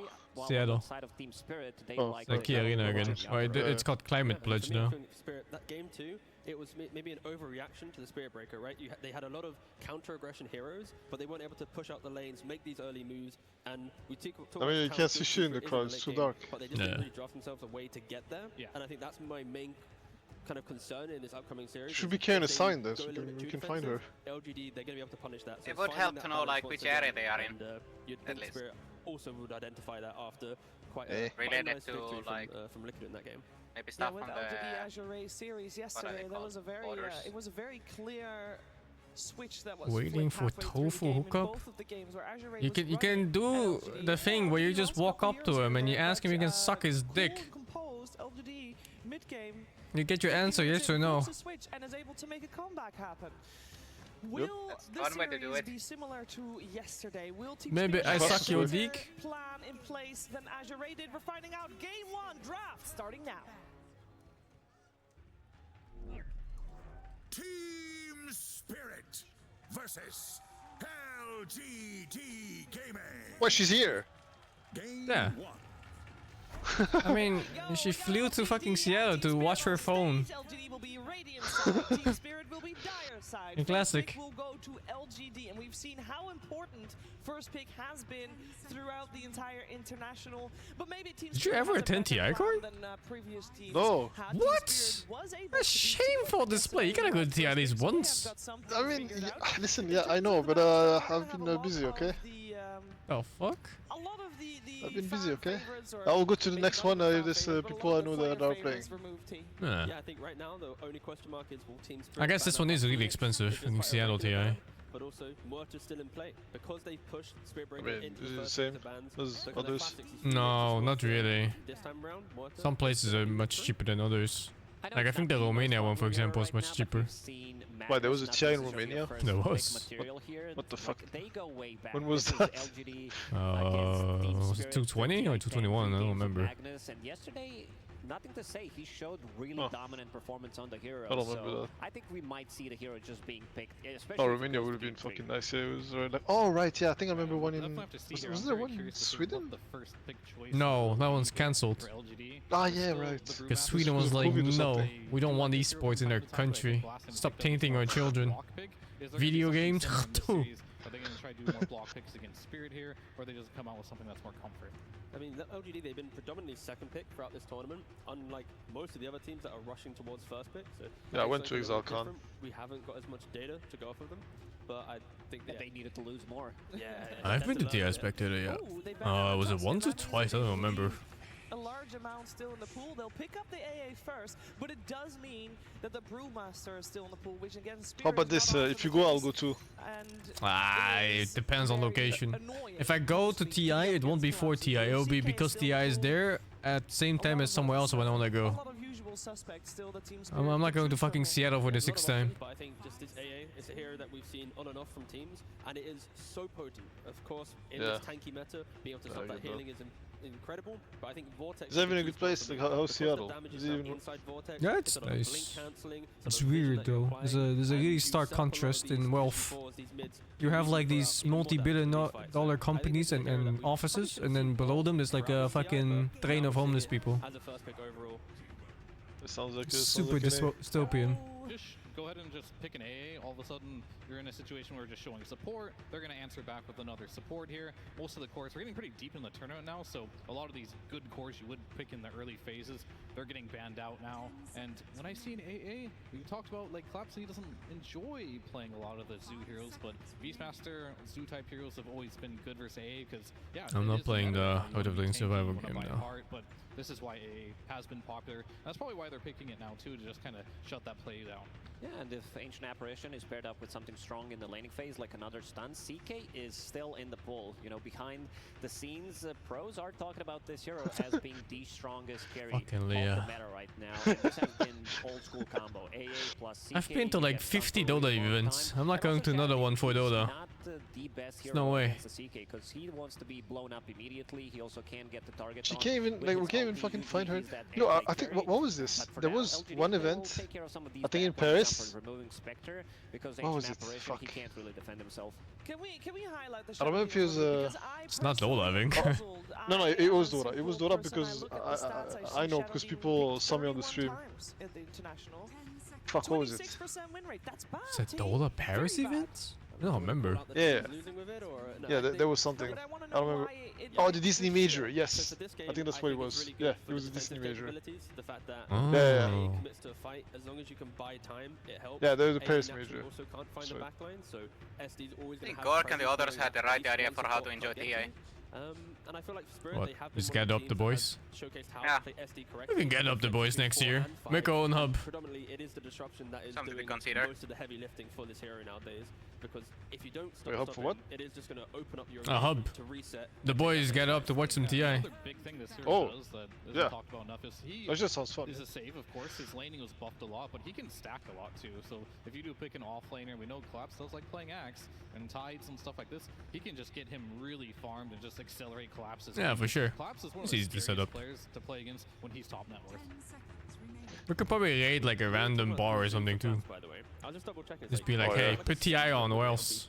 I mean, his Zoo is actually really good. It's just at the beginning of the year, it didn't work out with Laurel and exactly. So that's where it's like at the beginning of the year, if we're talking about this, like the stats reflect he should be able to pick it up, but they weren't achieving results. But now, seeing AA, seeing that development, we've seen it already. Like Weaver, kind of a non-existent hero, but then it's rising up. I feel like these could be. Alright, I don't want to sound like that guy, but if the entire crowd is Chinese and we're supposed to find Leah, how the fuck that gonna happen, huh?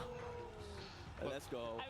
She should, like I said, she should have a sign and like hold it and stuff to grab the camera's attention. Like what? You say Magnus, you say Collapse.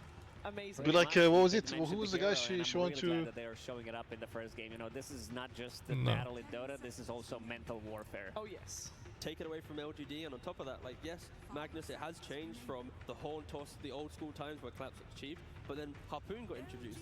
So you're still kind of doing the same thing. You're still dragging God, she only realized now. and slaughtering them away from your team. Well, that's pretty scary. But the real question for me is going to be, is Collapse going to play the Mag, or is he going to hand over the reins to Laurel, because this hero's been picked in the mid lane. You think she writes in caps lock because it's loud in the hall she's sitting in? And like she thinks like we're gonna hear her better in caps lock? In the mid lane, it is pretty successful. Yeah, most likely gonna be that mid because you want to get those levels, you want to become active. We already talked about NTS picking up Magnus yesterday, where he, decided to play slightly more active. He understood what the role in the team is, but this is also a hero that can scale extremely well. New hero joins the fray. Well, we've seen it. We've seen it played. New hero. But, not very often, and actually, we've seen it played on the side. Whoa, what's this? New hero, yeah, ET. This week or last. The Shadow Demon is also fairly new. But not on the side. That's been here never. ET always returns from TR, right? At some point. Somewhat, yeah. Also, very strange that Shadow Demon is not picked more against Necrophos. Utilize the empower, farm up. If you run into the triangle without vision, it's unplayable status for Necrophos, that matchup. Disruption turnaround, RP. Very bad, yeah. Absolutely obliterated in LGD so far. It's a lot of 1+1 combos to get a kill, which isn't going to be the best to deal with if Spirit if they are to go defensive. Yeah, what I want to see from LGD Actually, is especially now if you get Axe, like, you just remove start Heartstopper as well. some camps because you have I don't know if we get money for Axe, but yeah, sure. And one of the best heroes Ideal situation, late game. Yeah, definitely. And I think more than anything right now, this Elder Titan, it's typically picked up against agility heroes for the aura. But what should you write on the sign? That you can make your move on Tofu. Tofu, I suck your dick. Freeze everything in place, reposition. You have tons of AoE now to kind of deal with illusions. You have the Magnus as well that can keep up in the farm space. But LG. Wait, didn't Tofu get eliminated? Could this be like a void game for Team Spirit potentially because you have the buffer not as slow as before? The supports. What team is he on? I forgot. Game. It's fucking. He's Game Man. Very scary, but if you don't jump, if you don't cleanly connect, that's when Void will obliterate. Yeah, I wouldn't mind you have saves. It's a Game Man Gladiators. Even if they manage to get atop of you, but yeah, the here. Oh, it's a bit boom that just lost it. They're playing This is just what was it, the loser of this? If you want to be aggressive, we're just never going to be near you. No, they're playing Azure. Can they skip waves? They're going to be able to play such an intense macro game for Spirit that LGD, the next 2 picks for them, they need to be able to cut through that. Make sure they protect a wave, transport it towards. It's so annoying that you play the first and last game. I hate that. If they're not dictating this game, they're always going to be looking towards the next lane that they need to push out. Oh, it's coming. Wait, so it's after this, like today? Yeah. Yeah, it's good. I'm not watching that shit. No way. I mean, there is Storm Spirit available. Hey, another new hero. Zeus, like, I holy shit, it is. Oh, dude, Tinker is one of those TB unplayable kind of heroes. They're gonna go with Puck, so this is another. Is it still? I thought it changed. No, it's fucking unplayable. Well, assuming the Tinker gets farmed. Did mention that, you know, NTS, he's not that cheesy. Nothing he's to say. Meta stuff, but his Tinker will always come out if it's a good game for it. And why is it a good game for it this time around? I mean, you're playing against Terrorblade. They honestly, last I played, like these I think Zeus was more annoying than Tinker. Being defensive, protect your no, it's different now. These are properties that allow Tinker to have a good start to the game. The worst Tinker game. Although Zeus is also very good. Tinker's better. Break down the map, stop Tinker from getting that blink dagger, just delaying the inevitable. And right now, LGD. Tinker is like the hidden OP super late game hero now. For Tinker, he should be able to freely farm. Like this last pick from Spirit needs to have a little bit. That whole hero's concept is I play for level 18 and I hope I don't lose before. Two choices here. One being a Storm Spirit, and the other one being Zeus. Outside of that, it's going to be very difficult for them to looking find bad for them right now. in these fights. And Tinker is a hero that we don't see a lot of. It definitely has a lot of weaknesses. Of course, the laning we talked about. Sure, the Shadow Demon can come and gank him, which could be effective. But I think more than anything, they just want to pick a hero that can just stop Tinker from doing what he does best, just spamming spells in the backline. They need some type of gap. Oh, that's so nice. Centaur. Another hero that can just absorb a little bit of that damage during the team fight. Also, should have a relatively free lane. And that alone Tinker. Coming up from LGD. I am scared for like 15-20 minutes. Spirit, where is the damage from this lineup? There's going to be Tinker running at you, CK, Blink Dagger potentially. You got Centaur Blink on top of you. Like there's so much swarming that Spirit. They can fix it. I like LGD's drafts. Centaur is so nice against TB. He just fucking run when he pops meta. Unplayable. It's really annoying. Like the lane is really hard. And is this just like a boring kind of Pangolier style situation? Another hero that can find Kunkka. Okay, or Kunkka. So they didn't really address the Tinker that much like for the game. It's a pretty Tinker game. Kunkka's pretty strong in the laning stage. They can still play tempo, but I think more than anything, that's not even easy Kunkka lane. Magnus to make things happen on the map. If he has good laning stage, maybe he will be the one to find the Tinker with that Blink Harpoon build.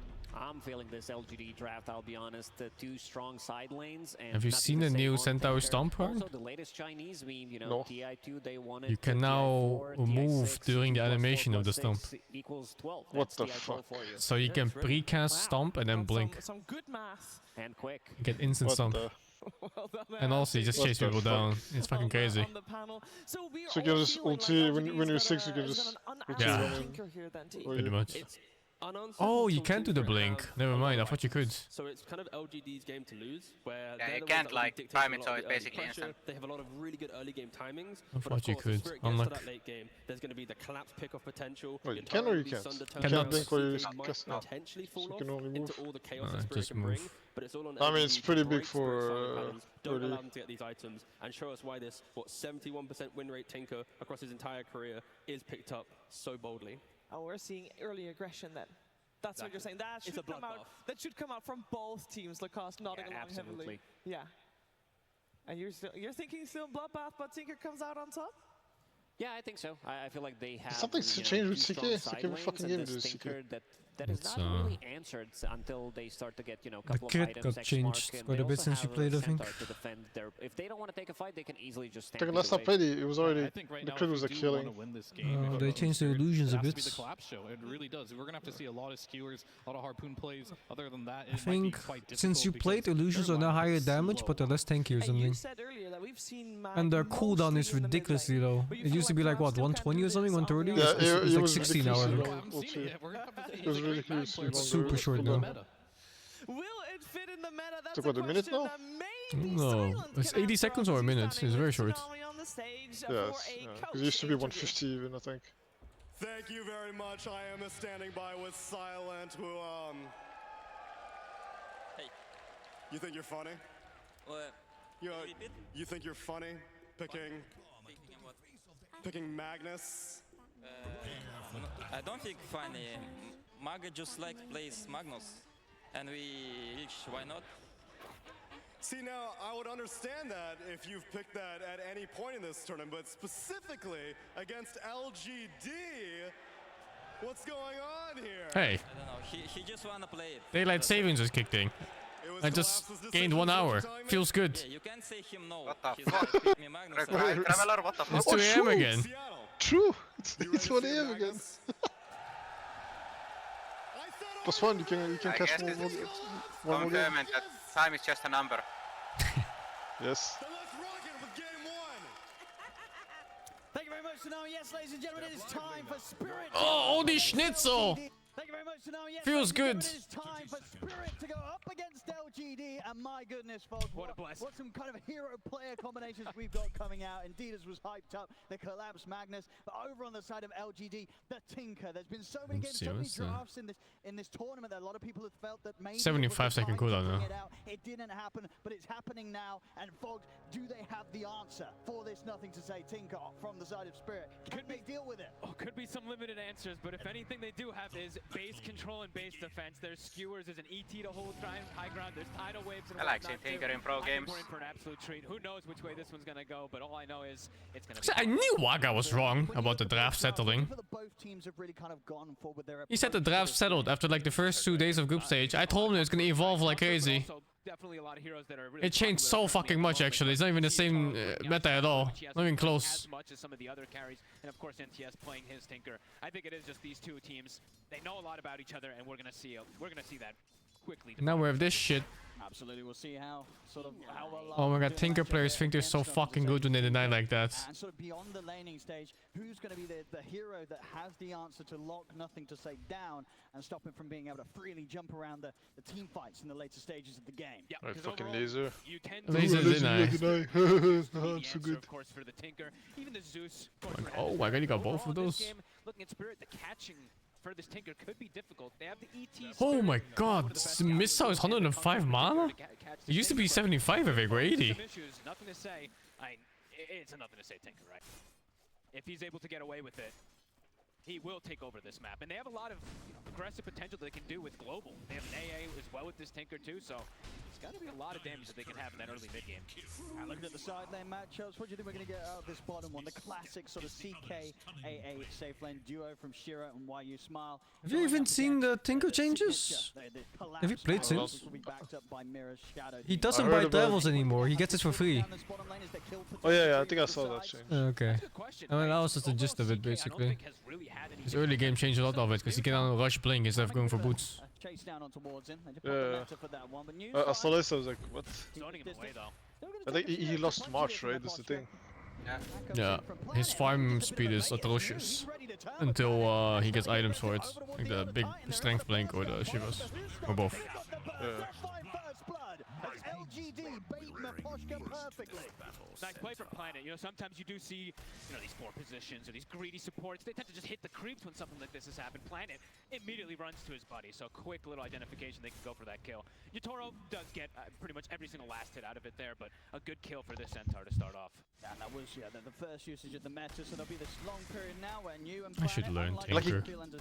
Any Like he can blink, right? When he has the matrix on. If there's what on? Can you stop the blink? Oh, you gotta break the matrix, yeah. Yeah, I think that's what I saw. I was like, this looks kind of ridiculous. Yeah, he gets really annoying against a good tinker. You just can never break the blink and always blinking away and always zapping you, and rocketing you. It's a very, very farm-heavy team that Team Spirit's looking for this time around. And it's a lineup that can stall. You know, Shiva's, it stacks, like the projector that comes out. So you cast Shivas. You mean the AoE? Yeah, it stacks the damage for every cast. Oh, you can have multiple on at the same time. So you cast Shivas, you refresh, you cast Shivas again, blink in, and you do double Shivas damage instantly. Oh, like that, okay. Yeah, and you cast again, you have 3. It is pretty good. Having a very good matchup here versus Laurel, but Laurel is Wait, does this have the axe with the laser, that AoE laser, whatever? Yeah, that's the axe that makes TB unplayable. Yeah, exactly, that's what I was... Yeah. It's the same with PR, like you made PR... Oh! That greedy not popping, he's just dead. Oh, maybe he's still just dead. Oh my god! Oh, see. Yeah, oh my god. That's the stomp, dude, it's OP as shit. Oh my god. Great play from New. That's exactly what I was... They counted Yatoro, man. So looking for more aggression in this lane. I like yeah, no, TB... Santo lane on TB is... Actually, big despair. It's good CS, but I think that's his metamorph used. Yeah. It's a scary part of the map already in the first few minutes. This top lane for oh, and ET2 is good against TB. Oh, TB is kind of fucked this game, what? Extra backup come in if LGD try for that sort of play again. It's not easy yet. Looking to set up perhaps onto nothing to say, a rotation that's probably unexpected here. Oh, that tinker, wow. Set up into the torrent. Has nothing to say. He's got the laser at the ready. Lars still has the X mark, but backups in from No, don't cancel your hits. One more poison. There's a lot of damage that's going to be coming in on this tinker. Oh my god, that wasn't enough. Oh, he might have hit Wait, it. he has a bracer? The fucking tinker is a bracer and he lived off it. I don't think it connected. I think if it hit, What? Holy shit. Yeah, would have been close. He knew. Who the fuck buys a bracer on tinker? Actually, fucking madman. Really is. Stacks, this shows good to gank with most of his cores. I mean, yeah, with the Magnus and with that Kunkka, it's definitely set up. A close start, despite the kills that LGD have been able to pick up, as you can see on the last hits, it's not shaking up Team Spirit. Team Spirit's 3 cores slightly ahead at this stage right now. Collapse. He's more than happy to be left on his own down here. Mira can continue to roam the map right now. This Magnus in a position where he'll be under no sort of threat really from this laning stage unless they bring in additional members, which is unlikely. I think the focus from LGD very much going to be towards this top lane, getting the pressure on Terrorblade. Oh boy. Making sure they have that backup. Oh my god, unplayable. That is impossible for TB. Like, you have to jungle level fucking 3, 2, whatever. Do you know? Use meta, go jungle. Do you know the Grimstock changes on the E? What did it? No. It lasts really long now, but you can pop it anytime as Grimstock. All the magical bursts that they're going to be having super early in the game, right? Oh, wait, you mean the stun? Yeah. Toro gets off to a slow start. Yeah, that's rough. It'd be hard for him to catch back up. The other So you can choose when to pop it. Yeah. Talk about, it's not just that you have this big It's very strong. It's also you just clear Wait, there's no downside. That's it. They just sort of buffed it. Tinker can easily just show up, wipe those illusions out, constrict the farm too. So that's fucking toxic. What the fuck? And then that thing is fucking unplayable. Yeah, now you have a fucking Centaur stomp. You can just choose to stun. And you have Grimstock stun. You can choose to stun. Can't do shit. At the least, you know, obviously Terrorblade, Yatoro, he's on a hero that can. Because I've played that lane before these buffs. I've played that lane. It's fucking awful. It's like you meta, and when you don't have meta, you can't lane. Yeah, I just got jungle. Yeah. I mean, they've already started moving. It's like level 1 meta and a 2.0 illusion go jungle. And you trust your support to not take XP. Oh my god, dude. Just take the kill. There's nothing they can do to stop New in that attempt.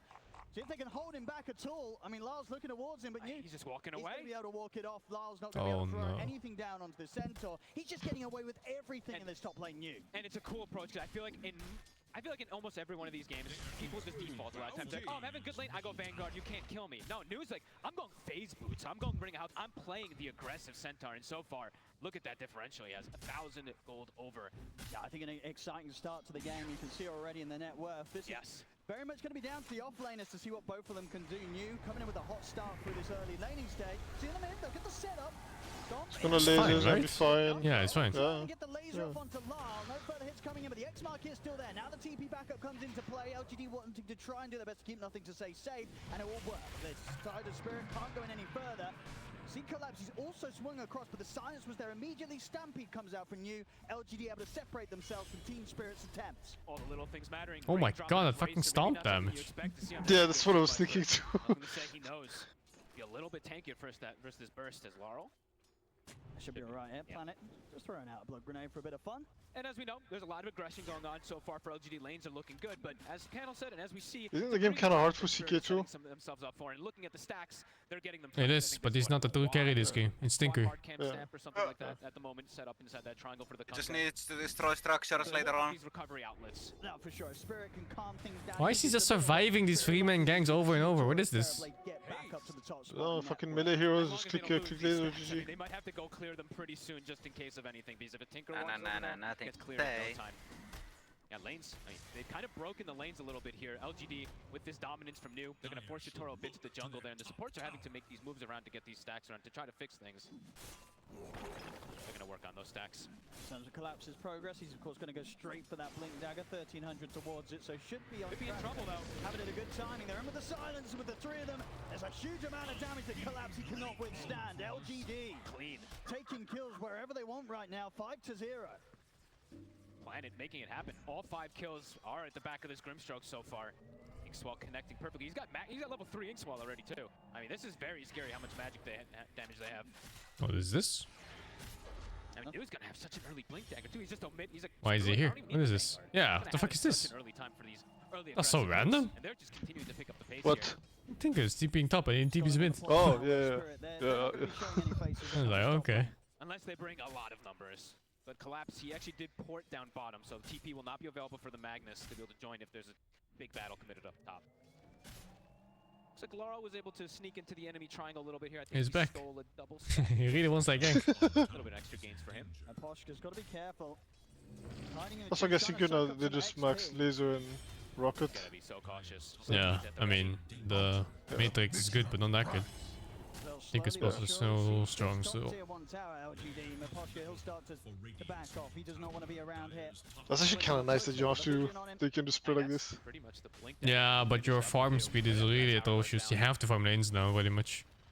It's that, or you have some shitty support stack ancients for you, and he cleared with smoke and laser. Right side, does see the Kunk on the Shadow Demon set up. Yeah. Playing far left, trying to get this level 6 online. Well, it's got the DD in the bottle, so good amount of burst if you can find some sort of setup around this mid. Laurel, how close to 6 on AA? Oh my goodness, so close.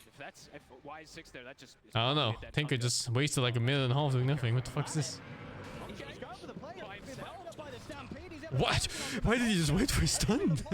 Yeah. What a fucking animal. Trying to skill shot that. He doesn't get more damage, right? The longer he waits. I mean, there's a cap. Yeah. News is bringing Just the action making to sure. Planet, right? Don't know why they wait for his own stun. 5 and then 6 on the counterpart, their Planet. Super active so far. And you see the scans are coming out already. LGD, they're taking notes. They're like, all right, well, Spirit, they're going to back up to their triangle. Could see some early contest come out here. They're actually just going to throw a casual AA blast to scout. Was that a minus on TV? Won't connect, but a nice attempt. Yep. Oh god, it is. Oh, thank god Steve is sleeping. Oh my god, TP Midas, that's so cursed. Yeah, There was a 50-minute rant for sure. I saw you guys talk about it yesterday about the fucking. What was it now earlier today? About the Red King Radiance. Oh, okay, no, I'm not even talking about this, like the Donbass period where people were making fucking battlefields on TBs and PLs and shit. Oh, it's a different but that patch. thing, yeah, I know, but that thing fucking infuriated me because it was so stupid. I think it was just really bad. Oh, Tinker kill, nice. It's the blink reveal, I think. A solid Blink Dagger reveal there from Collapse. He is the one who kind of has to bring back that early game a little bit. Oh, it's so close to grabbing it. He's bad. Fucking support dying for a rune. Nicely done. Holy hell. It's a Collapse Magnus, didn't realize. Nope. Does have that Blink Dagger finish, but as you said, you know, Yotaro, he's just chilling on the side. What happened to Tinker's Quick little network? RP usage, and they're back off to get He that farm started for Spirit. TPing top and then mid and then top and then mid and then top and then mid. It's gonna be up to LGD to punish this farm. To find these With no actions in between. they are looking for. How easy is it for LGD's heroes to mid hunt therefore down need to do around that tempo sort of stuff. tier 2 area top? Is it easy for them to set up to try and get Well, the two terror other play, or cores are is this farming. a pretty safe part of the map for Spirit to hold for Yotaro to keep farming up there? It'll probably be pretty safe for some time, especially until they can get out that mid tower. Because there is a lot of counter gank. That's the one thing that Spirit's draft really thrives on, especially for like later stages and stuff like that. I want to see what Yotaro is gonna do this game because I've heard a lot about him, but I haven't seen him play much. I mean, he's not exactly set up for success this game. Yeah, I know, but I mean, even then, like you can see. 62 with gold now. Actually, it's the best times to see like how good a player is when you have a shit game like this. TS has been slowed down I mean, significantly. look at him right now. His game is completely fine. Yeah. Fully set up around this bottom tier 1 really, Spirit. Just And his rotations are crazy good. Group up and try for a tier 1 tower. You ever seen a fucking TB gank a draw ranger on enemy triangle in like 9 minutes? And I win? think I've seen him do this actually. It's like It's I've seen a ridiculous. couple games. I think I've seen him do this. Yeah. Yeah, he just ganks a draw ranger as a TB. Like, who does that? Sure. I mean, they may have got that tier 1 on the top lane pretty early, LGD, but finding any of the other towers, it's not going to be an easy ordeal. No, they need to fight for it. They need to get a pick off first, ideally, or get some vision behind tower. They can't just go straight for these towers versus this Magnus. It's going to be down to if New can get the jump here. Smoke up from the 3 of them, New. Oh, dude, he sees that white. Yeah, like, what the fuck? Did he consider hitting it? What the fuck? Turn this into anything else. Laurel is immediately rotating over, has a shield rune as Space. well. This is hard for Space for He TB. is So incredibly good. tanky. They do not have the damage for him at this point. If he gets the shield rune off. And they'll back off. They'll get the kill. They'll pull back here, LGD. They're actually going to give nothing to say the wisdom rune as well too. I think he was perhaps farming the left side, but still giving him. They have to give him anything he can just to get him boosted up a little bit. And he is going to. I mean, at the moment he's got the Aghanims queued up, so cool. Aghanims just like that. Does feel pretty awesome versus a lot Anti-TB. of heroes and stuff like that, right? Yeah. So besides just the Terror Blade, of course, that counter, but yeah, cool. Yeah, fuck, it gives me flashbacks playing TBs against Tinkers. It's so despair when they have a good game. That is indeed going to be in a very happy place. They have okay catch though. Up here in the farm and this stage and It's not entirely free for Tinker. He's going to probably be the only man with the Midas. Does in the long run that. Like, Kunka's probably one of the better ones. Who's over there. Continue to put the pressure on. Good. Ready to go again. Collapse. He's got the RP. I was more thinking about RP, but yeah. They see the courier moving Does towards Tinker still have the status risk? Nah, they don't have to use RP. It's a pretty easy kill. It does 40%. So crazy high.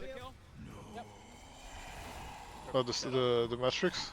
Yeah, it's really good. See if they can make a play down. Just can't disable this stupid hero. The remainder of the smoke. They've still got a few seconds left onto it. New, he's close to showing himself on the wave. Can this not put my BKB anyway? And they're bringing further teams. No. It's a tanky hero.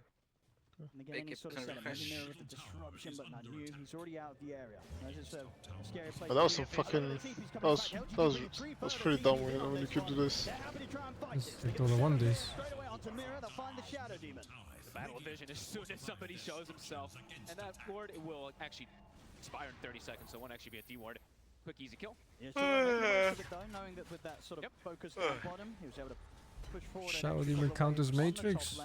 If Shadow Demon gets close to cast on a Tinker, good luck. I mean, eventually he will. Let's actually check to see if Collapse was trying to throw any powers. Yes, they usually has cast range stuff. I think he is maybe looking to do so. But still looking Yeah, but how do you ever catch him? He's constantly looking for something. I mean, sorry, LGD, we Tinker has to come close enough eventually. Does he though? Either lands Tinker with rockets. I mean, he's laser. Laser is not that. The laser bounces with Ags. No, it doesn't. No, it doesn't? It's the shrink ray. They don't want to sit back, LGD. I would imagine not. Shard is also finished. Planet No, it does bounce. right away at 15 minutes, so a very, very what? strong dispel, especially versus I mean, that's his axe. He's able to be in a good position on this Grimstroke. He could stop a lot of aggression that comes out Does it from bounce and Skilled it's Spirit. what the fuck? I'm gonna keep my eyes on Planet because he was quite a big difference maker yesterday. So he just like zaps some random shit. He was able to do. He's been phenomenal, so I'm gonna be looking at it. Wasn't there a limit to how many things it can change to? I think it's just one. Ready to go. Oh. Between himself and Mirror. Yeah, once.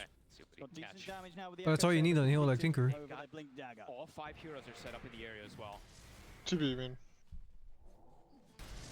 No, Tinker. Be a little bit of a bait. They could look to jump The again. laser Wait, what are you bounce. talking about? Fucking hell, it's about SingSing, Cray. Yeah, you just zap something random, and then it bounces to something else 700 range further away. And it is a forest target as well. So. They have ward vision inside that lane, so they do see every time that LGD does step Fucking up. hell. He's actually making the first move. And we'll see if that collapse. He's going to get the jump even before that gets the drag back on the way you smother. Bring down the Oro's gone. Spirit getting a bit split there with the focus. I was wondering, like, is that gonna give his farm? If it bounces, then it doesn't. Vulnerable on the top lane. And he had vision too. They have that lane ward, so he saw it completely coming in, but just got caught off guard. Maybe just the communication. It's scary, man, if you're not getting a lead against Tinker. It's a big kill. Slowing down Laro's momentum. Yeah. I believe what, did Shiro get the last? Yes, Shiro got the last hit as well too, so bumped up a little bit more. CK, Shiro hitting fantastic timings. He's huge. He really is quite large, and he's always going to have that buff up, of course, from that Grimstroke. LGD, once again, everybody to the mid lane. Really trying to look for these constant and consistent fights. Hey, look at the Pochka. They'll get the jump. New in with the burst. There'll be defensive disruption from Mira. It'll be no Saved. Out of here for Miposhka. Easy support kills that LGD can continue to find. Continuous, it's new in Planet every single time. Making Man, the new Grimstroke shit is so strong. He's big. He almost has the heart finished up on the Centaur already. Once he disassembles the Vanguard, pretty much gonna have it finished. Dire structures are fortified. Gonna be tough for them to, I mean, Yeah, fully bring him down. well. ET Splitter, of course, is probably gonna be The other guys call him the E-machine. He just press E and that's it. Sometimes pretty difficult to keep both in line. Oh, that is also irrelevant. He can really get involved. No, it's a good soulbind game. BKB complete. Yep. Okay. Very little I mean, chance Soulbind for Spirit laser to is take him disgusting. down unless they It catch really him is. completely on his own and with pull down. Soulbind with Just CK revives stuff the is Saber too. weird. A phenomenal start here. It This works. is the timing for the CK. We'll see how much LGD can get done around this. Right now, I mean, they're not playing like super rushed by any means. I'm sure they're like, we also scale really hard. They always will have this Tinker versus that TB matchup, so he is getting closer and closer to that Aghanim. Maybe that'll be the call where they start taking over the map a little bit more, because I mean, it's pretty even in terms of gold so far. Hold If up. he didn't cast fuck on is that? himself for Oh whatever fucking my. reason. Okay, he beat it for it anyway. Yeah. Uh-oh. That was weird, he just casted himself. I mean, that was just a random encounter, right? He was warding. Shiro gets handed a Yeah, he massive wanted kill, to and make it sure is he can right get as out. Roshan is repositioning Yeah, but down it's towards a bottom. weird casting yourself, I think. Looking for it. I guess, I mean, in that sort of situation, what do you imagine? Ah, was fuck going the through CK if they your jump player's him. mind? He just didn't expect them to be playing around this part of the map? I guess not, right? Just got caught off guard. I mean, LGD has been incredibly active the way that they're swinging around the map with the supports and with new. It seems like 3 or 4 heroes are constantly together. Just Kites caught off guard, and now, yeah, that Roche is gone. Yeah, that was gone in a second. And it was sort of the first time he'd really left his half of the map. Yep. I think Yatori won't be doing that again anytime soon. He went down the S and Y round. Did they lose to Roche? Quite different than I feel like we usually do see on the Terrorblade. What am I looking at? Did they just fucking lose to Roche? They lost. Mira? What the fuck? Oh my god, he had the Healing Lotus.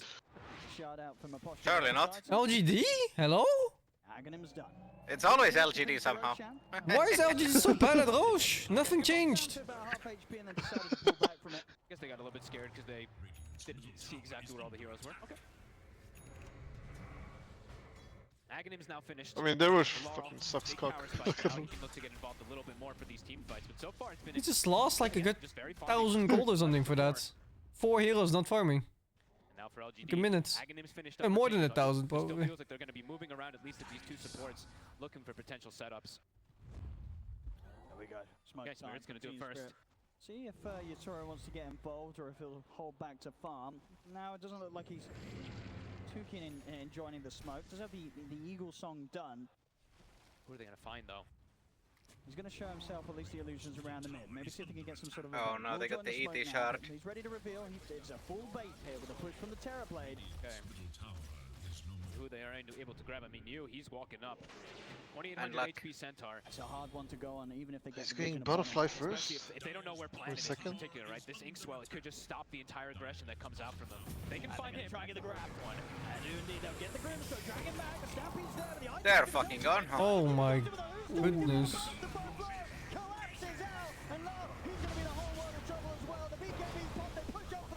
Oh, they got CK. Wait, no, that's not CK. That's Centaur.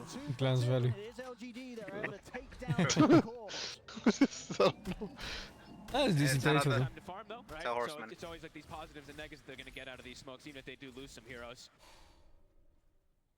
Closing in on the butterfly. Very close to having that one complete at least. It was good that Laurel actually got the Torrent Storm off. It was very close to him actually not getting that one off, and then they probably don't get that return kill. But even new with that heart, you saw the damage that comes through. Quite a lot that actually blew him up. Now CK items, a full Shadow Blade now for Shiro. So the hunting is going to continue. I feel like for him, he's just going to continue to look to get involved, and a lot of these kills could just get popped if he was able to find them on his own. That plus an AA Blaster plus a Tinker rotation. We'll head back to deal with the Tormentor on their side of things. Don't do it, do it!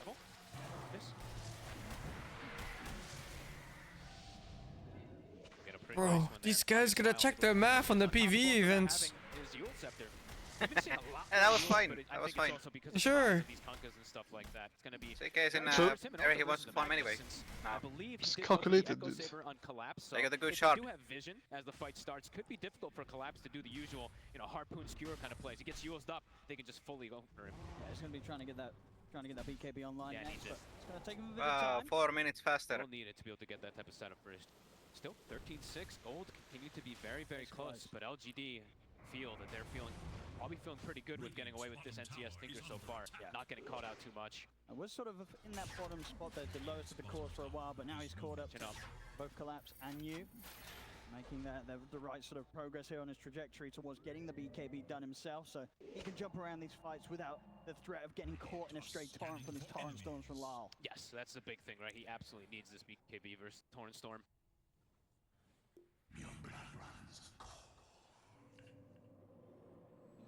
I didn't look like he was taking time to decide which voice line to use. Spirit, so be aware that it gets picked up if they go for a play with this one. Shiro swinging around for it with the Shadow Blade. They're instantly smoking with it too. They want something, but it got seen, like you said, Spirit. They were completely aware of it, so everyone positioned around the area. At least, even if he was in Viz. If LGD can still catch them by surprise. Oh, the big clash looks like it's gonna happen here. Planet, he also buys a Blink Dagger for positioning on this Grimstroke. Gold for my forward. People get the big jump. What the fuck? 3 months sub, first time message? Feels good, man. They get the scan, know where they are. Poshka in position to break it. Yeah, maybe they'll just allow support to get caught here. Laurel, be careful. He's got Tidal Wave. They have a ward on the high ground. Perhaps they could fish for somebody. Smart getting the vision set up for themselves. They're gonna go for it. What the fuck is up? Do you want to go? Wait, did he just... It's the second time I see that, by the way. He did the same thing on Grimstock earlier. Any further catch, Lyle trying to close the gap over towards New. They get a reflection out on towards the center. I mean, Spirit wants to catch something. He X-marked the center that was being pulled by Magnus. He gets straight in on top towards them, but the Stewards there once more. Collapse getting Shiro under the tower. The BKB's popped by. Here comes damage. Oh, Laser! Oh no! Oh, he's my dead as fuck. Saved. Saved. Oh my god, dude. Saved, by the way. Oh, Jesus. Nothing to say. Finding that huge kill, taking out the Terrorblade in the midst of the fight. Unplayable matchup. The mind games from these fights too. They like Spirit had used so much. They had meta pop. They used literally all their ultimates. They keep chasing forward. But LGD able to get the big cleanup on these two cores. And even around sort of their own. I mean, I feel like the butterfly does nothing. Kind of starts the fight that he hoped for. You know, it's nice against CK. Yeah, but I mean, CK is not the problem though. Yeah. Good to start the action off. That's what he's probably thinking. The X comes out, yeah, but I mean, was already put on new right at the start, so the dispel that doesn't do anything. I don't think Butterfly accomplishes anything. So it's one of the better DPS items in TP. That is also true. Yeah, but I mean, you can't deal damage. Road BKB here. The problem is that illusions don't do damage if they're dead. Yeah. I mean, it's fucking hard game anyway. I don't think there's any second item can make that's gonna make a difference. Like, he needs at least 3 items. It's also, I think it's also one of the better farm speed items. Oh wow, that's why, like, you and I feel Josh. like they should just dip.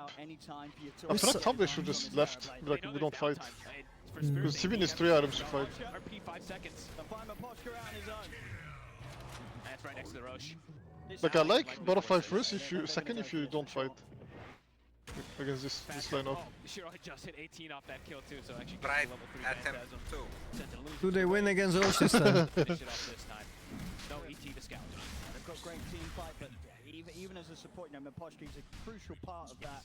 And with him gone, Team Spirit, they won't look to contest this Roshan. I mean, Miposhka really is the biggest scouting element that they have to be able to find this Tinker, find these initiations early on. Without just Collapse YOLO blinking in.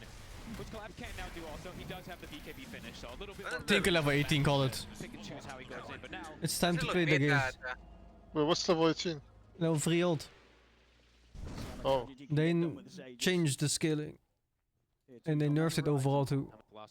So the skill really feels bad until level 3 now. We have 4 Philosopher Stones in. Is it still like how fast was it? What, like 1 second? 125 now. Really starting to beef Oh. up on the Terra Blade. I mean, they have what? Is that the double? Okay, double BKB. Laurel not quite having his just yet, but definitely going to protect quite a bit versus this control that we've seen from New in particular. The LGD names having the hot dog sponsor. It just looks wrong. They split themselves back up despite getting this Aegis. Just trying to work their way towards their next items. We've got the BKB just a recipe or so away from New. Yep. And the Centaur to have a much easier time just kind of getting him with the Who Stomps and being able to reset and looking to come back into the fights with further jumps. They are grouping up though. So they are potentially going for a smoke out here. Poshka in a very deep position. I mean, look at this warding expedition from oh my goodness. I mean, if they can stall for runs in and gets a pretty BKB, beautiful then ward down. he's going BKB next, right? On TB? That is not going to be expected at all. So could even catch. Oh no. Oh, he has it. Okay. LGD looking to perhaps get more assertion on the map. They actually buy a gem pretty early. I think we've been seeing quite a bit of 20 to 30. But they can fight now. Wanting to take advantage of this Aegis timing perhaps with this. And they need to, I mean, just Yatoro, he's feel like really maybe. scaling up to be an Hell, absolute another beast on the 17-hour Terra stream Blade. today, huh? Top Yeah, CS right looks to now be is longer. Very much closing in onto Shiro's CK's net worth. Who knows what could go down? I mean, the Tinker versus the Terra But Blade it's always. sleep, I So guess. as big as that TB gets, you can fall very, very It's hard. this year, man. There's too many games on the play. There's too many games I want to watch. Zooming past everyone in the network. I don't have enough time in a day. Still in sort of that mid-area farm. That's actually so fucking relatable though. Level 20. Getting the Eon Literally all the distance, time feel that there's very in little the day and chance it's that not Spirit enough. can lock down and kill the Tinker in the team fights by going for that BKB. I've always said 24 hours is not enough. We need 30 hours at least. Of course, the team fights will be one thing, and the high ground push, that's going to be quite the other. You know, we don't see a lot of Honestly, that's Tinker your only looking at valid the first excuse Tinker's for appearance not that playing we're seeing crosscode. here. There's The actually Tinker some. pushing in for this hero. I'm not playing Alan That Wake 2. game takes some time to Never gonna be finish. easy. Pushing into Magnus Elder Titan's not going to be I either. don't think it was that long. Strap yourselves in. It's like a 100-hour RPG, isn't it? They're on the hunt. If you're Oh, oh. really slow, then it's 100 hours. I don't remember actually. I'm gonna check how much I played it. I played the full game, DLC, not 100 hours. You know how you stream like fucking 50 hours or whatever bullshit it was. At least at the start of the fight. Let me see. I played 90 hours, yeah. You're gonna die one day like that. I can see it happening, man. Wait. Who? Me? You? Who else? Who else How? fucking plays 90 hours? A lot of dodging going I on. mean, what do you, no, I didn't play 90 hours in a row. Even though the gem from the AA No, was whatever out, the fuck it we was. find that one just yet. No, it was like 56 or something. Oh yeah, just 56 hours in a row. Yeah, I mean, it was chill, dude. What do you mean? Towards the AC next. I could have played more too, because... That's how those I just went to Chinese bed. kids die in net cafes. They're just playing World of Yeah, Warcraft because fucking... because they're animals. They just sit there. They don't stretch. They don't know how to sit properly. They don't eat properly. They don't drink properly. They're idiots. That's why. 40 seconds. Yeah, they are. I'm a professional stuntman. No That's all. signs of a response yet from Spirit. Look at the LGD supports are looking to play so far back in these team fights. Both of them actually finish up a later than usual Aether Lens. We see Planet and both Wayu Smile looking for that. He had the Aghanims queued up for quite some time on this Grimstroke, but it looks like they want to switch up the way they play their style. Just look to play behind those tanky cores. Radiant's bottom tower is under attack. He beat top net worth in a game that looks like shit. Yeah, I mean that's yes, Butterfly is the part of the game where TB just farms everything. Still so... Farms the whole map. the camera! They come fine. They won't walk into Oh my god, they walk past us D. How many times has this happened? I mean, both Yeah. supports He stuck are fast. going to get away from No way. on either side of this move Yes, that DD. LGD were trying to come at them with. Passing in the night. Overedged on Yatoro. He's in that top spot now in the network. And unless LGD finds some further fights, Yatoro... He done a Diablo 4 with his league. everybody, Shiro included. I don't know. Yeah, the greed is I definitely mean, there's nothing to do, but I mean, I don't know. I'll see. The game have no endgame content still. I mean, there's some bosses, but they're they get one shots. crazy collapse of everything together, but that It's like day 2 or something. I was one shotting every boss in the game, so it's like okay. Oh, okay. Yeah, I mean the game doesn't have great depth, does it? I mean, they changed way too many things. Like they changed a lot of things, so the balance was bound to be scuffed. Like I was expecting the game to be way too easy with the changes I've seen. I was just assuming how they were gonna rebalance monsters. Because I looked at the patch and it looked like we didn't lose character power, but they were playing to nerf monsters to account for like what they would like what they expected was gonna happen, which is character being weaker, but that was not the case.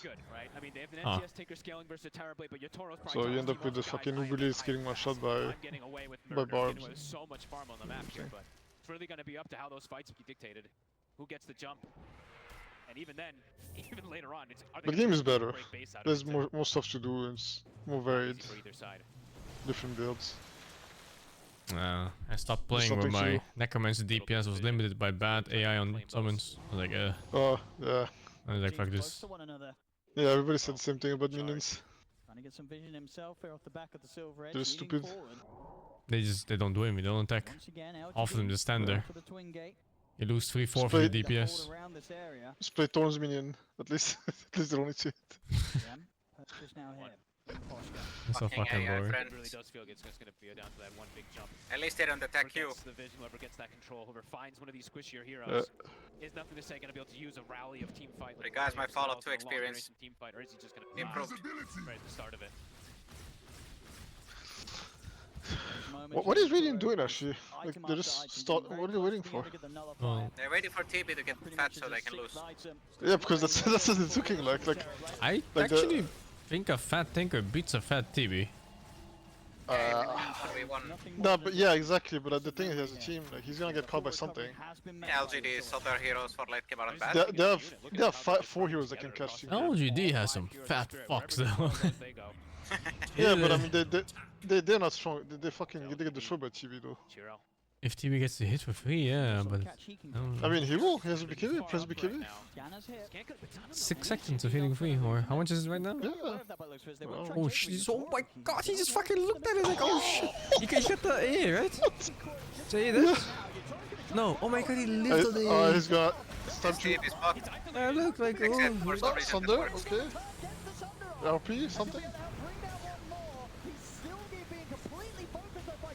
Wait, do you have no meta or something? Where's this camera so far down? Wait, hold up. They lost the fight? Yeah. Yeah. Unka showed up. Was that like what actually did so much damage? I guess it was the ET and everything in combination, but it feels it's kind of fucked that you can sunder from Ash Blast. Why can't you sunder? They knew that there was no saving Shiro. I think after that it's another heal. Makes sense. 100 to 0 Yatoro. They're sure they hit him with the blast, but of course that sunder, it's still gonna be there. Gets himself. I think I'll report Tinker for lasering BKB targets for like 4 times. Did he not have meta, or he was just like, I don't need it? I don't know. That last fight, he got completely ignored. Just actually unable to blow up any of the targets. Who was actually holding the gem there? I think, okay, Neo actually kept it, so LGD did not lose their gem there, but pretty decisive fight there from Spirit. I guess one thing with CK against TB is that you can't stop him from sundering.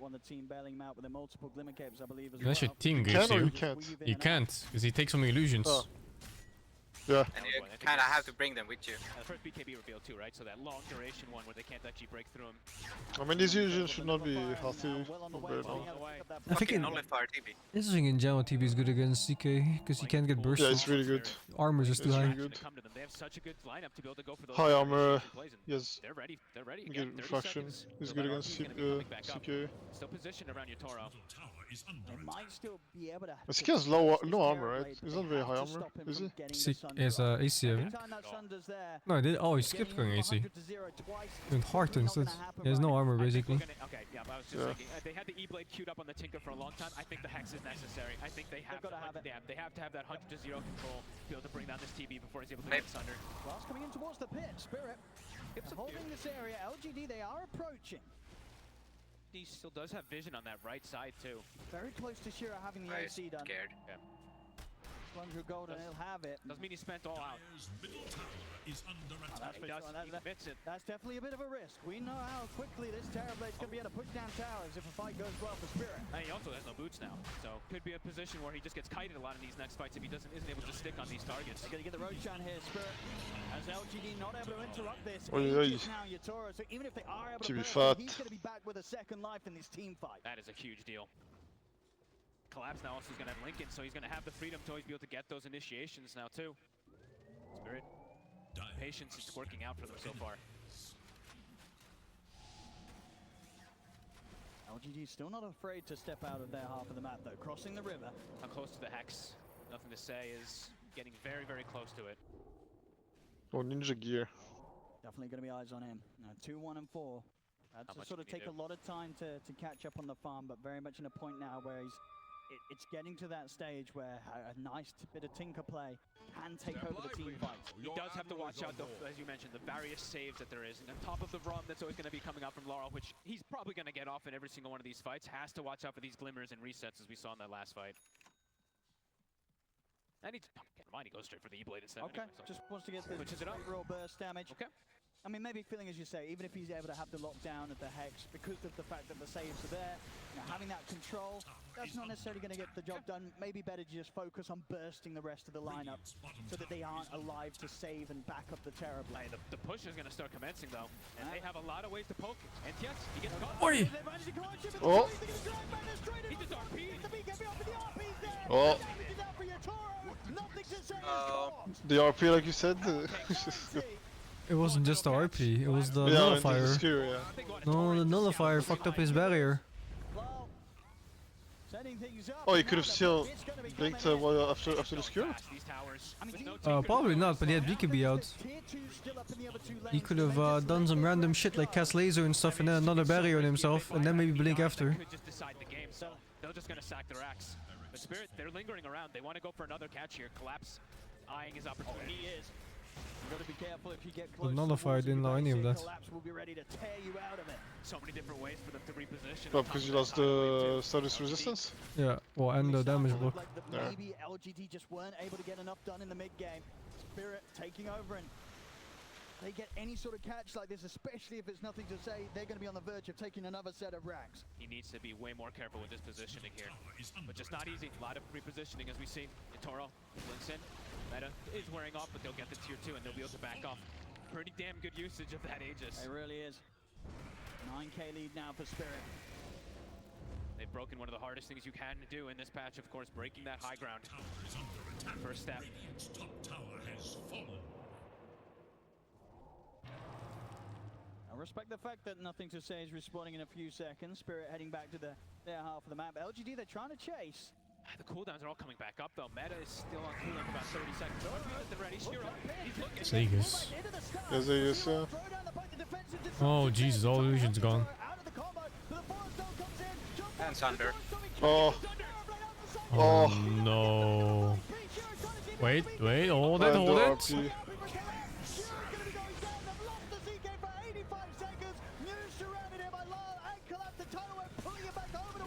They're getting kind of tinkered. Yeah.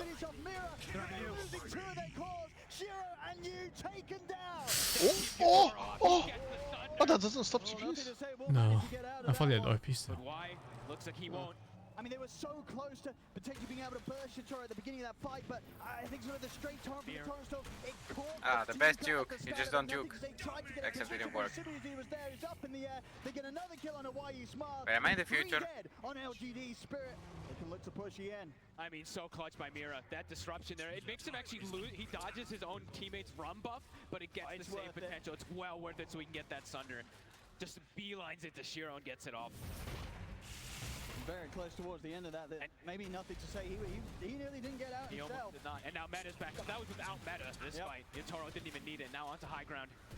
Collapse 40 seconds till he's got RP, but they're still fishing. All the damage they can do at Spirit. LGD 20 seconds until they've got the full squad back up. Just nothing to say. Has to be so careful. Literally one They make it look so easy. Very likely dead at this point. Another axe to fall. Completely taken down his Spirit. Wow. I mean, Yatoro kinda pooped out the BKB out of nowhere right after his butterfly. It was like literally, I don't know, a couple of minutes and he had it. LGD are able to set up and allow this Tinker to just run rampant. It just hasn't happened. I think that's why they didn't do anything. They're like, oh, TB has BKB. Enough burst. They have the one stun that comes in from the Centaur, and then a little save that comes out from Team Spirit, and then boom, there goes your Tauren, and the rest of the spells just come in.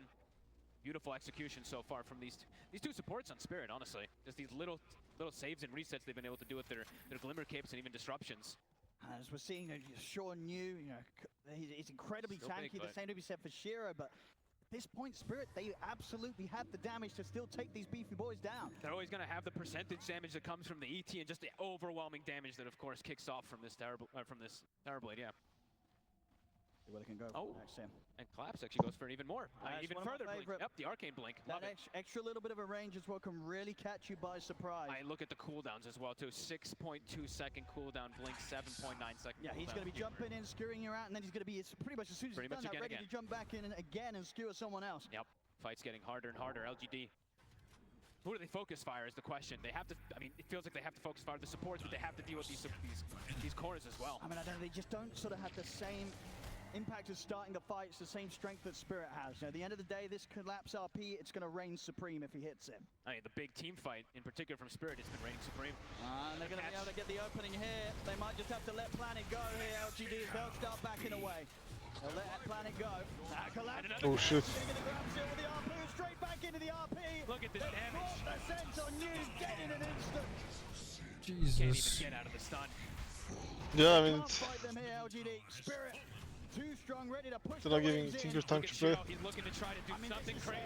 He's gonna try. He's gonna open up on a mirror, but the Eon Disc. What's that fucking backpack Aeon Disc? Mirror's able to blink out as well. He's alive. The buyback will come in from you, but Mirror, he walks out of it.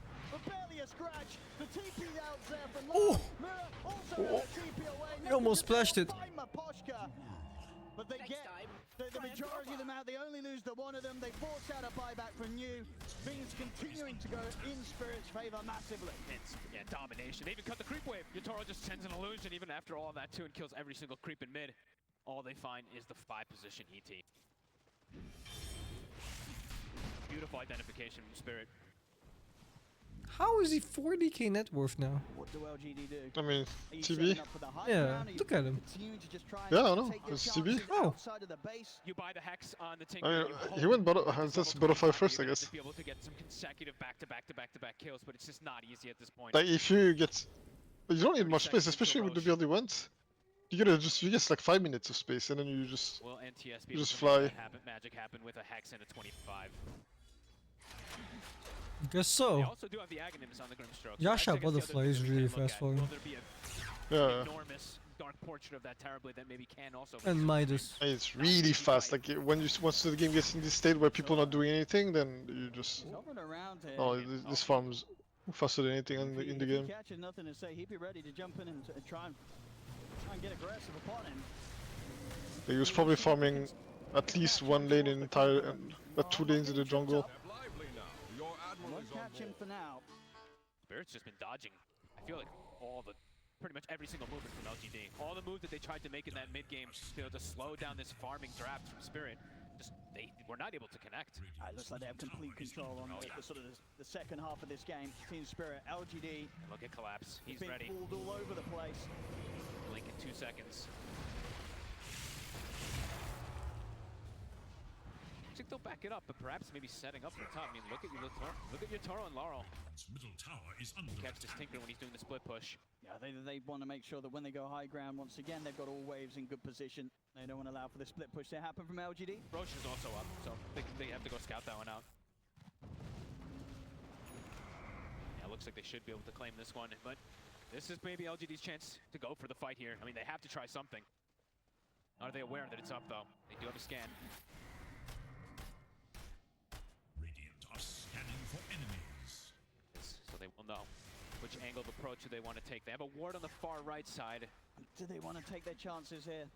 The next There's fight, no way I'm wherever watching they game choose to 2. take it, it may just be their last one. These fuckers Well, won't as soon as finish. you get, Cheese and a refresher yeah. and a team with this as soon as you have to be some space, he just starts controlling the map and you can't. Like every lane gets like 2 lanes get pushed and he farms your jungle. Yeah, it's really hard. And he also lost 2 sets Rex, man. In a much Yeah. more favorable spot here. I think did they see him there? Oh, he's right in the fog. Okay, pops up for a quick second, so they do see collapse now and then inside that tree line. Tough target to go for him. There's double saves behind him. They might just have to go for the risk. Jiro. He heads in. We'll be going in underneath that sentry and observer combo. The lanes are starting to be a problem. Yotaro sending illusions. They have nothing to say to clear them out for a second right now, but they have to be careful with their positioning every time the Tinker goes back. I just don't know if they can do it out here. Look, every time Tinker resets, you see Spirit feels a little more bold to step up. Hey, the collapse. He's going to be able to try and get the jump. Has to put the BKB. The 2 of them will get caught by the soul blind. Oh shit, that damage! Oh my god, what is this? What is this damage is taking? It's the Grimstock illusion, I think. What the fuck?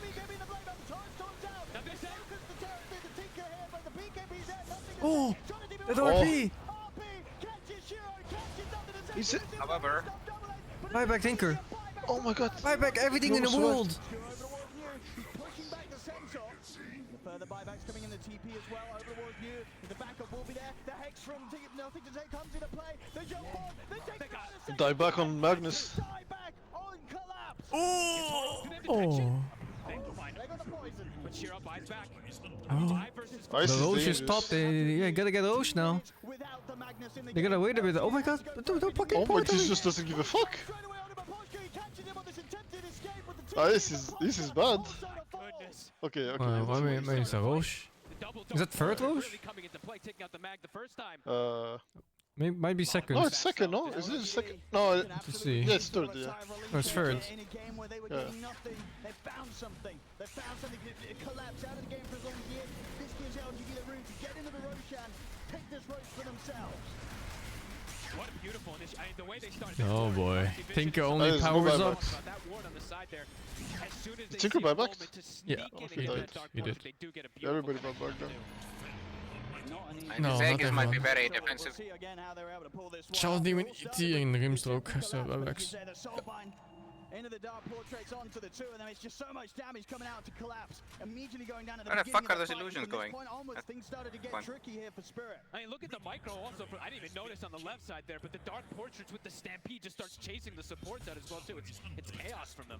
Chaos inside this moment too. And you hitting some fantastic hoofstomps towards the end of it all, and even at this Oh point, now maybe god. Collapse felt Let's that he get was gonna be bonus able to walk damage on the away from it, portrait. but the buyback from Nothing to Say Oh coming my in, TP god. towards you meant that there was no escape, What? and they find that It huge makes the kill, taking illusion of the Collapse down Magnus. And twice. Magnus is what's it called? Universal hero, so it goes for Oh. base stats, and the base stats get 50% more damage from the portraits. A bit better for him. So he's doing like some fucking, I don't know, probably like 400-ish damage after reduction even. To now pick up. They were kind of lacking Point as time. well, you know, the Yeah. TP, Magnus Illusion, Ham. No wonder it clapped him so hard. Yeah, if they didn't make the call to just go for the twin gate, he could Grim is have a core. double sun and even kill out the Terrible, and we could just It's 2 cores. be seeing a different high ground push. Either way, this game in a much better Does it work spot like now this? for LGD than it was a couple of minutes ago. Yeah, Hey, what- you get 2. They also have the refresher shard Yeah. for New. The one, The two. him and the Link. Yeah. Pretty massive. Of course, plenty of buybacks were expended in that last Watch fight. this game get delayed so much that we get start seeing some AA run action. The Grim Show Hey, goes to bro. gold. Planet did commit for the full hex. Vision. I mean, initiation's still going to be a big thing. We have to It's watch scary for. though, with no That buybacks. kind of jump, if they see collapse on the It is. initiate and go, It's probably a defensive that Aegis. could be the answer for LGD. Step live Yeah. now. Your admiral is on board. Yeah, they should definitely State stall of the for game. buybacks. Likely that LGD do hold things off until Buybacks are a lot Aegis better though. for Radiant. And enemies have no buyback either. can't get Oh, it. the Yeah, supports but- have. Bad fight could cost them the game. Getting to that point here, 51 minutes in. But it's better for Radiant if they fight 2 fights than Careful with his positioning. 1. LGD all grouped together. Like buybacks on Dire is not that good. It's gonna be a scary I mean, on TB. 4 minutes for both sides. Who's going to be the one to take the bigger risk? Who's going to go for the big play? High risk, high reward at this point. The win, as we call it. Level 25 starting to be hit. CK also now has gotten his Shiro. Quite a bit more damage.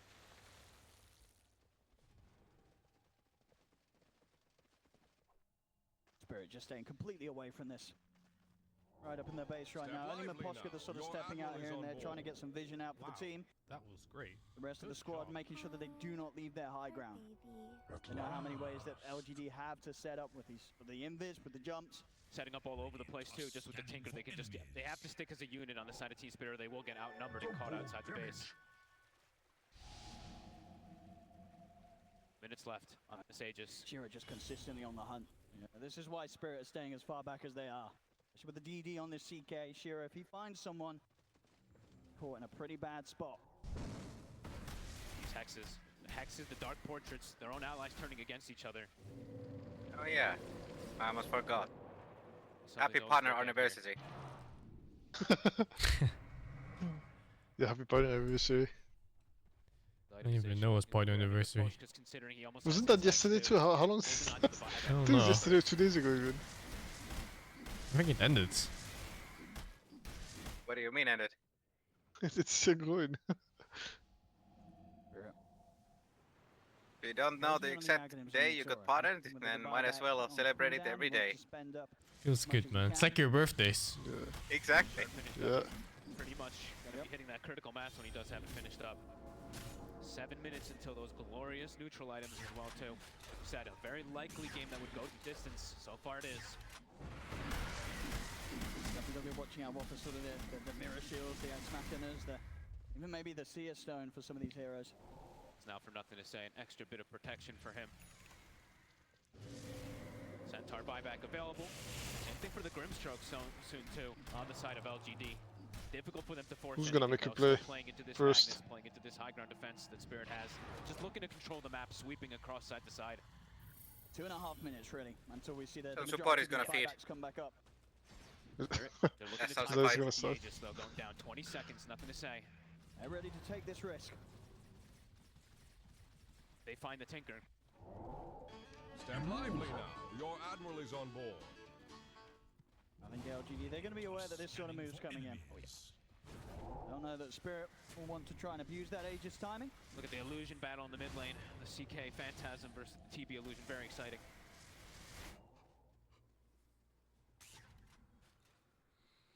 Not to find anything here, Spirit. Just checking to see who has more at the moment. Not seeing any on the side of LGD at the moment. I didn't see if any couriers have one. Got one Okay, on they the have courier, one on the courier. Okay, one on the got Grim also. So Each of the supports have got one to pop here while you smile and planet. two smokes on the side of LGD and Tinker I don't see one shot, on the let's side of Spirit, go. though, so for the next upcoming engagement, You think he will use it? it'd be difficult No. for them to get that angle if they don't have the What's he initial do? vision to be able to get the It jump. teleports the target you click on away from you. Aghanim Shard now from the Tormentor Oh, out onto nothing okay. to say, which could be It's quite fucking something weird. still against Yatoro right when he's kind of used the BKB and stuff. That reduced attack range.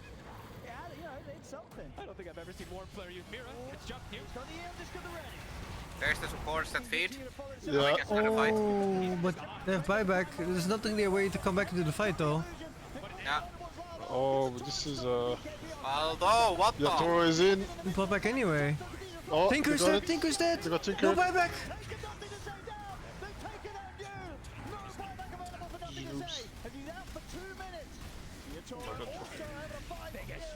Oh my god, he was almost losing to illusions there. I'm gonna make a TB and pray. Oi! Oh shit! Oi! Fucking He's Giga no Chat. Sunder! No Sunder!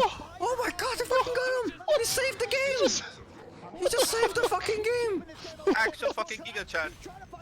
No buyback to collapse! Oh no, he has it now. What the fuck? He Yeah, just saved the watch. fucking game! I just watched the Santos on the fucking TV from 100 to 0. That was a dark portrait too. The agony of Holy shit. the fucking Grimstroke. Holy crap, they just actually killed Yatoro. That was a wild fight. I mean, we'd have to see it again, but this was pretty much Yatoro. Who did he have copied? killing 3 heroes and then TB copied. It's OP. Oh my god, okay. Oh man. It's TB, but 50% more damage. Having a hell of a tournament. I Let's need to this see what one happened again. in the back. The angle of approach there from LGD at the start too looked beautiful. It looked but pretty then good. the jump in The from Yatoro, I fucking mean, How was the dark Tinker. is so thick? The Tinker's going way too deep. Oh, fuck. Yeah,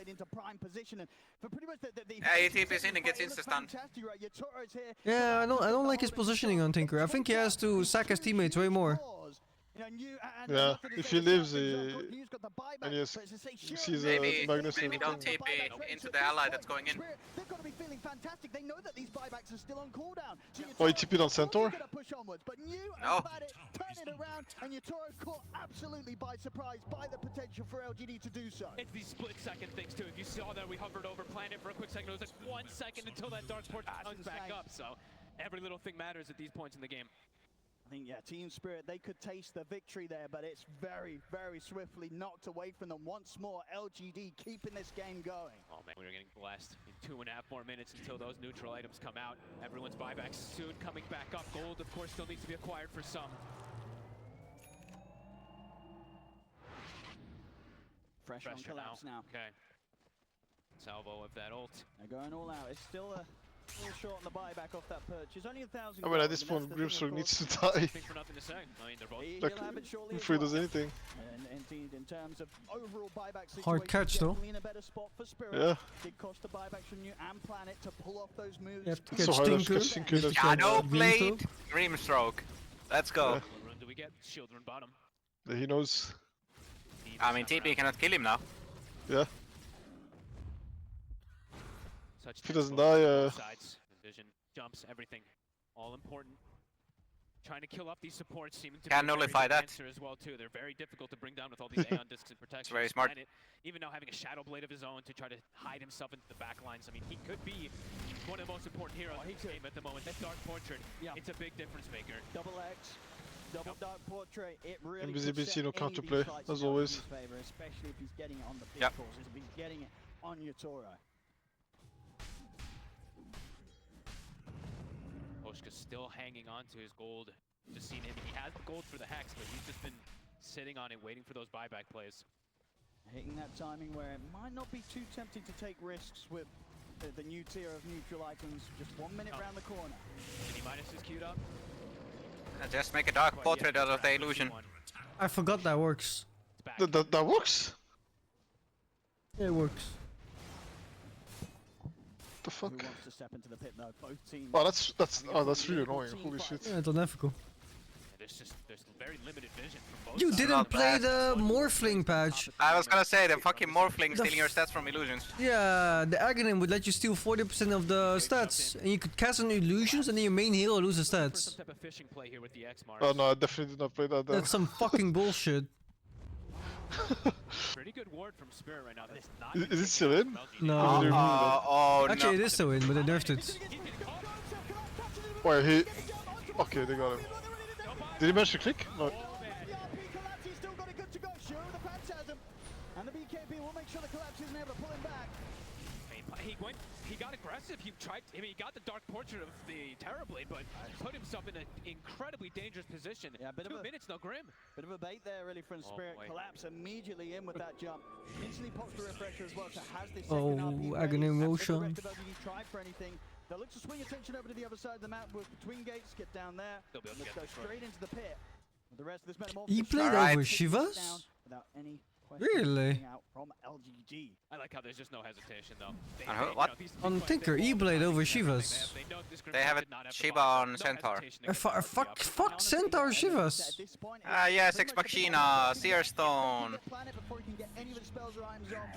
The team fight's gonna look to be in a pretty solid spot for Spirit. Alright. Roshan, Aegis on Yatoro. Here comes Seer Stone the Tinker fight. seems very unethical.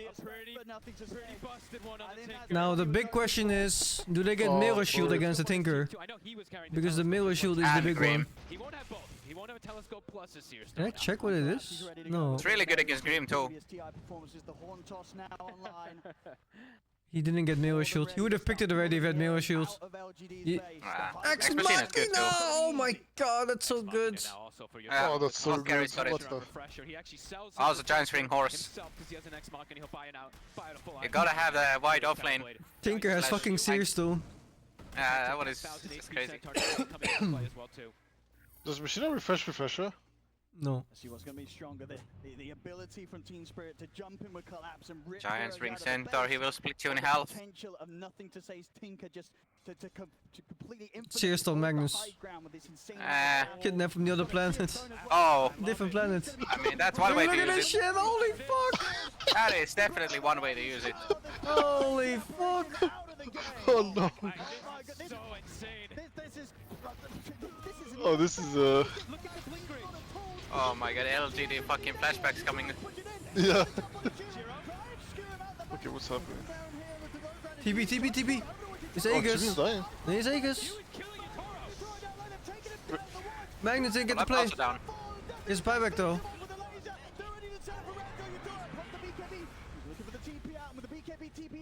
The problem is his friends are dying.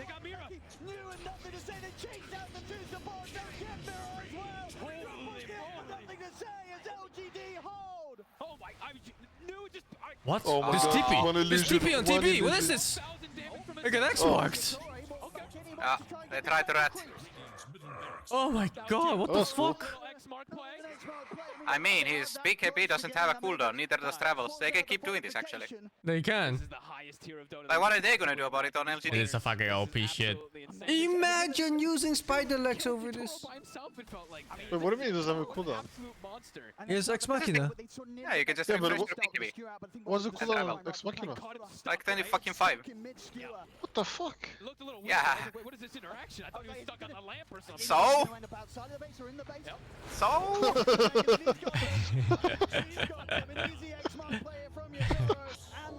Oh, that's fucking. That's something to be concerned about for LGD, because that sort of move, it could absolutely come in again. Fucking Kunka. Go for tier 4s like this, fuck it. Get all these creeps pushed out of the base and get that backdoor protection back in play. Yeah, we see it again. Yeah, good. I mean, I could barely see it. It looked kind of weird, right? Because it pulled one, but the secondary one didn't. All right, cool. Just getting in on your. He was on your Toro. I mean, sort of him against the 4 here as a spirit. They could not hold back this giant street Centaur for just slamming down the Terrorblade. And look at his target prioritization. He sees the TP. Oh my god, that's a tier 2 bottom. He immediately goes for Mira too. The quick moves. This is some incredible spellcasting. Quite the push now. They're able to get this. How do you push? The Magnus kidnaps you into fountain. Probably not going to be able to get anything. Yeah, I mean, it's on range. I mean, I love that you're seeing the smiles. It's such a stressful situation. How far can you go? Can you go from the racks to the fountain? It's probably very close. It's pretty damn close if he harpoons too. Yeah, he harpoons you from miles away, skewers you miles away. With refresher for sure. ET has that one picked up. Also has changed his build up a little bit too. He had the hex all kind of done, switches it up for a BKB. He wants to be able to stand inside the midst of the fight. Absolutely, he wants to survive and make sure that this aura is being pumped out the entire time. Force boost, scream. Everything matters. Every little thing, as we like to say. Why are you smart? Still holding on to what he's going to decide to go with his tier 5. I'll get the Book of the Dead. Okay. Make sure they've got that extra way to keep these waves pushed out. Incredibly important to do so, as I say. You know, they have to be prepared for the fact that Spirit. Shadow Demon with the Book of Shadows. For these X-Mark rap plays with the Terrorblade to try and close this game up. Ooh, nice. Makes sense. Shadows. I think maybe I'm always wondering like what. You know, maybe why you Smile had the Book of Shadows or something as well too on the Book of the Dead. Maybe contemplating they're deciding which one he wants, but another form of saves. Mira has 2 charges of disruption and he has a Book of Shadows, so crazy amounts of different plays he can do to protect his allies. Still, as we saw before, Collapse, he cannot be underestimated from how much of a distance he can jump in and grab someone. LGD, they're stepping out of the base here. Bro. Oh, we got 2. Jesus. Oh my god.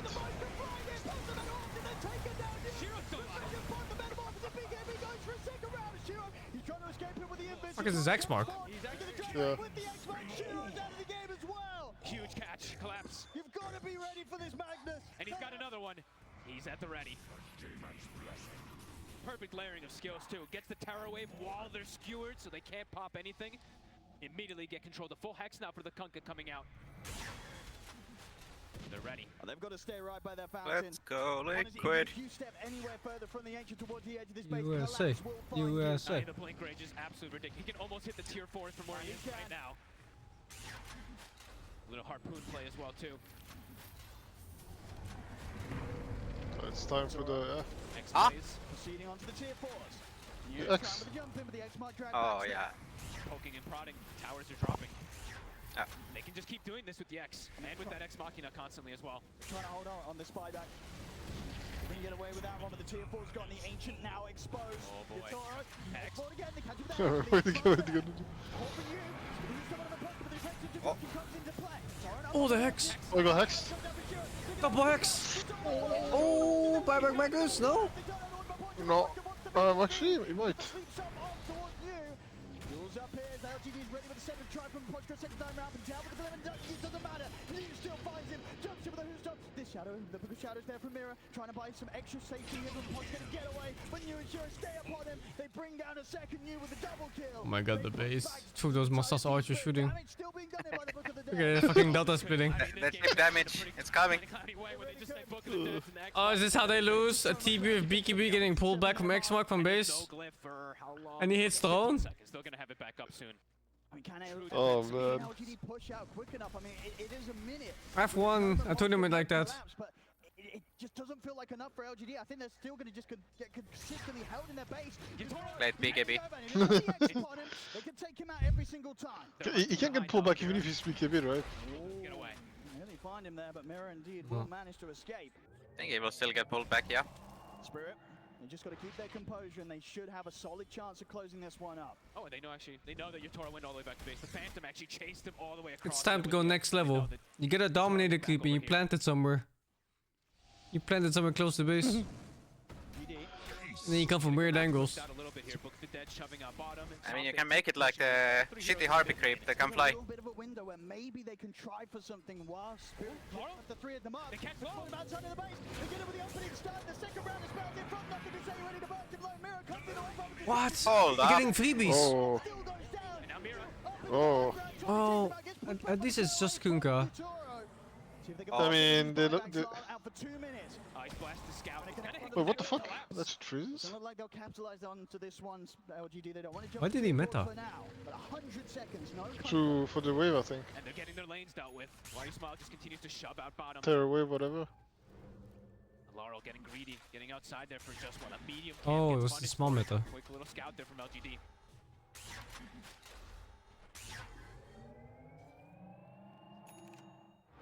Wisdom Brew enjoyers. Done now for nothing to say. LGD, they're absolutely in position to try and jump again. 5 buybacks ready on Spirit. 1 ready on LGD.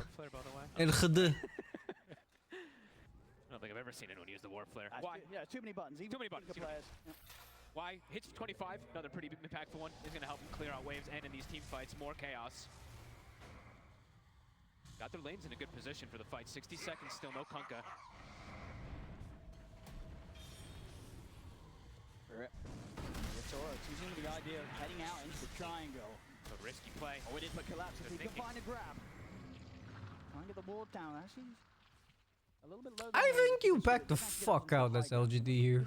You just wait for your buybacks. You wait for Centaur, you wait for CK. They're considering it, but then they're probably like, Kunkka's coming back in 30 Like, seconds. fuck this bullshit what they're doing here. Still pretty okay. Yeah, they're sort of happy to sit back. They get nothing of this. LGD don't push in within these next 30 seconds. Wait for the full 5-man to be back up on Spirit. Sear Stone constantly being used to get vision around those high grounds. 70 minutes have been hit. Not the Wisdom Rune. Anyone not 25 yet? Everyone's kind of hit it now already, eh? Across the board. Yep, everybody. Soon 30, I guess, for Collapse, but... Okay, wait for 90-minute neutrals.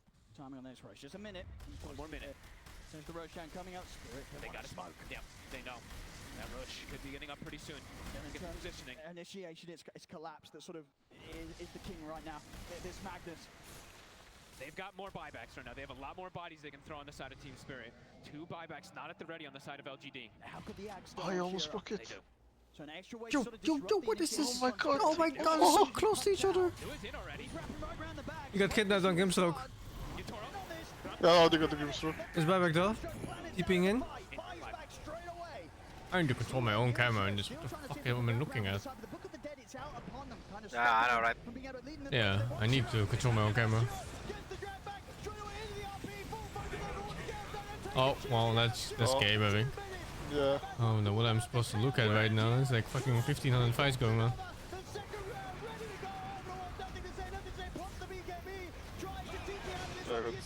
Yes, buyback. Fucking support, give me HP. Instant buyback for the Tinker, but Spirit now 5 versus 4 for the next 100 seconds.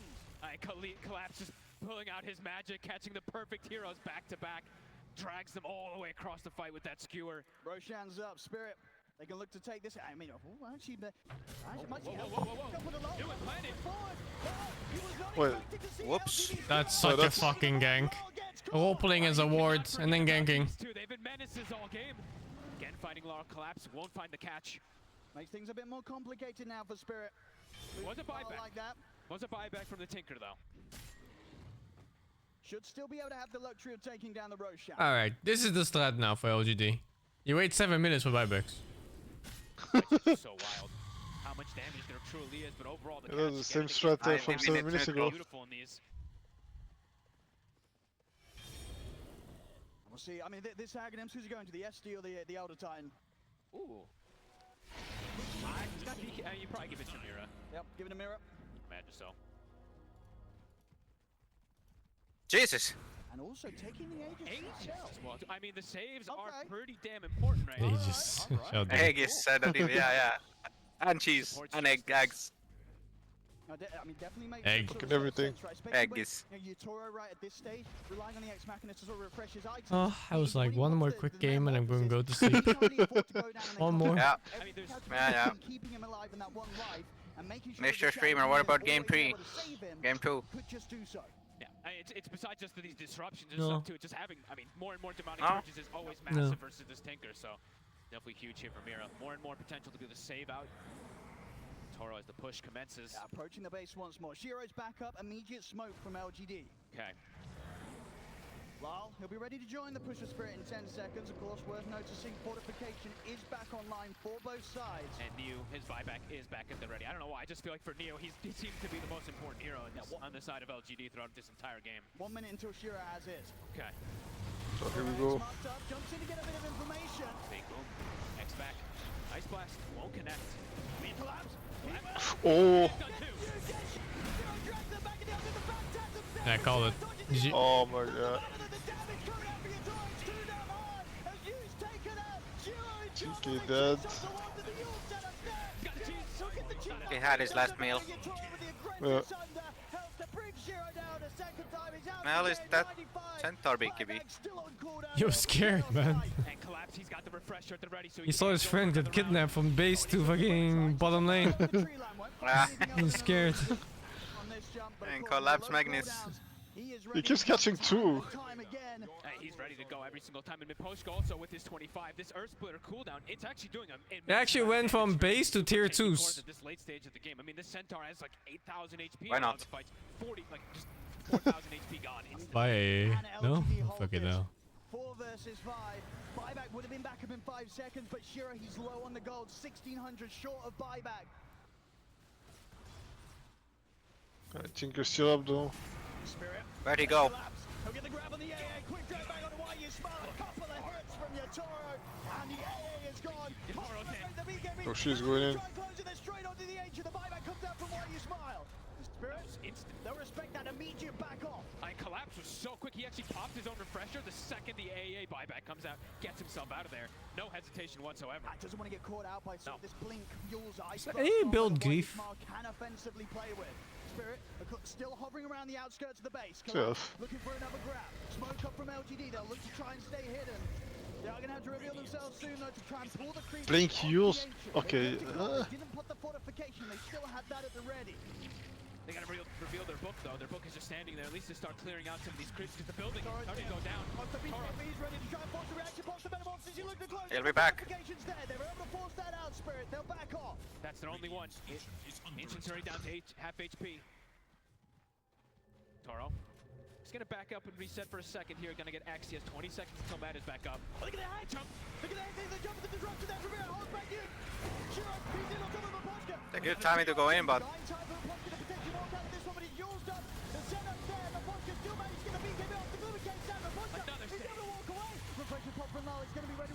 Oh, what's going on? Oh, we got Centaur. No, dude. Yeah. Holy shit, the catch. Oh, the Tinker. F. Oh. F. Collapse has done it. The two biggest targets. Grimso couldn't press a button. Oh no. I'm done. One quick more. Fuck off. Good night. Good night. Magnus gonna become the hero of this series. Fuck this. Wat een Rexic Vanguard 55. Slipe Gaming, thank you for the 70. QOCS, thank you for the Prime. Yonat thank you for the 51. KMZ, thank you for the subgifts. Lollipipe, thank you for the 13. Oleg, thank you for the Prime. Tuesday, thank you for the Prime. Milnight, thank you for the delivery. And Dingleberry, thank you for the free too. Good night. Bye bye.